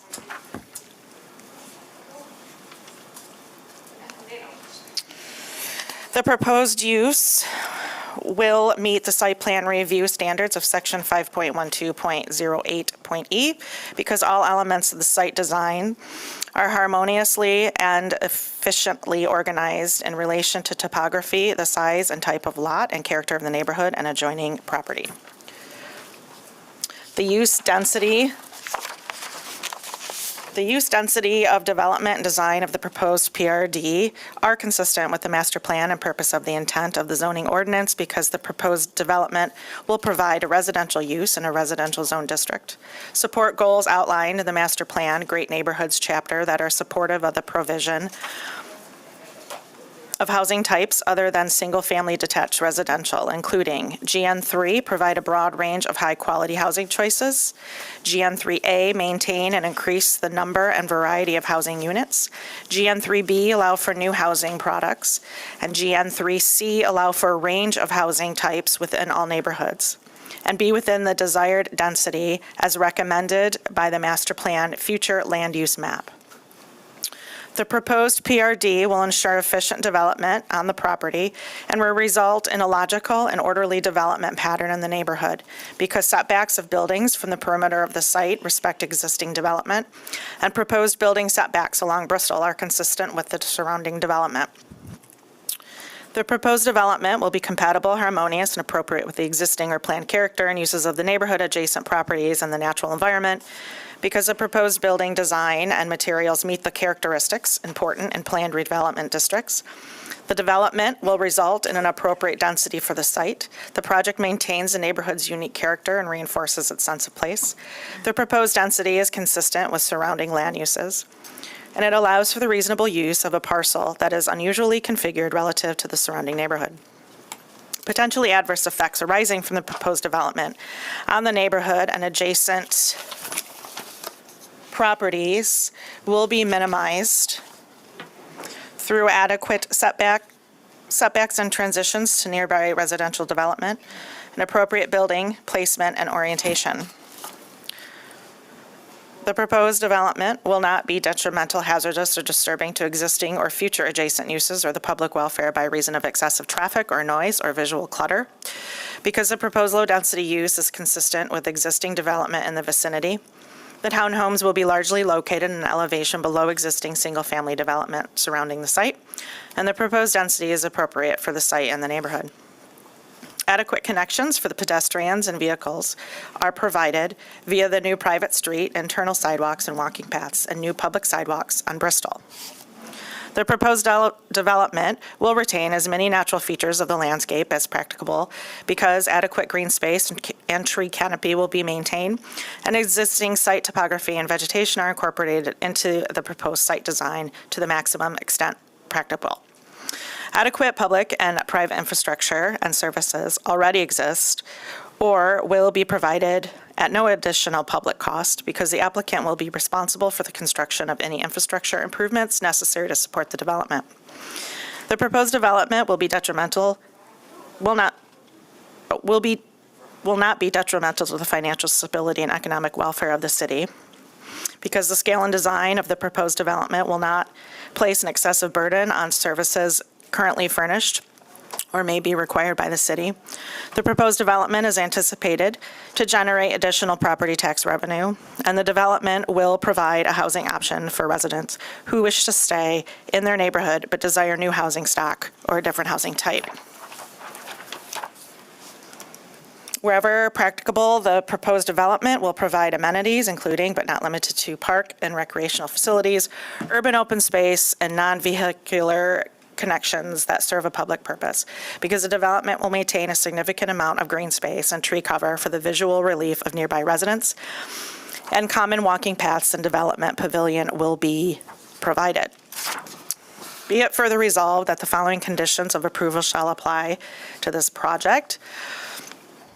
Standard conditions set A approvals up on the screen, that the application and plan submitted by the applicant and signed, dated and stamped by the planning director, shall constitute the approved plans except if plan elements do not meet ordinance requirements and/or as amended in the resolution. Number 2, that the use shall operate according to the application and per testimony as recorded in the Planning Commission minutes. Number 4, that a land use, development services, LUDS permit, building permit, and all other required permits be obtained from the City of Grand Rapids prior to construction, demolition, or operation. And number 6, that the proposed use will comply with all other applicable city ordinances and policies and all state laws. Number 2, that signs shall be governed by the rules and requirements for residential zone districts. Number 3, that the tree canopy of 48% shall be maintained. Number 4, that green space of 70% shall be maintained. That the single-family structures shall meet the transparency requirements of the MCN LDR zone district. That the elevations of the attached single-family structures are approved as submitted, except that the side elevation shall be modified to meet the transparency requirements of the MCN LDR district. Do we want to go into the sidewalks here? Did you craft something up? I did. It was a little more encompassing, so for your consideration, I put that the proposed private street shall be designed to include sidewalks on both sides of the streets, separated from the street with a parkway and street trees consistent with the vital streets requirements. Yes. Sounds good. That street lighting shall be provided along the private street. That a draft master deed and condominium bylaws shall be submitted for review prior to city commission consideration. That the following statement shall be included in any deed or other instrument of conveyance recorded for any lots or other parcels of land served by a private street. Quote, "This property does not abut or front upon a public street. If a public street does not abut or serve the property, the street abutting or serving the property is a private street, and it is therefore not required to be maintained by the city of Grand Rapids," unquote. That a private street maintenance agreement shall be submitted for review prior to city commission consideration. The agreement shall run with the land and shall be recorded with the Kent County Register of Deeds. That public improvements, including sidewalks, curb and gutter, street lighting, and street trees, shall be provided along the site's Bristol property frontage. That easements shall be provided for proposed city utilities. That this approval shall take effect as required by the City Commission approval in accordance with Section 5.12.12.g of the zoning ordinance. Support. All right, we have motion and support. Is there additional discussion? Go ahead. Did you want to go first? Okay. I had a couple modifications. One is regarding, I think it was number 9, that street lighting shall be provided along the private street, meeting the requirements of city street lighting standards. Okay. Yeah, it's fine. Yeah. Okay. Yes. Also wondering, oh, I'm looking at the wrong page. That landscape areas be provided connecting the building facade to the sidewalk. Yes. That the landscape plan predominantly include native plants. Yes. Thank you. That native trees be planted where areas of steep slopes are disturbed. Yes. And this one might need a little bit more discussion, but that hours of construction be limited to 7 a.m. to 7 a.m. to 7 p.m. daily. Before you agree or disagree with that, I'll just note that the city's construction noise ordinance prohibits construction noise between 10 p.m. and 7 a.m. And we have found that developments of this scale in proximity to adjacent residential is problematic for those that live adjacent. Going to 10 p.m. is a bit egregious in my opinion. And therefore a condition of approval limiting those hours is our recommendation. And again, it was a recommendation of 7 a.m. to 7 p.m. that they are limited to construction activity. Yes. Still support. Just one point of clarification, maybe Carol already caught this, but in the standard conditions set A, did we want to renumber 1, 2, since we're skipping 3, 5, and 7? Does that matter to you? You read the numbers as written, but I don't know if it matters. I copy and paste those in, and I strike those there. Perfect. Okay, great. No worries, we're Okay. going to. Great. As it goes to the city. And then the final condition was that the applicant work with Mobile GR to implement traffic calming measures on Patton and Woodrow. Yes. Yep. Yes. Please. All right, any other discussion? I just wanted to add, I'm generally supportive of this, but I just wanted to add as this goes to City Commission, the language on neighborhood is usually very hard, but I think it's softened here because I genuinely feel like we're creating a neighborhood within a neighborhood. So this is becoming not a part of the existing community, but becoming a new community itself.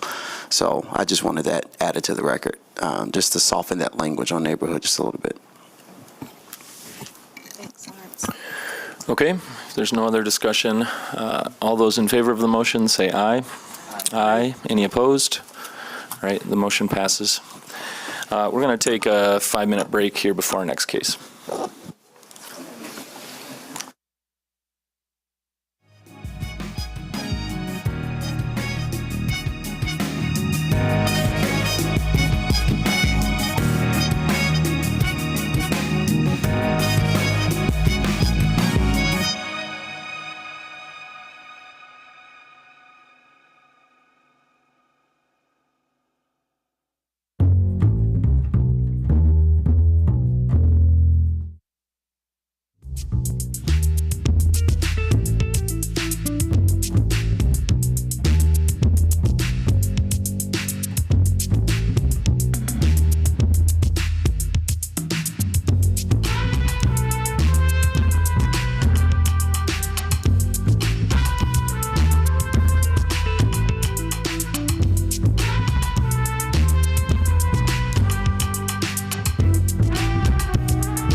get started here in just a moment. Again, if you want to continue your conversation, I ask that you do that out in the hallway, and that way we can get going here.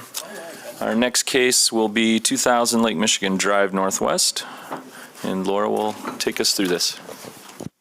So this is a rezoning request for 2000 Lake Michigan Drive Northwest. It's currently zoned as neighborhood office services, and the applicant is requesting to rezone it to mid-century neighborhood commercial for future development for retail use.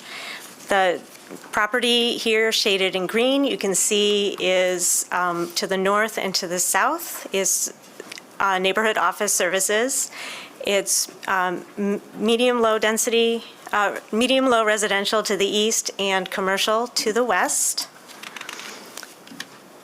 It's at the southwest corner of Lake Michigan and Colville Drive. This portion of Lake Michigan Drive is under the jurisdiction of MDOT, and MDOT has been and will continue to be in communication with the applicant about this project. They've weighed in about the vehicle access to this site and may have some recommendations moving forward if this is rezoned and redeveloped for retail.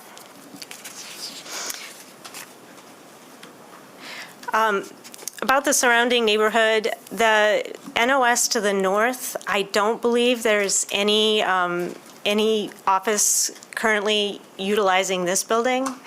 And I believe the buildings directly to the south are also currently vacant. And there's the retail strip mall to the west is an active use, and they have active mix of uses in that building.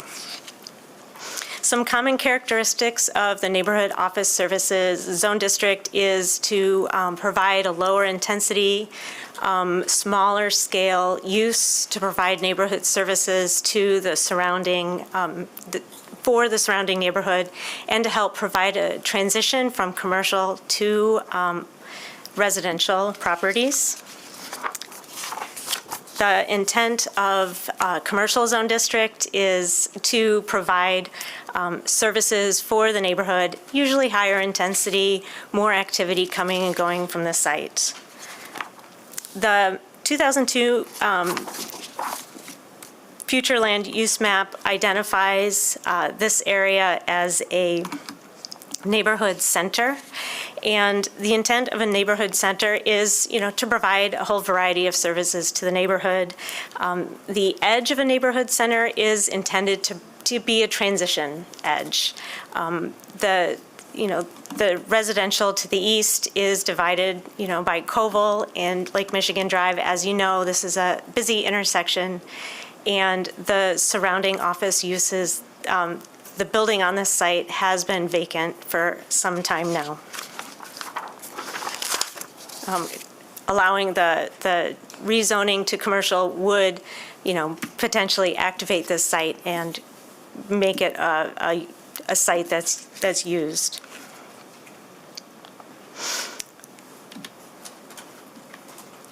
This is a potential plan if the property were to be rezoned. The intent is to utilize the existing 1,500 square foot building and the drive-through that was there for the bank on the property.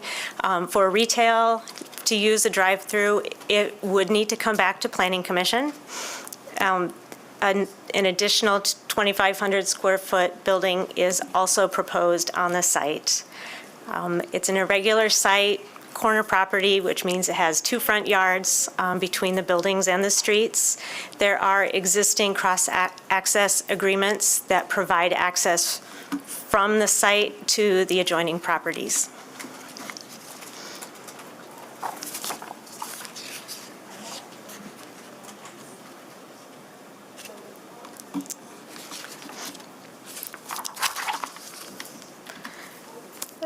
That I think is, in a nutshell, what's being requested. Some of the considerations for Planning Commission would be to consider the change of, to a higher intensity use.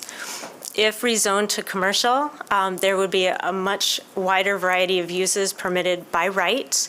And some of those would be more auto-oriented uses. So something to consider is, the transition to residential to the east, and if potential for some auto-oriented uses permitted by right would be appropriate at this location.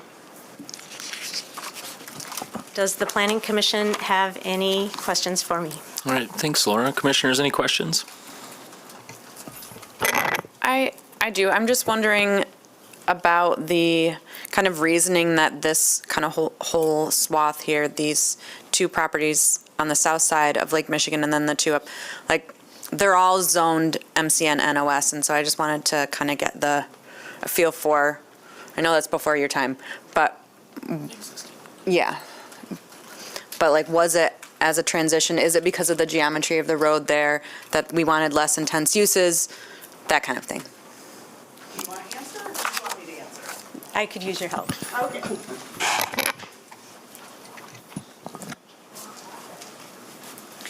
It was also before my time here, but my speculation is the fact that the proximity of residential.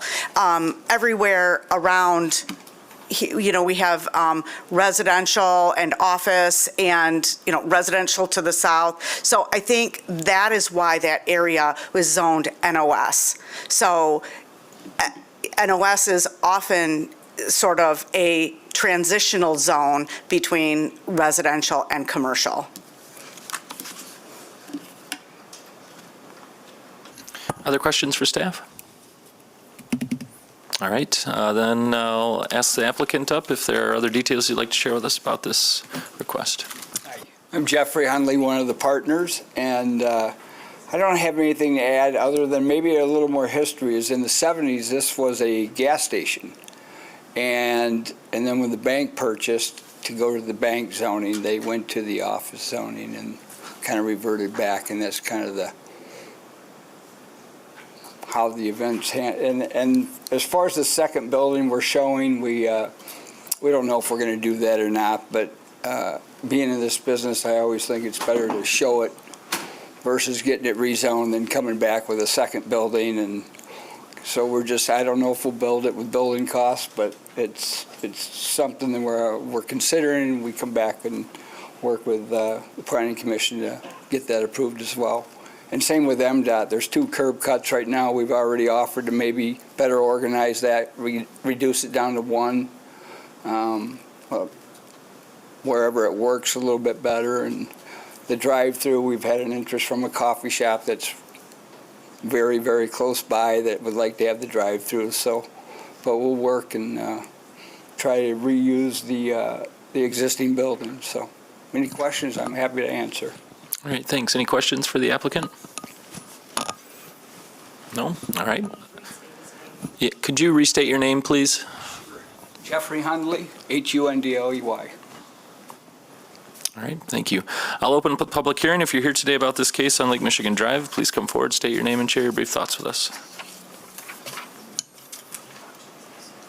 All right, seeing no one jump, yeah? All right.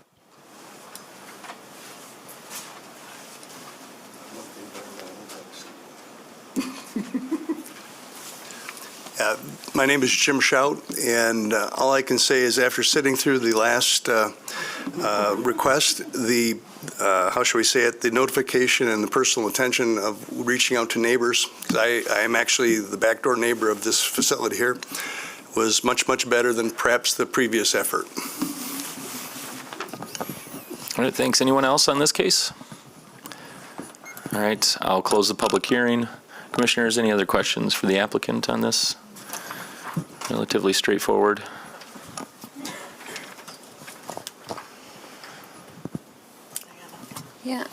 Yeah, I mean, I can see this. Sorry, I'm trying to get to all the. So, yeah, I'm glad that if,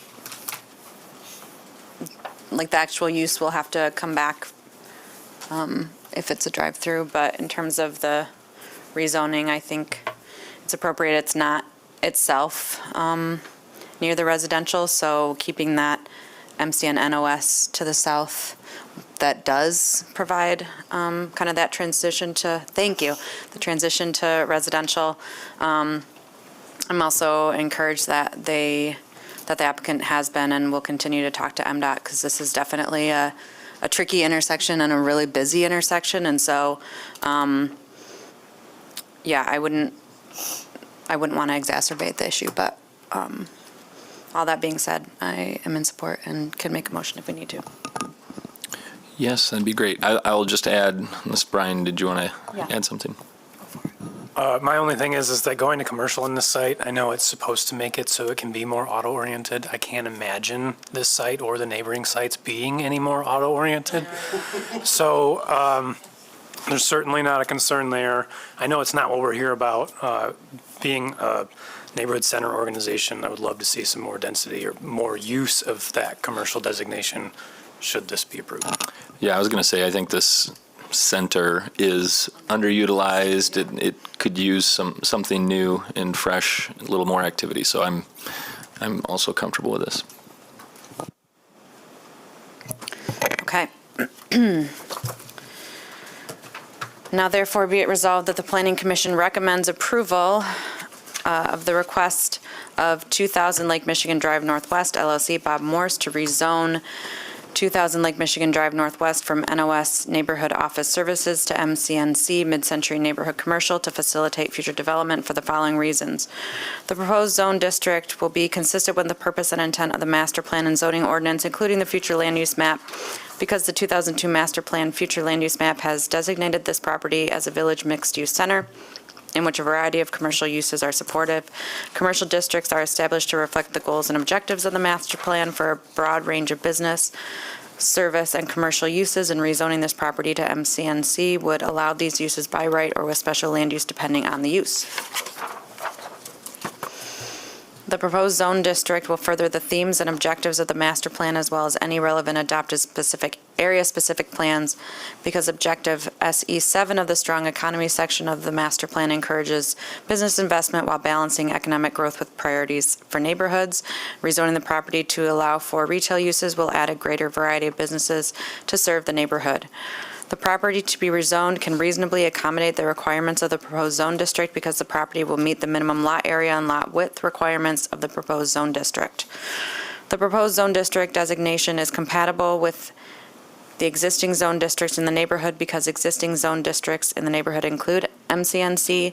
If rezoned, uses permitted in the adjacent NOS zone district will still be permitted at this property.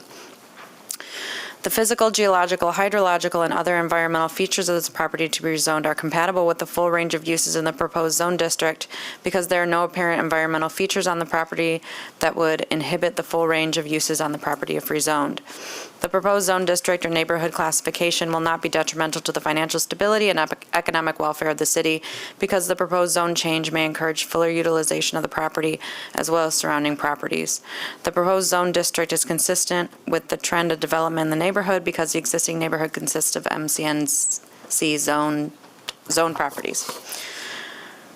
Rezoning the property as proposed would not negatively impact the condition of any nearby parcels currently zoned mixed-use commercial, especially considering vacancy rates, current per square foot lease or sale rates, and other impacts because the rezoning and reuse of the property may encourage other investment in the district. The end. Support. All right, we have motion and support. Any discussion? All those in favor of the motion say aye. Aye. Any opposed? All right, the motion passes. Thank you. Thank you. Our next case is 1555, also known as 1551 Wealthy Street Southeast. Laura will also take us through this case.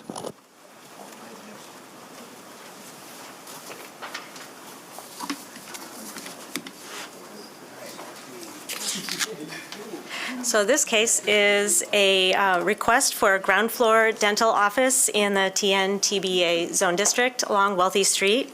The zoning ordinance says that along urban center streets, such as Wealthy Street, ground floor office use requires special land use approval by the Planning Commission. This property on Wealthy Street is on the corner of Norwood and Wealthy. If It's part of a single-story retail building with several suites. There's a 3-story building attached to it to the east. It has residential units above.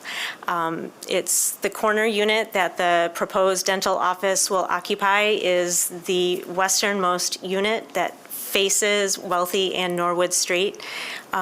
It would occupy this entire stretch alongside the parking area and some of the front facade facing Wealthy Street.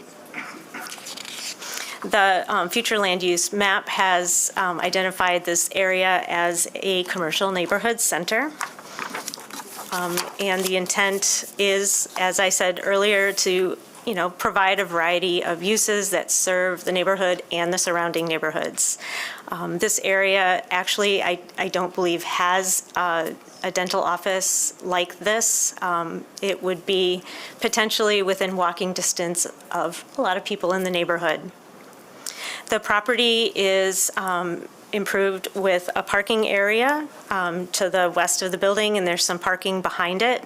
It is shared parking amongst all the tenants of the units and the residential tenants of the building. Since I'm talking about parking, we can talk about parking. The parking lot provides 46 spaces, and they are not designated for any particular tenant. It's just shared use with all the users of the site. Based on the zoning ordinance parking calculation for a dental office, 18 parking spaces would be required. When in situations where there's shared parking, we can use a mixed use coefficient to figure out, because some uses will overlap. And we didn't have enough information about the details of some of the other tenants. So in order to figure out a calculation, I did the calculation based on the dental office, general retail with the other suites, and then the residential units on the property. Based on that calculation, with all of those uses together, 50 parking spaces would be required, and which is a deficiency of 4 spaces. There's district parking available within a block, and there's the the Rapid Route 6 serves Wealthy Street, and there's street parking along Wealthy Street as well. A side note, the future plans for Wealthy Street improvements will eliminate the street parking on the north side of Wealthy Street, but the street parking on the south side and in the general area will stay. So if the Planning Commission is amenable to approving a parking reduction based on the available parking on the street in the district, that can be part of this approval as well. As far as the proposed changes, there aren't very many changes proposed for the building. The suite is about 3,500 square feet, just a little under that. The large black awning on the corner of the building that you can see here is in disrepair, and that will be removed.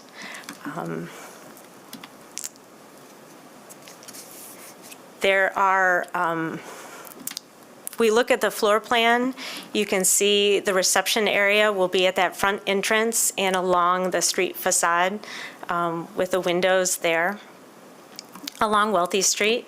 And most of the patient rooms are intended to be placed by the windows near the parking area. There are window shades proposed to be added to the windows, and the Planning Commission may wish to explore with the applicant the intended use of the window shades. I understand that they'll appear black from the exterior. The intent of the window shades, it should be determined if they're intended to create privacy of the inside, which would affect or impact the transparency that is allowed or permitted on the building, or if the shades are intended to just temporarily shade from the sun and not be left in a down position. The intent behind that is to preserve safety for the inside of the building and for the parking lot, and to preserve the transparency on the building. For use considerations, proposed hours of operation are Monday through Thursday, 7 a.m. to 3 p.m. 4 to 8 employees are anticipated. Patients are expected to spend between 45 minutes and an hour on the site, in the building. And the staff area and the staff entrance are located at the rear of the building with a separate entrance from the parking lot. Mobile GR did request a trip generation analysis, and that was completed by a third party and submitted to us. The findings of the analysis determined that the dental office use will have minimal impact to the trips along Wealthy Street, and Mobile GR reviewed the plan and concurred with the findings. That, in fact, Mobile GR, the recommendation was that they found that based on the trip generation analysis, the proposed dental use will have fewer trips than the previous retail use did. In sum, we ask the Planning Commission to consider the appropriateness of the ground floor office use for this dental office in a TBA zone district on Wealthy Street, and the adequacy of basis to waive for the parking reduction. Any questions for me? All right, thanks, Laura. Any questions? I have one. So on this slide, there's like that, northwest corner of the building there. No, I was looking at the map then. Sorry. It's bottom left. So is that like a vestibule? Is that not part of the building? I guess I'm confused about what that space is currently and how it works with what's happening internal, and maybe that's a question for the applicant. I think so. Okay. I had overlooked that, so it's a very good question. The applicant can explain that further. Thank you. Any other questions? All right, thanks. I'll invite the applicant up if there are other details you'd like to share with us. I'm Matt Christie with Matheson Architects. I'll first address the lower left corner. That is future expansion. This is a new practice starting up, so the intent is that, once she builds her practice, that she could expand another patient room in that area, and then the remaining would be in office space. So in its current configuration, that would be office space in the meantime. As for the roller shades, the intent of that would be with those windows facing west would just be for solar control during potentially late operations. We're early in the design phase, so that was just a question that came up, and if we do, it would specifically be for solar control. We did do neighborhood outreach with both through the ECA and EBA, and received letters of support from both of those groups, and they also did outreach with local neighbors in the area.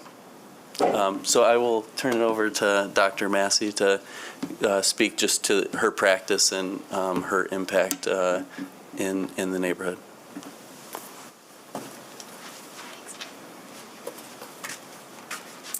Good afternoon. My name is Jessica Massey, and I am a pediatric dentist. I don't know if that was made clear, but this is a pediatric dental office. I've been practicing for the last 12 years, 10 of those here in Grand Rapids, and I was drawn to the Easttown neighborhood due to its inclusive values and its proximity to my home and my family, as well as the lack of pediatric dental services for many miles.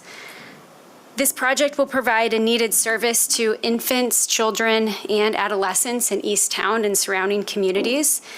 and will support and foster community health and wellness for the pediatric population.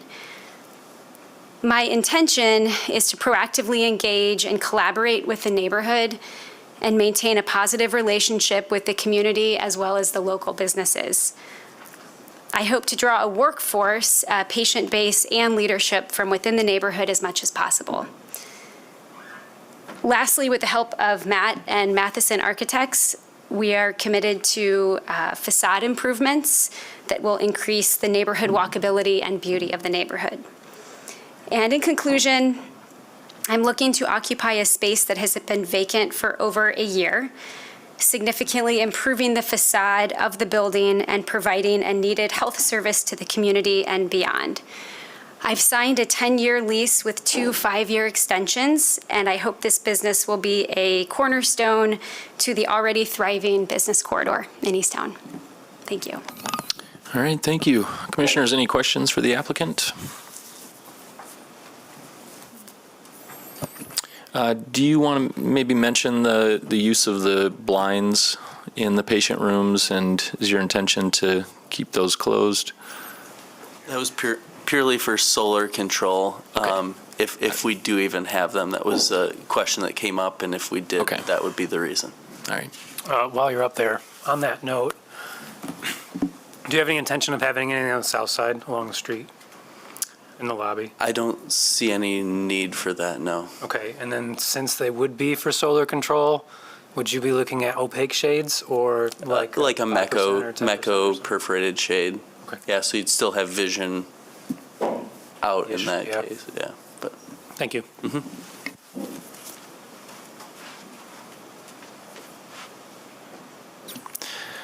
All right, any other questions for the applicant? Okay, I'll open up the public hearing. If you're here today about this case, please come forward, state your name, and share your thoughts.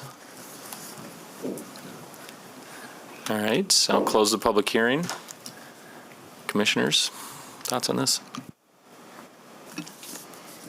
I think this is a wonderful addition to a beautiful, thriving, street-oriented, walkable community. And I think filling a vacant space that can be used by the neighborhood as an important healthcare provisions that it provides is a very good use of the space. And you know what I love about Easttown is it's got such a variety of different kinds of uses. And when I saw a dental office, I thought, oh yeah, that could work. I think that would just add to the vibrancy and number of things you can get in Easttown. And I'd be happy to make a motion. I just wanted to comment on the parking. I'm close to here. I live close to here. I am in these spaces quite a bit. Super excited about a dentist office in the area. But I've never struggled with the parking issue, and just the Easttown community. It's a very walkable space, and so I'm not concerned about the parking. Just want to make note of that. Yeah, and if it's not going to be Blockbuster, might as well. But actually, it is office use in TBA. So for a while there, we had a lot of debates about the appropriateness of that, and especially up and down the wealthy corridor. So I don't want to just overlook that. And to me, I think it is appropriate, especially if we can maintain the form of the TBA, which the questions about transparency, I think we're getting to, and the facade improvements. So I can be in support of it, but I just think we don't want to be. Yeah, that's what I was going to say too. I am in support, but definitely, especially dental offices with the operating hours being as limited as they are, like it's not as active of a use as we would typically want in this district. But I do think that people coming here, some of the other commercial businesses in the area are open during these times too, so they could go to those and contribute to the vibrancy of the neighborhood. And yeah, I am appreciative of the facade improvements. Related to the transparency, I guess knowing that the purpose of it is for solar blocking the sun from coming in is different than the privacy. And because I was curious about the layout, whether there were opportunities to switch it so you could have that transparency open more, but maybe it doesn't matter because it's just to block the sun. But that was one question I had about the layout.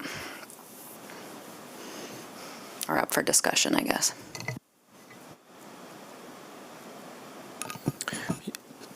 Go ahead. Yeah, I guess I would echo the comments. I think it's the space has been struggling for a while. I live in the neighborhood as well, and so I'm happy to see it used. I'm happy to see a long-term commitment there. It's not as vibrant as maybe I would hope, but I guess one of the questions I did have is, and especially on a pediatric side, closing at 3 every day. That means no after-school appointments. I'm just kind of curious about that.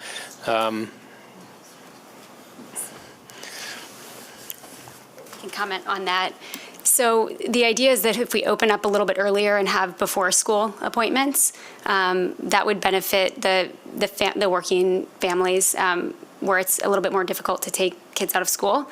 Those are generally the hours that I'm planning on. However, I do plan to have at least once a month being open until 5 o'clock so that we can accommodate families that really need those after school hours.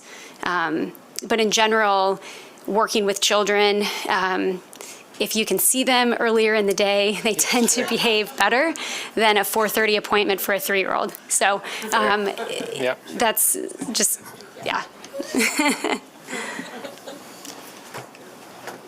Yeah, and that's like an industry thing, right? Like, as a parent, like, it's always a problem with dentistry, right? They're never open when you want them to be. So I don't know that this is any different than anything else in the practice. Probably have to bribe them by taking them to the candy shop after. No, I don't do that. All right, any other discussion on this, or is someone willing to make a motion? I can make a motion. Oh, I'm sorry. Oh, what? Oh, okay. Okay, all right, here we go. Now therefore be it resolved that the Planning Commission approves a special land use and site plan review request of Jessica, is it Massey? Massey, okay. DDS PLLC to establish a dental office on the ground floor of an existing building in the TNTBA Traditional Neighborhood, Traditional Business Area Zone District at 1555 AKA 1551 Wealthy Street Southeast for the following reasons. The proposed use will be consistent with the purpose and intent of the master plan and zoning ordinance, including the zone district, because the proposed use will provide a desirable mix of uses in a commercial area and provide supporting services for the neighborhood. The proposed use will meet the site plan review standards of section 5.12.08.E because the use is at an appropriate scale for the size of the site, which allows for an efficient layout that is designed to comply with the provisions of the zoning ordinance. The proposed use will be compatible, harmonious, and appropriate with the character and uses of the neighborhood, adjacent properties, and the natural environment, because the proposed use will support the desired mixed-use character of the neighborhood, and the proposed use will provide an amenity unique to the neighborhood. The proposed use will not have adverse effect on the neighborhood because the proposed uses will provide additional support for residents in the neighborhood, and on-site district parking, street parking, and transit are available. The proposed uses will not be detrimental, hazardous, or disturbing to existing future uses or to the public welfare by reason of excessive traffic noise or visual clutter, because anticipated office traffic is anticipated to be low. The proposed use will not adversely affect the walkability of the neighborhood, impair pedestrian circulation patterns, disrupt the continuity of the urban street wall, or hinder the creation of a pedestrian-oriented environment, because the arrangement of the proposed use is intended to encourage an active street environment, and the proposed use will allow for additional foot traffic. The proposed use will not be detrimental to the financial stability and/or economic welfare of the city, because the use is not anticipated to create nuances or or needs that will require, nuisances that or needs that will require additional city services. Be it further resolved that the following condition of approval shall apply to this project. Standard condition set A on the screen. I will go through the list here.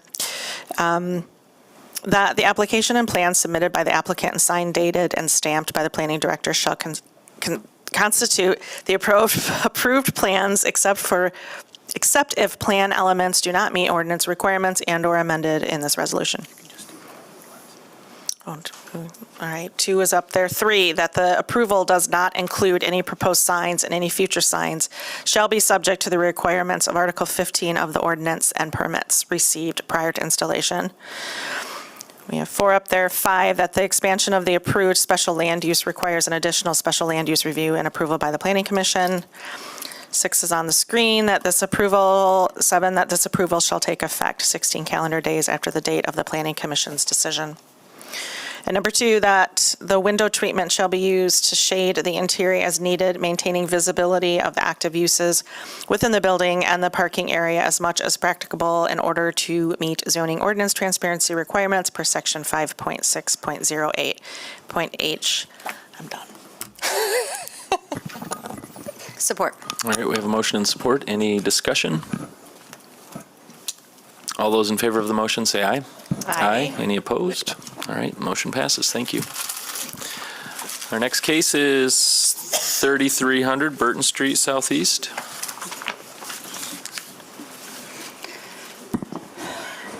Okay. There we go. Okay. The next item on the agenda is a request from Calvin Theological Seminary. They are requesting the rezoning of this property from the NOS Office Zone District to the Special District Institutional Campus, otherwise known as IC. And they're asking this because they are proposing or they desire to redevelop the property for student and family housing. It's currently improved with an office building. The Theological Seminary uses it or has been using it for offices.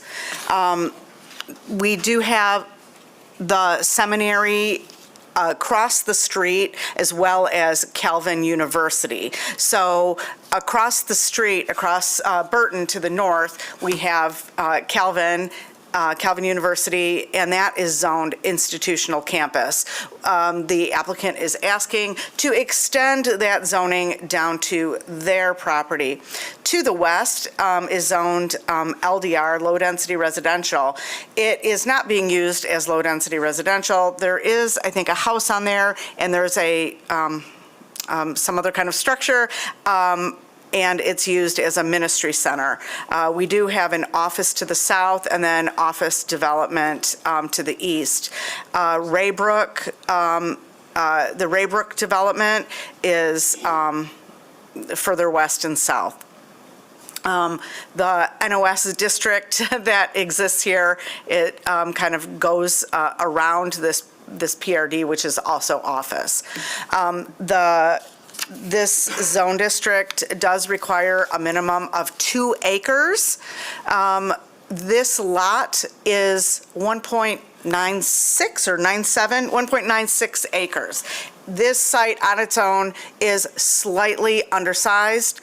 The Planning Commission and the City Commission can make an exception here. And I would suggest it would not be inappropriate given that we have IC to the north. This will not be an island of IC. It can otherwise, support redevelopment. There are some, there's a creek that runs along the west. The applicant has done a great job of doing exploration with city staff. We've explored all the necessary setbacks from the creek. One other thing I should mention, that the IC district does require special land use for any development within 250 feet of the borders. So this proposed building would come before you for review and approval. Do you have any questions for me, or shall I turn it over to the applicant? Yeah, so in our packet, it says that Calvin also owns the property to the east and to the south, and I'm wondering why those aren't part of this rezoning request. So this is Calvin Theological Seminary. It is not part of Calvin University. And Regardless, don't they own both of those anyway? so you know what? I'll have the applicant talk about that. They'll be able to talk about that better than I can, that relationship. But this property and the property to the west is not owned. They're two different entities. That was something that staff said as well. We said, oh, we should rezone them both, but they're two different entities. So if Calvin University ever wants to redevelop to the west, we'd probably encourage rezoning. All right, I'll invite the applicant up if there are other details you'd like to share. Good afternoon. Thank you for having us today and for that introduction, Elizabeth. And thank you guys for the hard work you've done putting together this agenda packet. I know you guys spent long hours on this one, so appreciate that. My name is Jeff Van Laar from Excel Engineering. Normally, I don't sound like this, so please bear with me. My voice is starting to come back, so it's good that it wasn't yesterday, but yeah, glad you have a microphone too. I'm here with Tim Mustert from Integrated Architecture, and we're here on behalf of the applicant Calvin Seminary. As Elizabeth mentioned, we're here today seeking rezoning from neighborhood office to the special district institutional campus. As was asked, I was going to make a point that Calvin Seminary and Calvin University are two separate entities. The seminary is located north of Burton on Calvin's campus, and they have a long-term lease. I believe at one point somebody may have mentioned it was like a 99-year indefinite lease. So while they are closely associated, they are two separate entities, which is why we're just coming for the rezone of this property versus the one to the south as well. As mentioned, this property is owned by Calvin Seminary, and as Elizabeth mentioned, it has been used for office space. When they originally bought this property about 9 years ago, they had visions of bringing student and their student families to live on this site and have been using it for office space until they recently did an expansion of their building across the street, and those offices have now moved across the street. So they're moving to kind of phase 2 of their vision of bringing student housing to this area. And as part of that focus, the current lease that they have that they use for student housing, which is a little ways down Burton, I believe, is set to expire in July of 2025. And so they're looking ahead saying, okay, we need a space for student housing by then. Ultimately, they are looking at about 48 units in this building between 1, 2, and 3 bedroom houses, along with some community space. Tim and his team have been doing a significant amount of concept work up to this point, and we've started to look at some site elements so that we can jump into design if this rezoning moves forward. And we've already had a design team meeting with staff on this project as well. Elizabeth kind of gave a rundown of the neighboring properties, so I won't get into it in too much depth. But adjacent to the Calvin University property to the south is Raybrook Holland Home, which has some high-density residential that will probably be similar to what we envision on this site. Elizabeth noted the size of this parcel's 1.96 acres, and the minimum lot size is 2 acres. But I think there's some flexibility for you, as Elizabeth mentioned. For reference, to get this site to 2 acres, we would need to add about 4 feet to the long side, the west property line, which is in a natural zone, which wouldn't be developable anyways. So adding those 4 feet will not make any difference in terms of like the long-range planning here. Given that the seminary owns this, Calvin University owns the property to the south, Calvin University and the seminary are north, And there are some larger buildings in the commercial space to the east. This is a natural fit for expansion of the SDIC area to serve the seminary and their students and their families' needs moving into the future here. Happy to answer any questions that you guys may have about this rezone. All right, thank you. Commissioners, any questions? All right, I'll open up the public hearing. If you're here today about this case, I invite you to come forward, state your name, and share your brief thoughts with us. Seeing no one jump up, I'll close the public hearing. Commissioners, any questions about this? Otherwise, discussion. So the reason that they're coming for a rezone is because the number of stories they want for their development is beyond exception in the other zone district? Yes, exactly. In the NOS zone district, they'd be greatly limited in both density and building height. So NOS would not facilitate the plans that they have. We've used other tools previously, such as the OPR tool, for example. However, we didn't think that made a lot of sense in this particular case, especially when we have the institutional campus zone district that this fits cleanly into.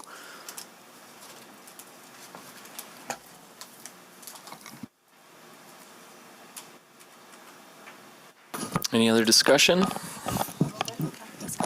think it's just notable that there are other uses that would be allowed. So their plans are for residential, but we just have to take that into consideration. As far as the plan goes, it seems to make good sense to me, it being contiguous with the campus. And I think the current housing is off 28th Street down by the Woodland Ice tennis place. So this seems to make a lot more sense operationally. They recently sold that facility and are now leasing back, but their lease runs out in '25, so.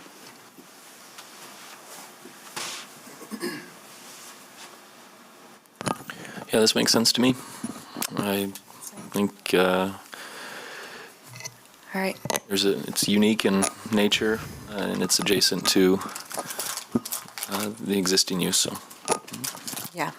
Yeah, and I guess now that I understand that it's two different owners, I really thought I read that the same person owned all of it, so I apologize for that mistake. But yeah, I guess I can see it as a continuation of the zone district from north of Burton. So I'm happy to make a motion.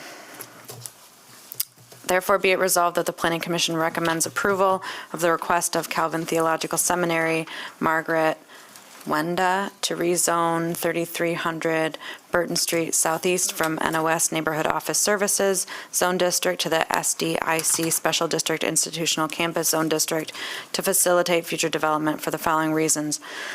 The proposed zone district will be consistent with the purpose and intent of the master plan and zoning ordinance, including the future land use map, because the rezoning will support the 2002 master plan recommendation to encourage major institutions to remain and grow.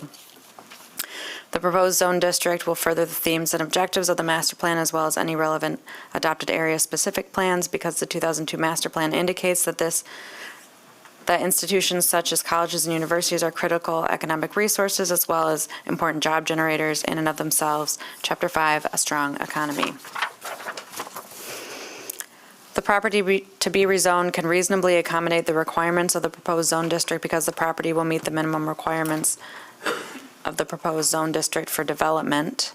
The proposed zone district designation is compatible with the existing zone districts in the neighborhood because adjacent properties are zoned for high-density residential use, which is compatible with the intended residential use of the property, and it's a continuation of the SDIC zone district just north of Burton. The proposed zone district or neighborhood classification will not be detrimental to the financial stability and economic welfare of the city because public facilities already exist. And the proposed zone district is consistent with the trend of development in the neighborhood because surrounded properties are either zoned for or used as institutional uses. And the intended use of this property will be to provide much-needed residential units that will support the existing institutional use and surrounding businesses. That's it. Support. All right, we have a motion and support. Any discussion? All those in favor of the motion say aye. Aye. Aye. Any opposed? All right, the motion passes. Thank you. Thank you very much. Our next case is 125 Cottage Grove Street Southeast.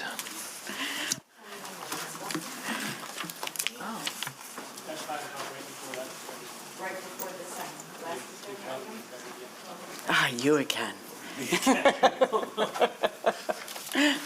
Hi there, I'm Elizabeth. Hi, James. Okay, the next item on the agenda is 125 Cottage Grove Southeast. United Rentals, Reliable On-Site Services Division, is requesting approval for outdoor storage of fencing, portable toilets, and restroom trailers. And the subject property is zoned IT, and although and really what the issue here is the outdoor storage of those items. And although the property had previously been used for outdoor storage, it was used for vehicular storage. I think there was auto sales on this site, and then in 1987, they added trailer sales, and then in 1999, there was Penske truck rental, and then I know that, I think it was the Rapid, I think had some vehicles stored on the site. So it's really been used for vehicular storage rather than sort of material storage. And so that is why it's before you today, sort of this change or intensity of the outdoor storage use. The property is 2.34 acres. It's at Cottage Grove in Jefferson. As you can see, it has chain link fence with barbed wire around it. It has a single-story concrete building. The property is almost entirely paved, all the way, even to the lot line. There's no parking lot screening or street trees on the site. I think I'll defer to the applicant to talk about the use. I'm sure you can explain it much more succinctly than I can. But what I do want to say is, you know what? I'll talk about some of the adjacent properties. It is against railroad tracks. It is adjacent to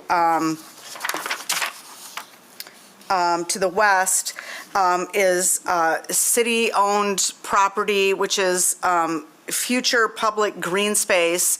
I don't believe that at this time there's plans for significant or any park improvements, but it will be green space and usable by the community. To the north, you can see there's this vacant property. If you've driven by, you'll see that this building is under construction. This is, I think, next step of West Michigan. They're proposing, it's a manufacturing facility, like 15,000 square feet. On the south elevation, really, there's not really any windows. It's pretty much a solid surface on that interior elevation there. The north elevation, which faces a public street, has transparency. And I would also like to mention that you might recall the tiny home community that is proposed where I'm pointing on the where I'm pointing on the screen. Next Step also has constructed a number of single-family homes. So I mention this because of the proximity of residential. It is in the general vicinity. The applicant is proposing to have outdoor storage of various materials, and from a zoning standpoint, really you're being asked, one, is this use appropriate here? The outdoor storage of these types of materials. Is this appropriate? And if so, where on the site is it appropriate? I'm really asking this portion in the yellow that extends in front of the building. You can approve that no closer than 15 feet to the lot line, and we'd probably want to see some screening there. So if you look in your resolution, if you're amenable to approving, you're asked to contemplate what kind of screening there in the front yard. Additionally, how close to the lot lines, the other types of, the other areas should go toward the lot line. The fencing is proposed, up to the paved area near the lot line, and then I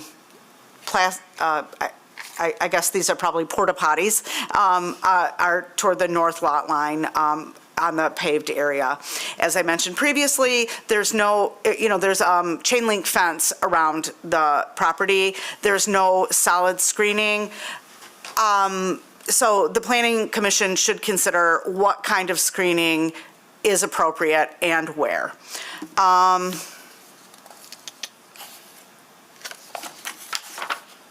We have received a couple of letters, and the applicant did do neighborhood outreach.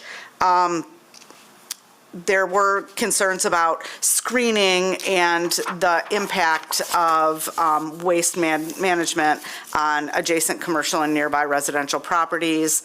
Garfield Park Neighborhood Association was concerned about odors and water and soil contamination. I do want to mention that the applicant did ask, has explored with the city about waste disposal. They're unable to take waste to our wastewater facility. We don't do that, apparently. So they would need to take it somewhere else that does accept it. And we've had lots of conversations about stormwater management and safety. The applicant is aware, and the applicant's engineer is aware that that will need to be addressed properly, through the LUDS permit process to ensure that there are no issues. Do you have any questions for me? Thank you. Any questions for Elizabeth? Yeah, I'm just curious about, earlier when we were talking about, I can't think of the name of it, the multifamily development or the townhomes and the houses. Mm-hmm. There were a number of things that weren't under our purview. Mm-hmm. And I'm curious if, concerns about smells or how they manage their stormwater is even appropriate for us to talk about or not. Not the stormwater, because they will need to meet those requirements. Odor is a standard. It is one of the special land use standards. Thank you. I don't remember which one, but it's in there. So if you look at your resolution, you'll find it. So I'm in looking at our draft resolution options, it talks about potential examples for screening related to like a 6-foot-high fence. Is fencing the only thing that would be required generally, or would we have landscape buffer kind of stuff too? Absolutely. You could do anything like that. Okay. I think one thing I didn't mention is, maybe some bringing it, I think I did put it in there, that the site should be brought closer to conformity with landscape standards. So, maybe some landscaping in the parking lot will help, but then relative to the screening, the zoning ordinance refers to the materials recovery and salvage section, which recommends an 8-foot tall fence or, wall. I don't think that that would really be appropriate here. I think there are really the site is not very big. I think there could be safety concerns. So that's why I put 6 foot in there. But that's for discussion. You may not quite similar to this application, but similar standards relative to screening. Westside Iron and Metal down on Hall Street. I have it up on my screen. If you Google it, I think it's 217 Hall Southwest. That was an example where a solid metal fence was required. Again, different use that necessitated different treatments, perhaps. But there is, I believe it's a 5-foot landscape buffer that was required to be located in front of that metal fence to mitigate for the impact of having something so solid close to the street. So that might be an example where we've used a similar treatment in the past.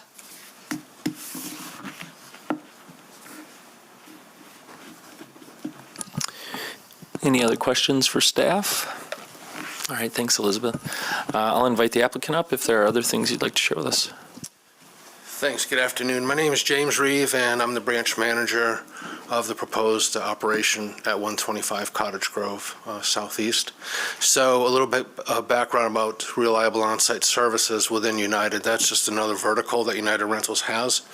We're not new to this business. We've been operating reliable on-site services now for 6 years across the country. We currently operate about 60 branches. We're opening hopefully including Grand Rapids, another 10 by year end, and targeting 25 new branches next year. It's a great opportunity for the company to grow revenues, et cetera. So this is not something that's new to us, whatsoever. I've got background in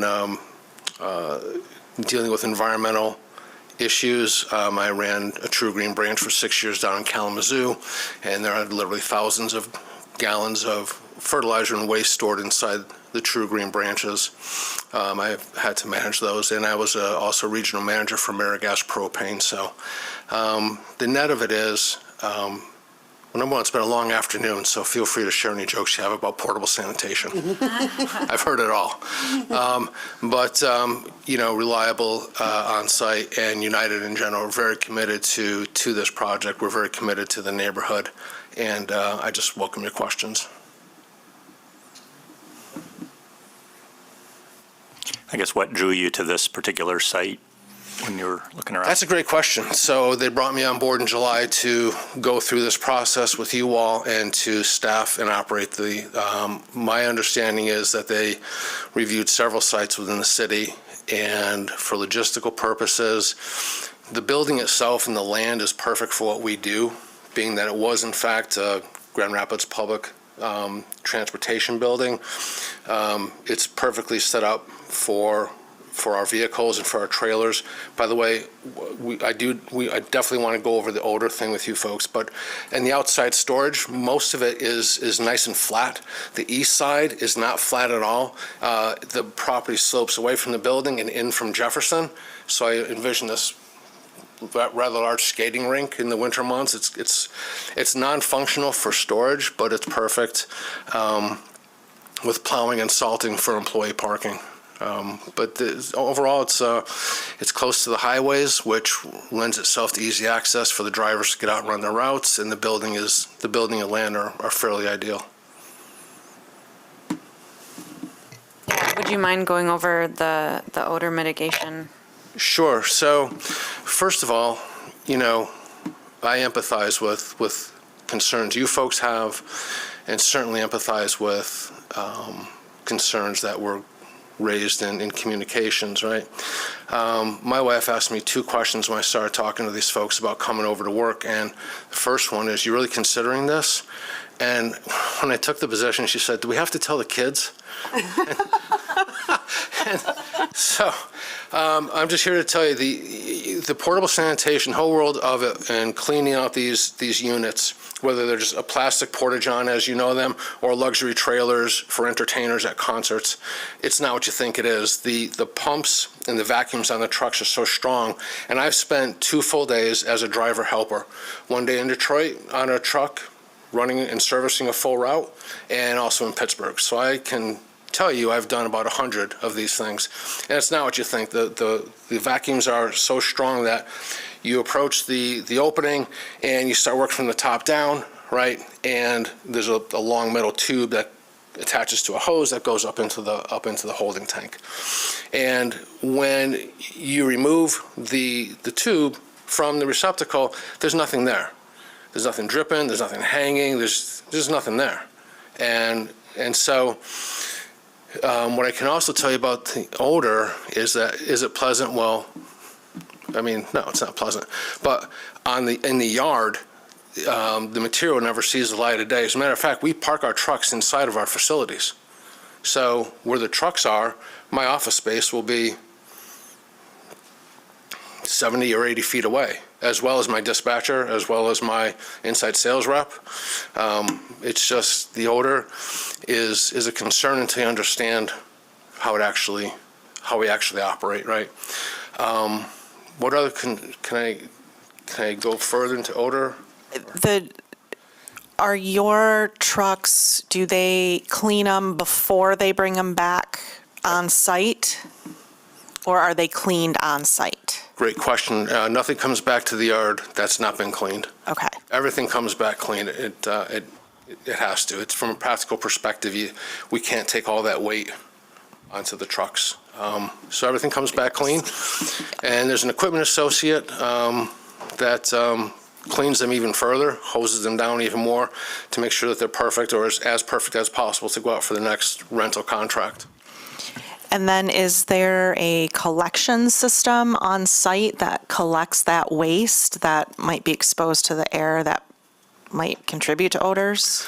Yes and no. So Elizabeth mentioned that the city doesn't take septic trucks directly, right? So there are 2 communities that do have relatively close facilities that will take us, and we're permitted right now with the city of Allegan for those routes that are in that area, and they wrap up their day within 20 miles of their wastewater treatment facility. We are permitted to take our trucks directly there, and they'll dump at their wastewater treatment and come back to our yard. And also Muskegon, same scenario. If a driver ends up their route close to Muskegon, we're permitted up in Muskegon as well. Those are the only 2 facilities anywhere near Grand Rapids where we can do that. So what about city routes? What about routes to the east is the logical next question. What we're proposing is putting a tank on site. They're called a frac tank, okay? They're large volume capacity tanks, and the way they function, they sit, matter of fact, I've got the material palletized right now in the shop. They sit on a pad and contained within a heavy poly berm. It's called a berm. The capacity of the berm that we've purchased is 4,500 gallons. And so imagine a huge, fairly rigid garbage bag, if you will, that this frac tank sits fully inside of. And so the frac tank is 10 feet wide, 50 feet long. The berm is like 12 by 60.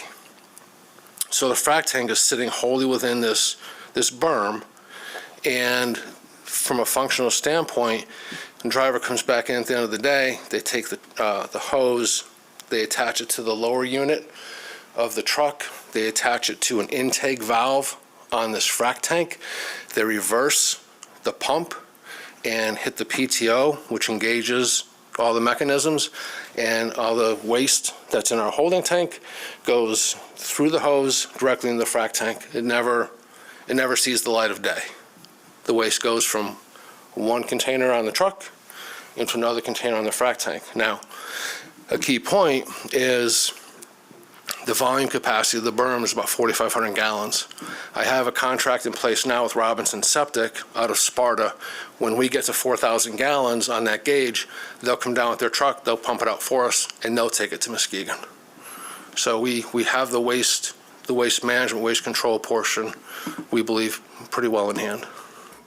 So to clarify, the porta-johns are cleaned out off-site from your trucks? Correct. And your trucks dispose or put them into the tanks on the inside of the building. And the porta-johns come back empty. Where are they cleaned? They're cleaned in the field. Off-site? Correct. They're cleaned in the field. When they come back in, we repair them.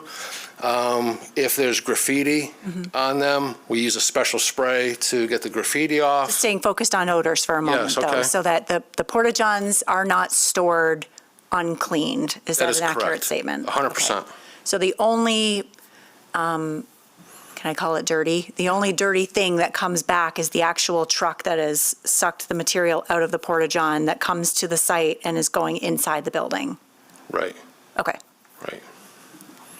I just wanted to clarify that because I think And- that's important And is to it- understand for the odor control. And is everybody clear, this frac tank sits outside of our building and has no plumbing connectivity at all to our building? It's just a standalone unit. But it's enclosed, covered, It's in a berm. sealed, pardon me. It's in a berm. So if you're pumping large quantities of fluid, assumingly at a relatively high rate into that frac tank, the frac tank needs to be vented, correct? The frac tank is not vented. So it's pressurized when you pump stuff into it? It's a 21,000 gallon tank, so the volume is very low. Oh, okay. The volume is very low. We can't have more volume in that tank sitting than what the berm can hold for us.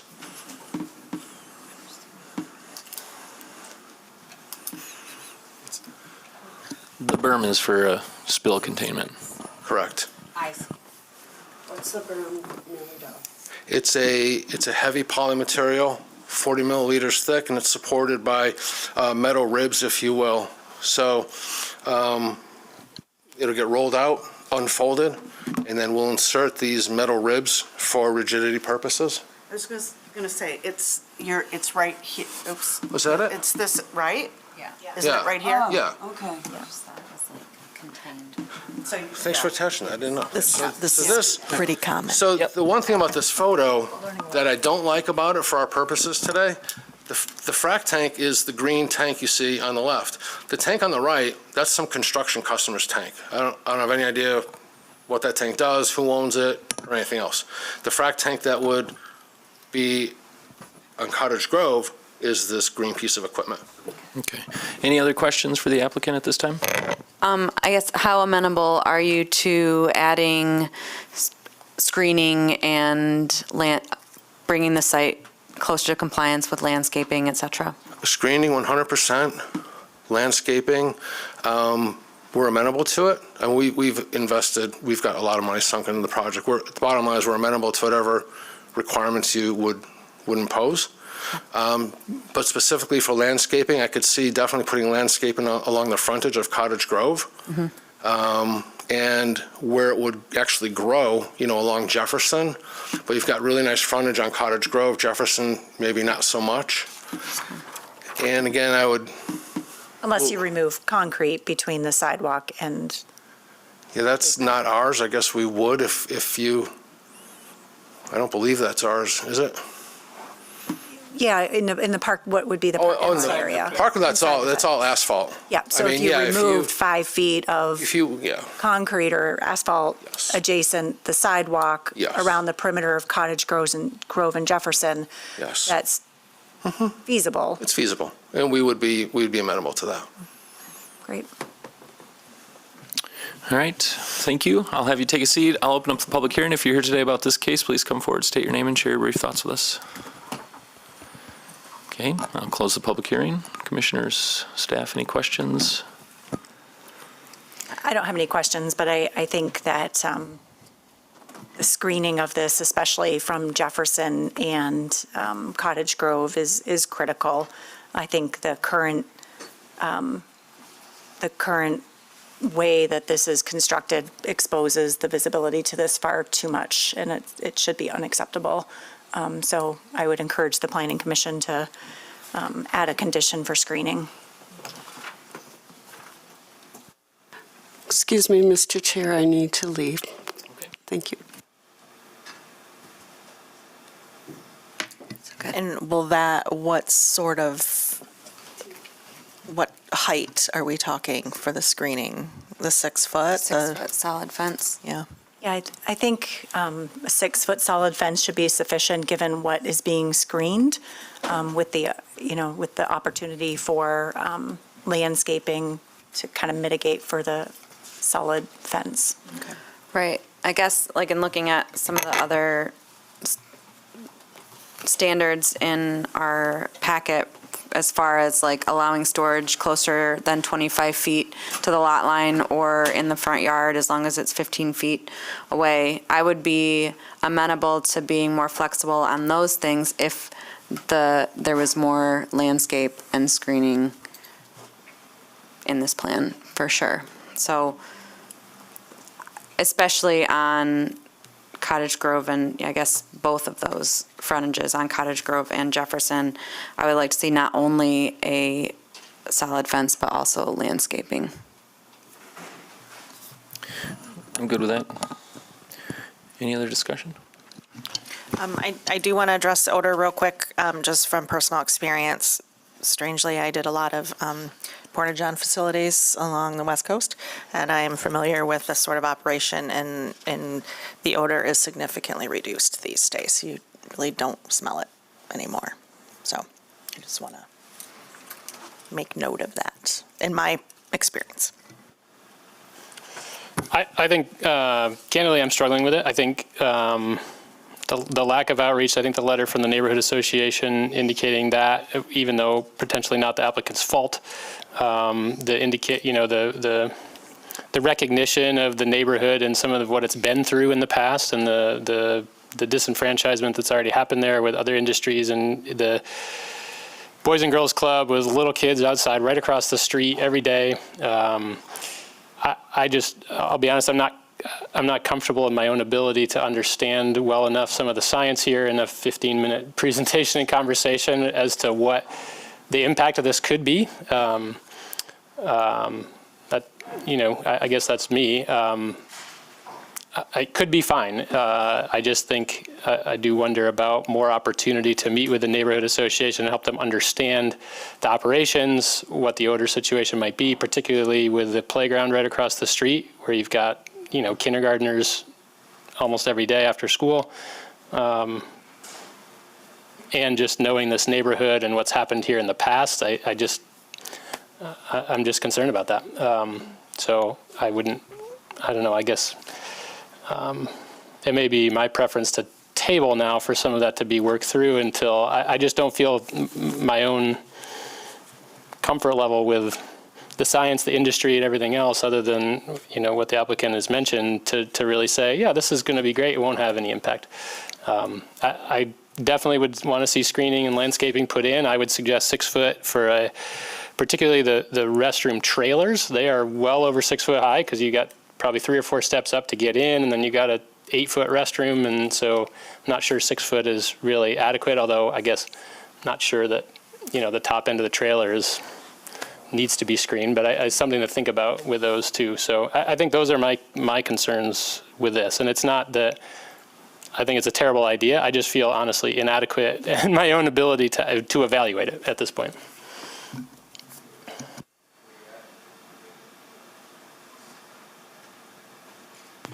The case that Kristen mentioned earlier on Hall Street with the West Side Iron and Metal, I think we wrestled with for several sessions and sent it back for more design. But I think the conclusions were solid and has borne out over time that the approach of screening with landscaping worked. So, and there were a lot of concerns about that operation. I guess I'm more comfortable with the presented scientific approach, so I would be in favor of it with those conditions.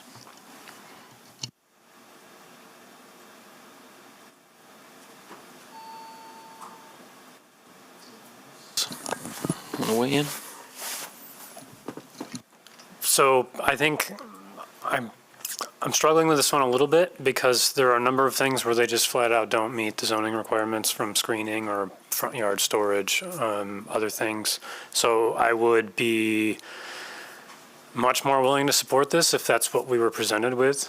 I'm also, I guess, confident that they can probably figure that out with staff, but it's not as encouraging that it didn't show up here that way in the first place. I'm also, I have to go based on what I was told, and that frac tank is not vented. I'm very surprised that you would just potentially pressurize a tank like that, and there is no relief valve and there's no vent. So So, I mean, as long as it's a totally enclosed system, it shouldn't smell at all. So that was going to be my only thing, is that if we approve it with conditions, a condition would be that that tank is not vented, for me. Because otherwise you will end up with smells coming out of that tank into the neighborhood.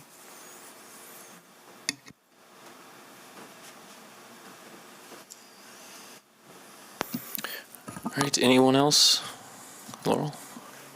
I guess, so in looking at the draft ordinance, we have a couple options in terms of the front yard storage and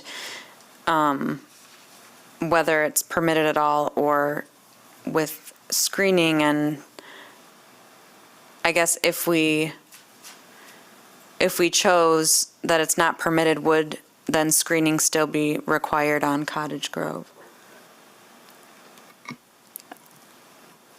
I would say yes, because any screening that would be further behind the building or, north of that building edge would still be highly visible from Cottage Grove. Okay.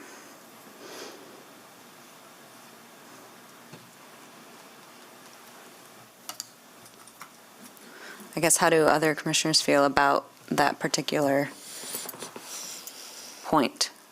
Whether storage in the front yard should be permitted or not?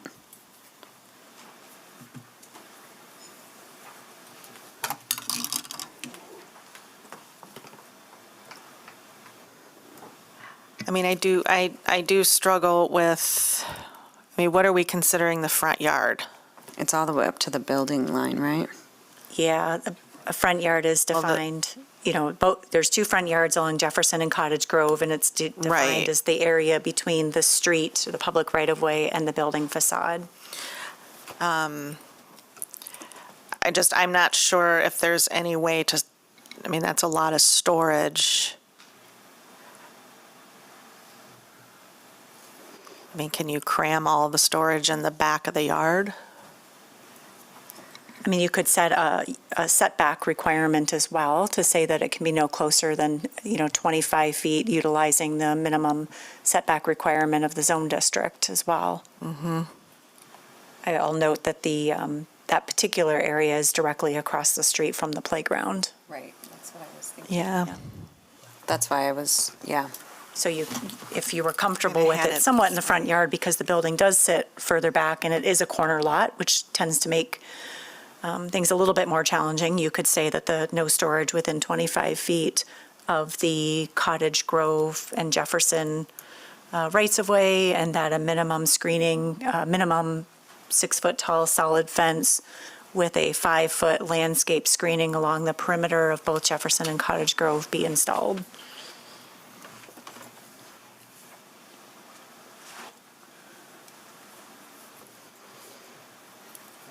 Yeah. I'd be okay with that. Okay. All right. You go ahead. So there's no issue with what you're discussing, but would you consider along Cottage Grove, that's a significant area of storage, would you consider amending the requirement as opposed to 25-foot setback, that we, to the gentleman's point, we would not be allowed to put the restroom trailers on Cottage Grove, but rather maybe put our palletized fencing along Cottage Grove, or just the standard 6.5-foot tall, porta-johns that wouldn't protrude above a 6-foot barrier.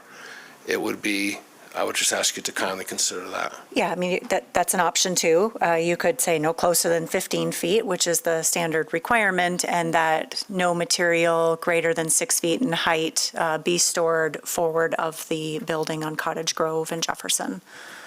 So that means that there could be storage there, but it be of a lower height. I don't know how tall porta-johns are, though. 6.5.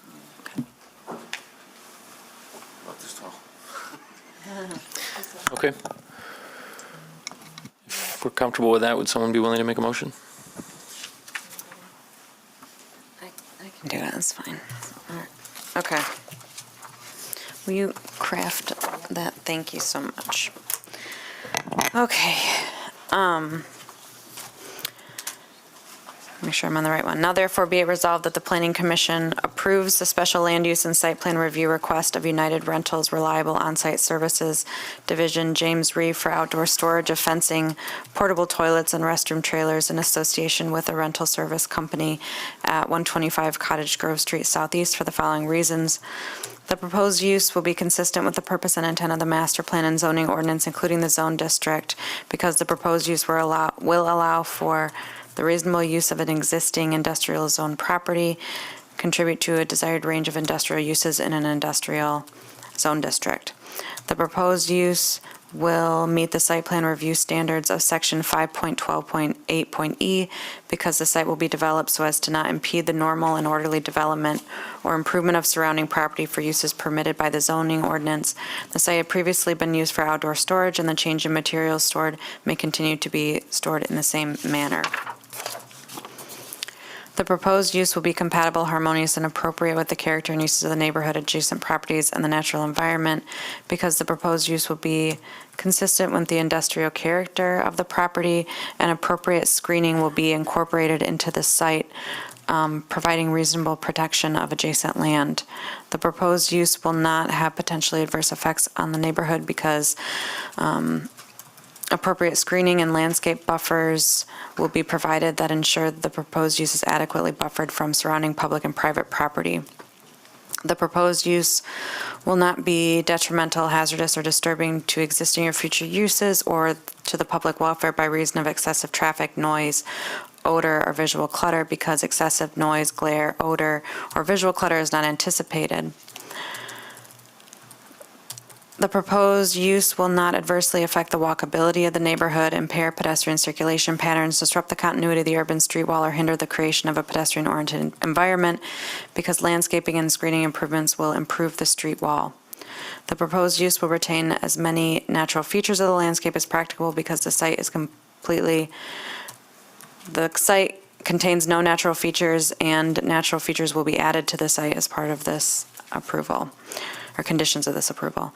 Adequate public or private infrastructure and services already exist. No additional burden is expected with the establishment of this use. The proposed use will not be detrimental to the financial stability or economic welfare of the city because the scale and design of the proposed development will not place an excessive burden on services currently furnished or may be required by the city or other public agency, including but not limited to fire and police protection, water supply, stormwater management, sanitary sewage removal and treatment, traffic control, and administrative services. Be it further resolved that the following conditions of approval shall apply to this project. 1, standard conditions at A, approvals, which will show up on the screen momentarily. Thank you. Here we are. Do you want me to? Yes, read mine? please. Okay. Thank you. Elizabeth has a lot of this captured, but I redid it. So that the storage shall not be closer than 15 feet to the Cottage Grove and Jefferson rights-of-way. In addition, stored,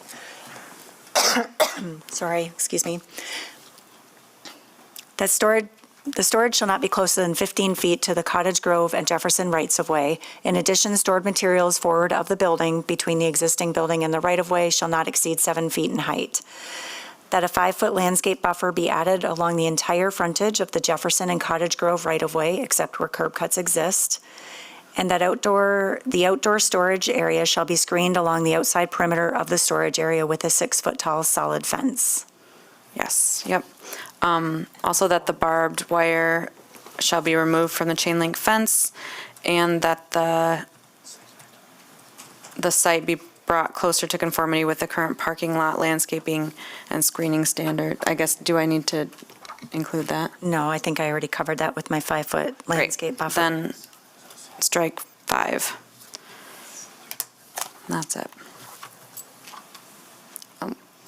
There was- The venting. Yep, that this approval is predicated on the fact that the frac tank is not vented. Yes. Is that? You can put it in there or not, I'll be fine either way. I would say if it's vented to atmosphere, I would have concerns, but. Great. We can include it. Okay. I'll support. All right, we have a motion and support. Any discussion? All those in favor of the motion say aye. Aye. Aye. Any opposed? Aye. All right, the motion passes.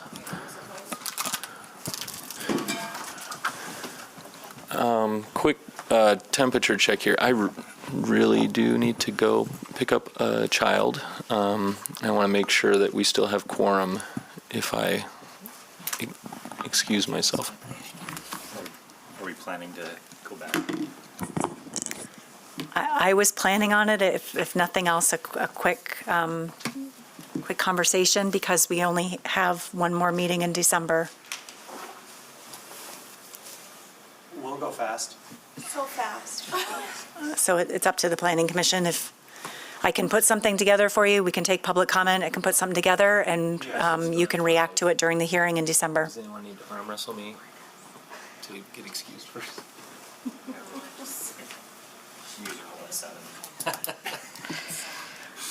We'll get as far as we can, and if we, I have to leave way before that, so. okay. Let's keep going then, and we'll do our best. Apologize. Thank you. I'm going to turn things over, though. I should go ahead? Please. Okay. Next item on the agenda, 415 Adams, ICCF is requesting the construction of a surface parking lot to support this and this. They are proposing development on the west side of Madison and on the east side of Madison. Here is the subject parking lot. What is sort of interesting is that on the east side of Madison there, it's 415 Adams is one lot, but it falls into two zone districts. The area that we're talking about right now is in the TN LDR. And even though it's one lot, it's a surface parking lot in the LDR zone district. So it's coming to you today for a parking lot. There's a couple of things that still need to be worked out. I mean, the project is still being, fleshed out. And the parking lot still needs to be fully designed. This is conceptual. A couple of issues that I mentioned in the staff report is, of course it will need to be, landscaped, fully landscaped as required. I'm just not sure what kind of landscape buffer you desire or what is preferred on this east lot line. There is a home next door. They're proposing to have a garden for their residents in this area. I don't know if you need the full 10-foot landscape buffer there or if a 6-foot tall fence would be adequate. I will be happy to turn it over to the applicant now. Hi, my name is Dakota Reel. I'm with ICCF. I'm the Senior Real Estate Development Manager over there. Super excited to come to you with this surface parking lot SLU, which I have never wanted to do in my life. So this is just one portion of an overall development that we're calling really creatively 1309 Madison Apartments right now. The total development will include about 45 units of income qualified rental housing. ICCF has almost 650 units of income qualifying housing throughout the city of Grand Rapids. This would complement that portfolio. So as you can tell, I just have a few comments since the focus is on 415 Adams. We did just do a quick analysis for you all. The total square footage that lies in the low density residential is about 21,826 square feet. We are proposing a total paved area of about 9,600 square feet, so less than 44%. We are including quite a significant portion of that LDR area to be a garden space. When we did community engagement work, we heard from a lot of neighbors that they did want to see a callback to a previous user, Urban Roots, who did quite a bit of urban agriculture, urban gardening in the area. To be quite honest, we've left this pretty undesigned because we want to do some significant community engagement with our neighbors on what they want to see in that. So we know that they want to see a gardening space, but what does that actually mean? What could it look like? Is it raised beds? Is it, are we lower? Are we talking about maybe a mix? We've already talked with quite a few of our stakeholders, and they're really wanting to be a part of that. I also just wanted to touch on a little bit of the community engagement efforts that we've done so far. As an affordable housing provider who lives very close to this site, our community engagement is just starting. But we did have multiple meetings with both the neighbors in the surrounding area and community stakeholders, just one-on-one. In August, we also held 2 community engagement events, one in the morning and then one in the mid-afternoon. And we saw just about 30 neighbors there, but we did send close to 1,250 postcards to addresses and residents in the area. We also then, after that community engagement event, presented at Madison Square Church, hosts a Madison and Hall community partner meeting. There were over 60 organizations there, and so we made sure all of them kind of heard about this development proposal as well. Of course, it's not just the parking lot. We talked about everything. But yeah, so we'll continue to engage with our neighbors. Like Elizabeth said, this is kind of our first go. We just had a conversation with the design team meeting. We're working on renderings, but we really do think that these units and this proposal overall is one that adds to the necessary or needed units of affordable housing to our community. This neighborhood has a ton of amazing amenities that our neighbors will want to be close to, and so we're excited at this opportunity. Good. Cool. Thank you. Any questions for the applicant at this time? Can you tell me about your parking counts? Are those parking counts that you thought you needed because of the zoning ordinance, or Yep. because they're parking counts you think you need because of development experience, or like any of those? Yeah.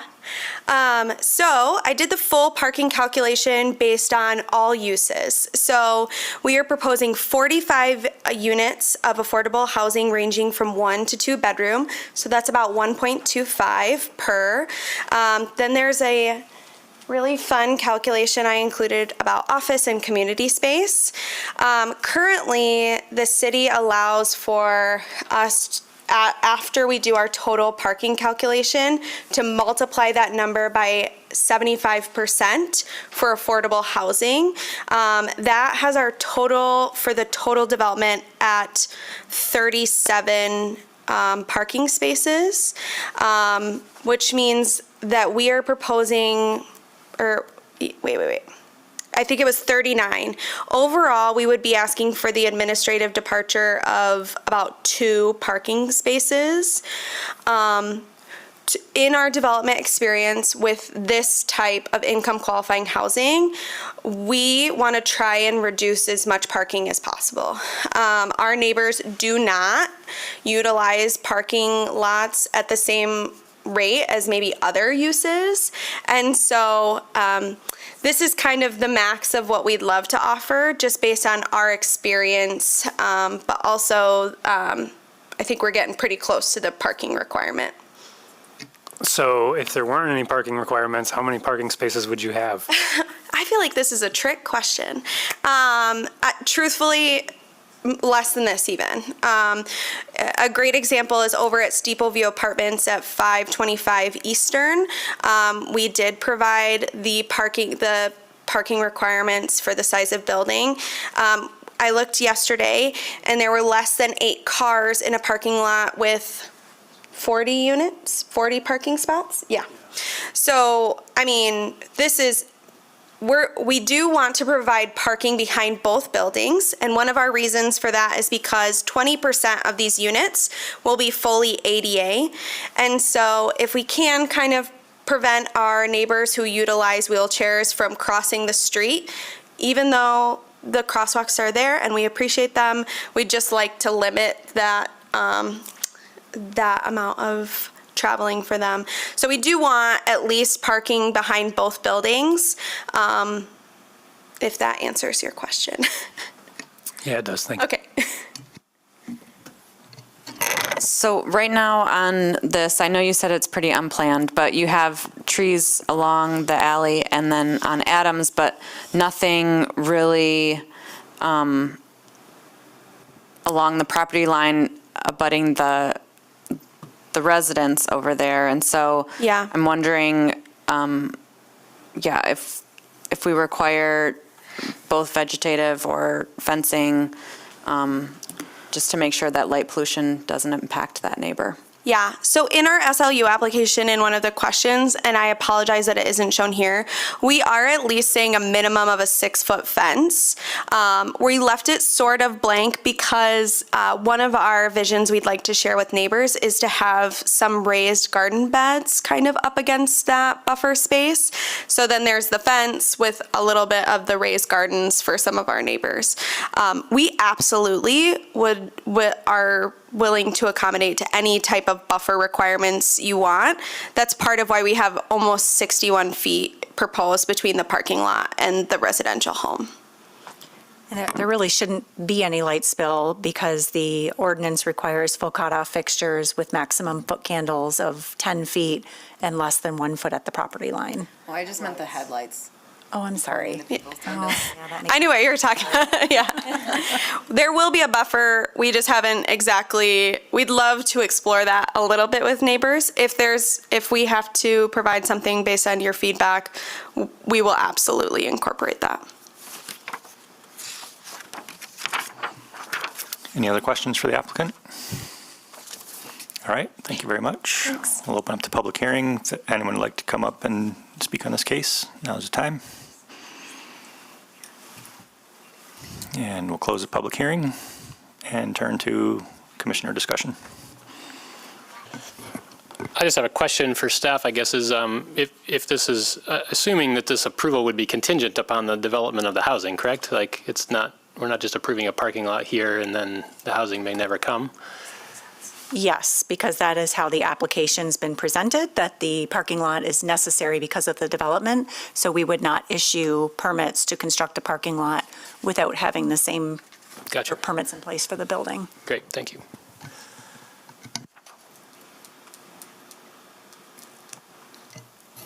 Yeah, I mean, I'm comfortable with this. I do think it's interesting about like the conversation about parking minimums and things like that. Like if, like, I don't know if it's, we limit the number of spaces like to what is proposed here, like, because if we approve a parking lot for this section of the lot and then would they, I wouldn't want a parking lot over the whole parcel, I guess. Yep.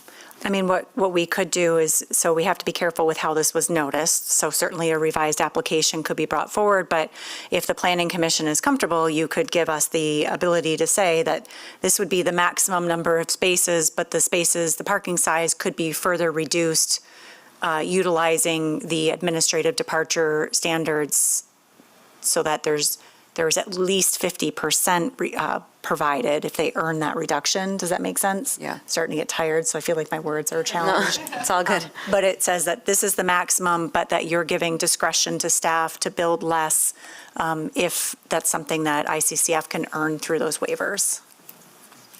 Or if parking is eliminated altogether, they could simply reduce. Or that they'd have rights under the new ordinance. The amount of Yeah. parking. Right. The other thing I'm wondering about is there are several nice mature trees in that space. I would love, I don't know that I would want to require it, but I would love to see them maintained as the green space is developed. Yeah. I can comment on them. Yeah. So if you look at the site, the mature trees actually sit behind a building that we don't own, most of it, because when Urban Roots was there, a majority of that ground was cleared. So I think the last time, the biggest one is behind, is it 1315 Madison? There might be one, but I do know that they kind of tend to be on that Adams alleyway side. Okay. I mean, there's some close to that house on the east side? east side of the property. Yeah, which would be outside of the parking lot area. But we hear you. If we can save a tree, we will.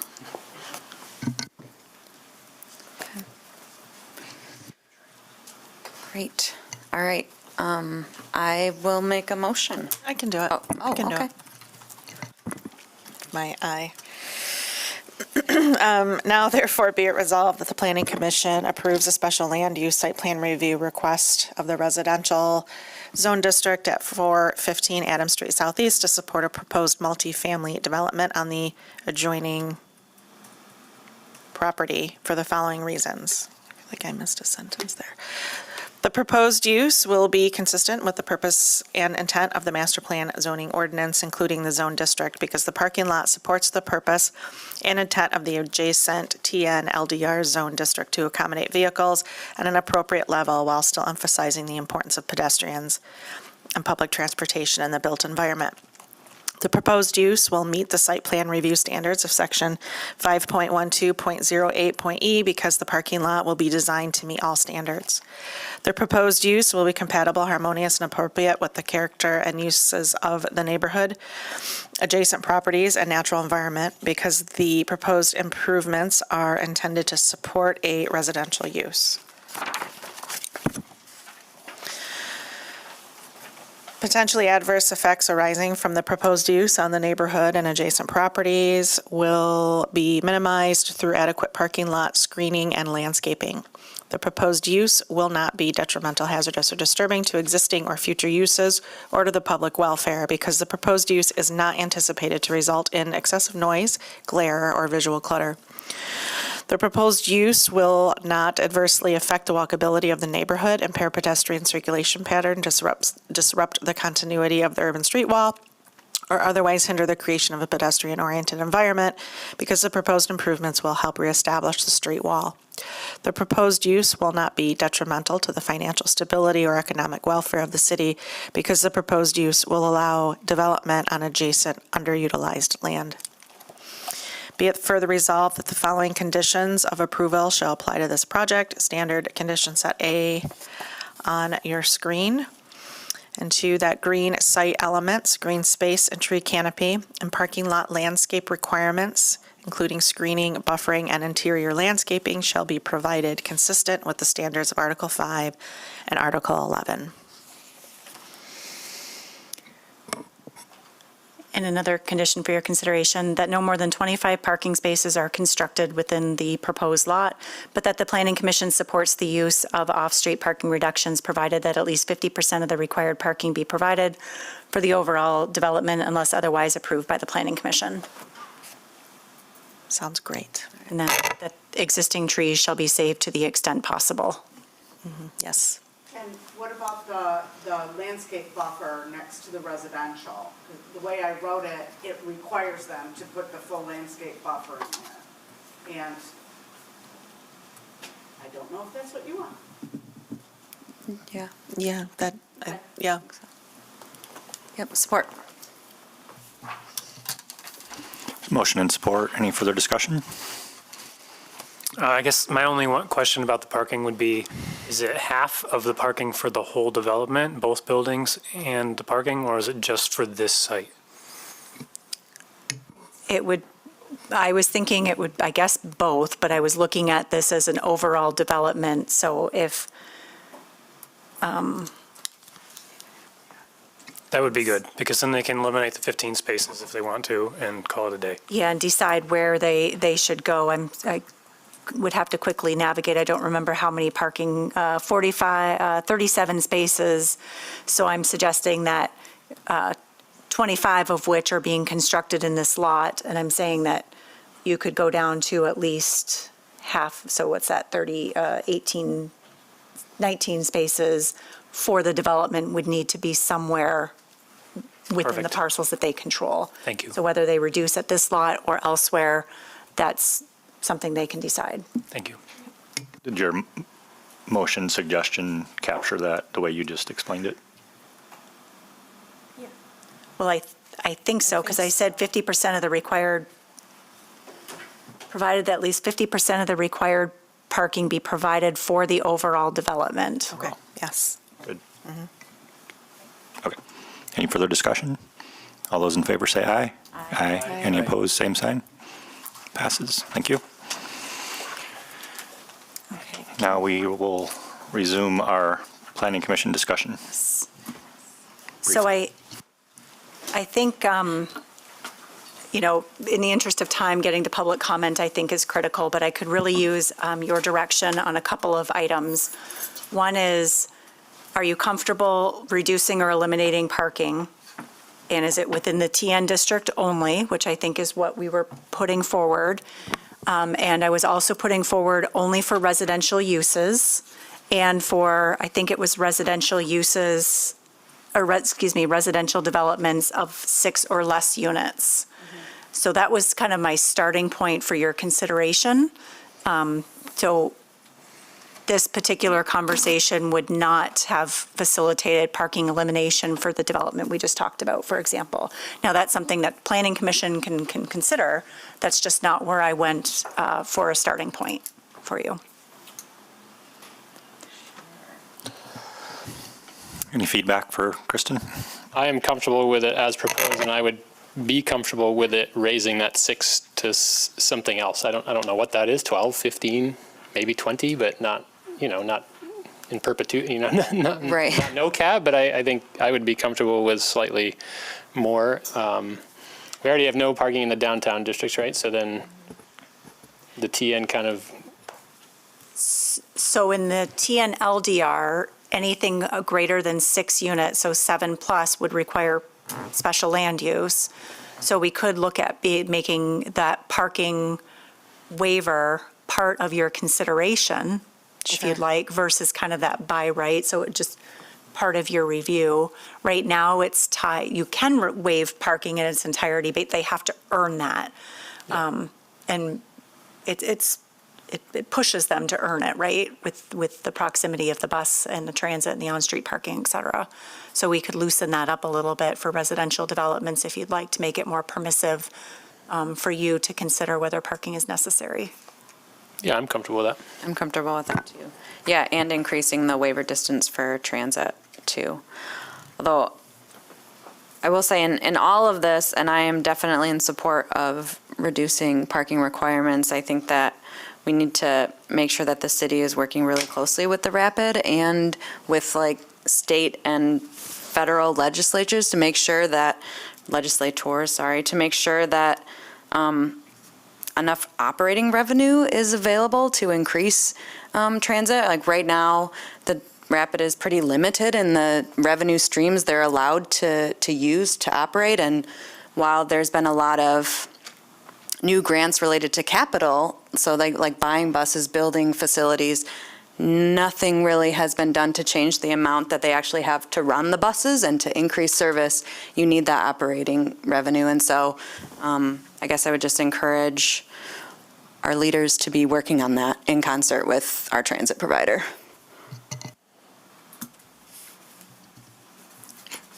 Yeah, I agree. And increasing the waiver distance to BRT and regular stop. I wondered also of commuter bicycle mode designated streets in that same idea. It doesn't do quite the same thing, but it's along the same lines. Also, as we talked about earlier, connecting some of these decisions back to the Vital Streets Plan. I didn't have a way to connect it, an idea of how to connect it, but I thought connecting it was useful in our prior discussion. I mean, you could make it so that parking, the elimination of parking can only take place on Link Residential and Network Residential. I think that's kind of what the idea I was imagining, partly because I'm really, I think, finally internalizing the difference between the TN neighborhoods and the not TN ones, but even within TN, there's different. So some were built, like I live in the Ottawa Hills neighborhood, and that was the first one. It's a TN neighborhood, but it was built not on one of the streetcar lines, right? It was the first one that was built where you had to have a car to get around. So not, even within TN, it's not all the same, which is why I like the overlay of the vital streets to really get more fine-tuned to some of these things. So that would maybe be more restrictive than what I just heard from others, because if it's 6 or less units in the TN and must be on link and network residential, we can eliminate parking requirements. Is that what you're saying? It's more of a thought or a concept, not well thought out, detailed. Write it down. So I'm on the opposite end. I think that based on previous discussion and saying that there's a lot happening with the master plan, and so that this is a step in the right direction, but we're continuing these conversations, I'm comfortable with eliminating the parking requirements for residential in TN zone district, up to 6 units or whatever you had said. But I think that there's a larger discussion about the impacts of requiring parking on housing affordability, larger impacts on the TN zone district in general. The fact that you can't even renovate existing buildings in the TN zone district without proving where you're going to park is, it's not, I mean, even outside of residential, it's detrimental to development of existing buildings.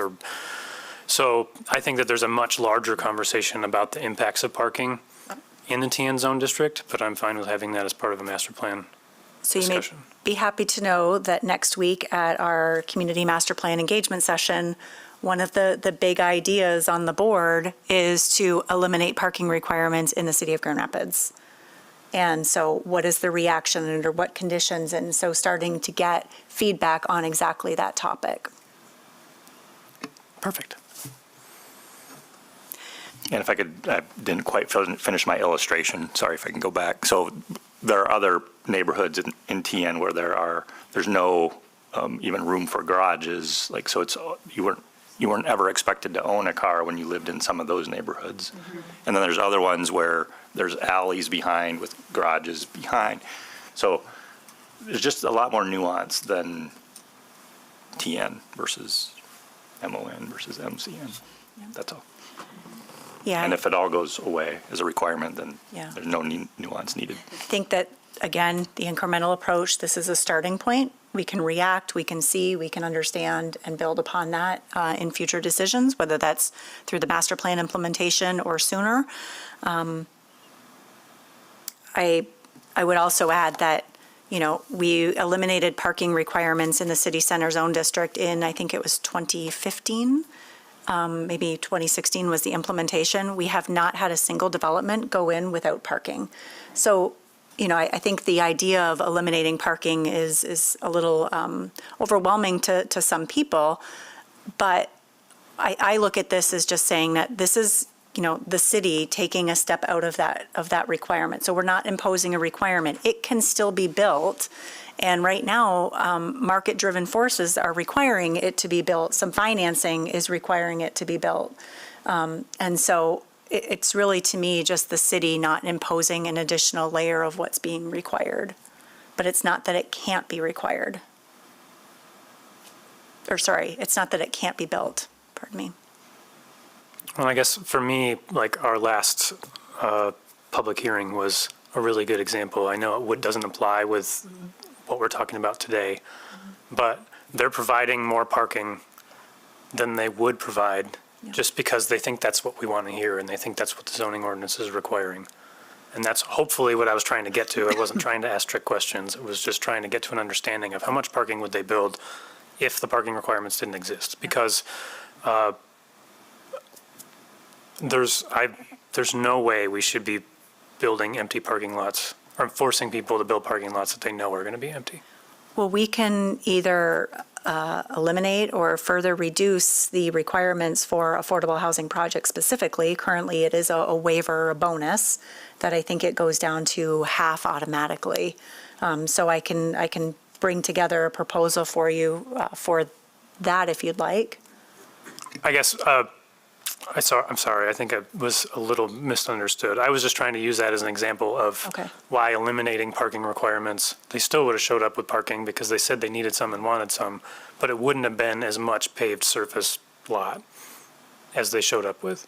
So I was just using that as an example for why I see. eliminating parking requirements makes sense to me.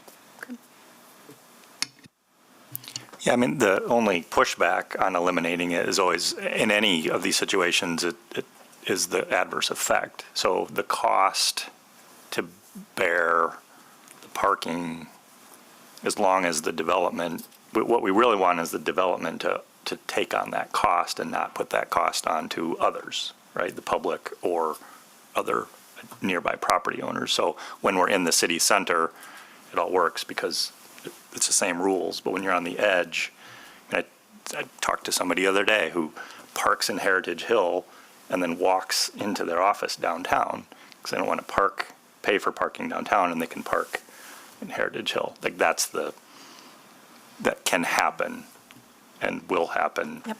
And it can be okay, but it's the reason that some of these things are a standard of ours was to guard against the adverse effect. There's absolutely impacts, both good and negative, depending on how you see things, to all of these.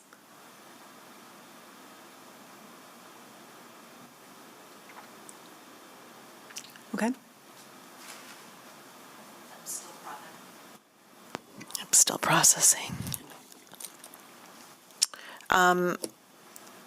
Elizabeth, can you pull up my slide, maybe? Thank you. I don't know how to do it from here, sorry.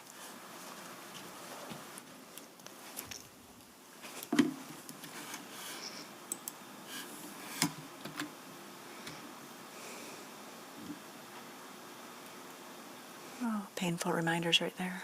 Oh. Keep going. Yep, there. Thank you. Okay.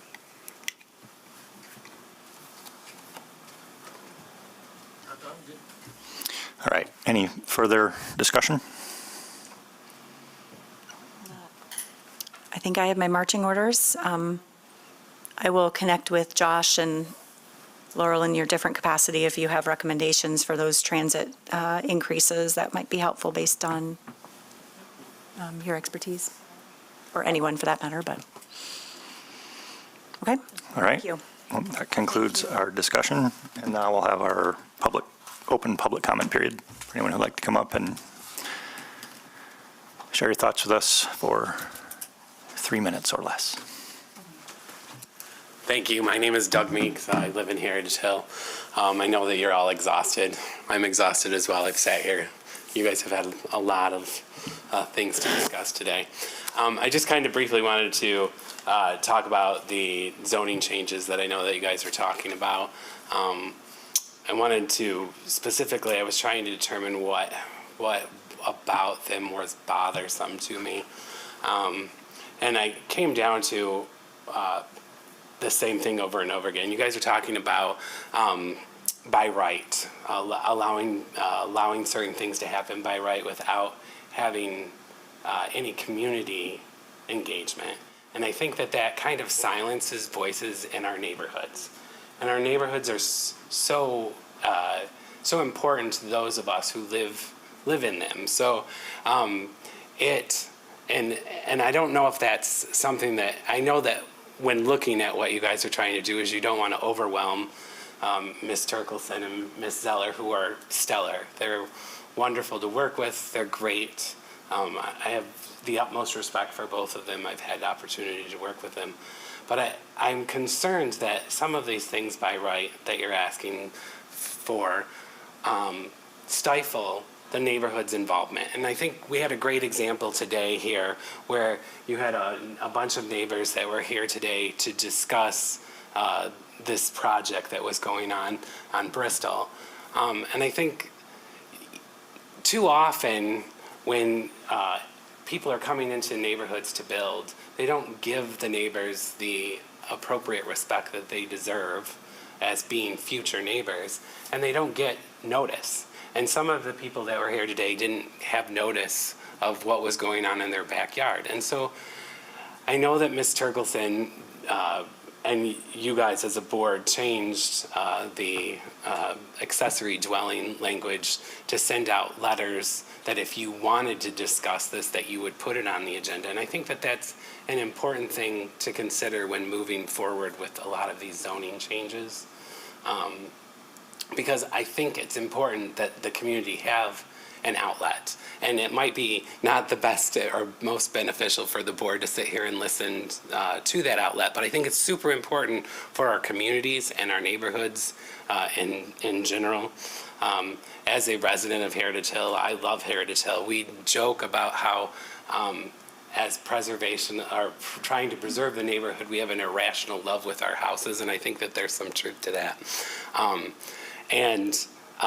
You know, one of the things that I want you to also take into quick consideration as my time is running out is that only 27% of Heritage Hill homes are owner occupied, which means that all of the rest are apartments or complexes or that, and I see that my time's out. So I will be sending a letter to further discuss that, and I'd hope that you'd look at them. Thank you.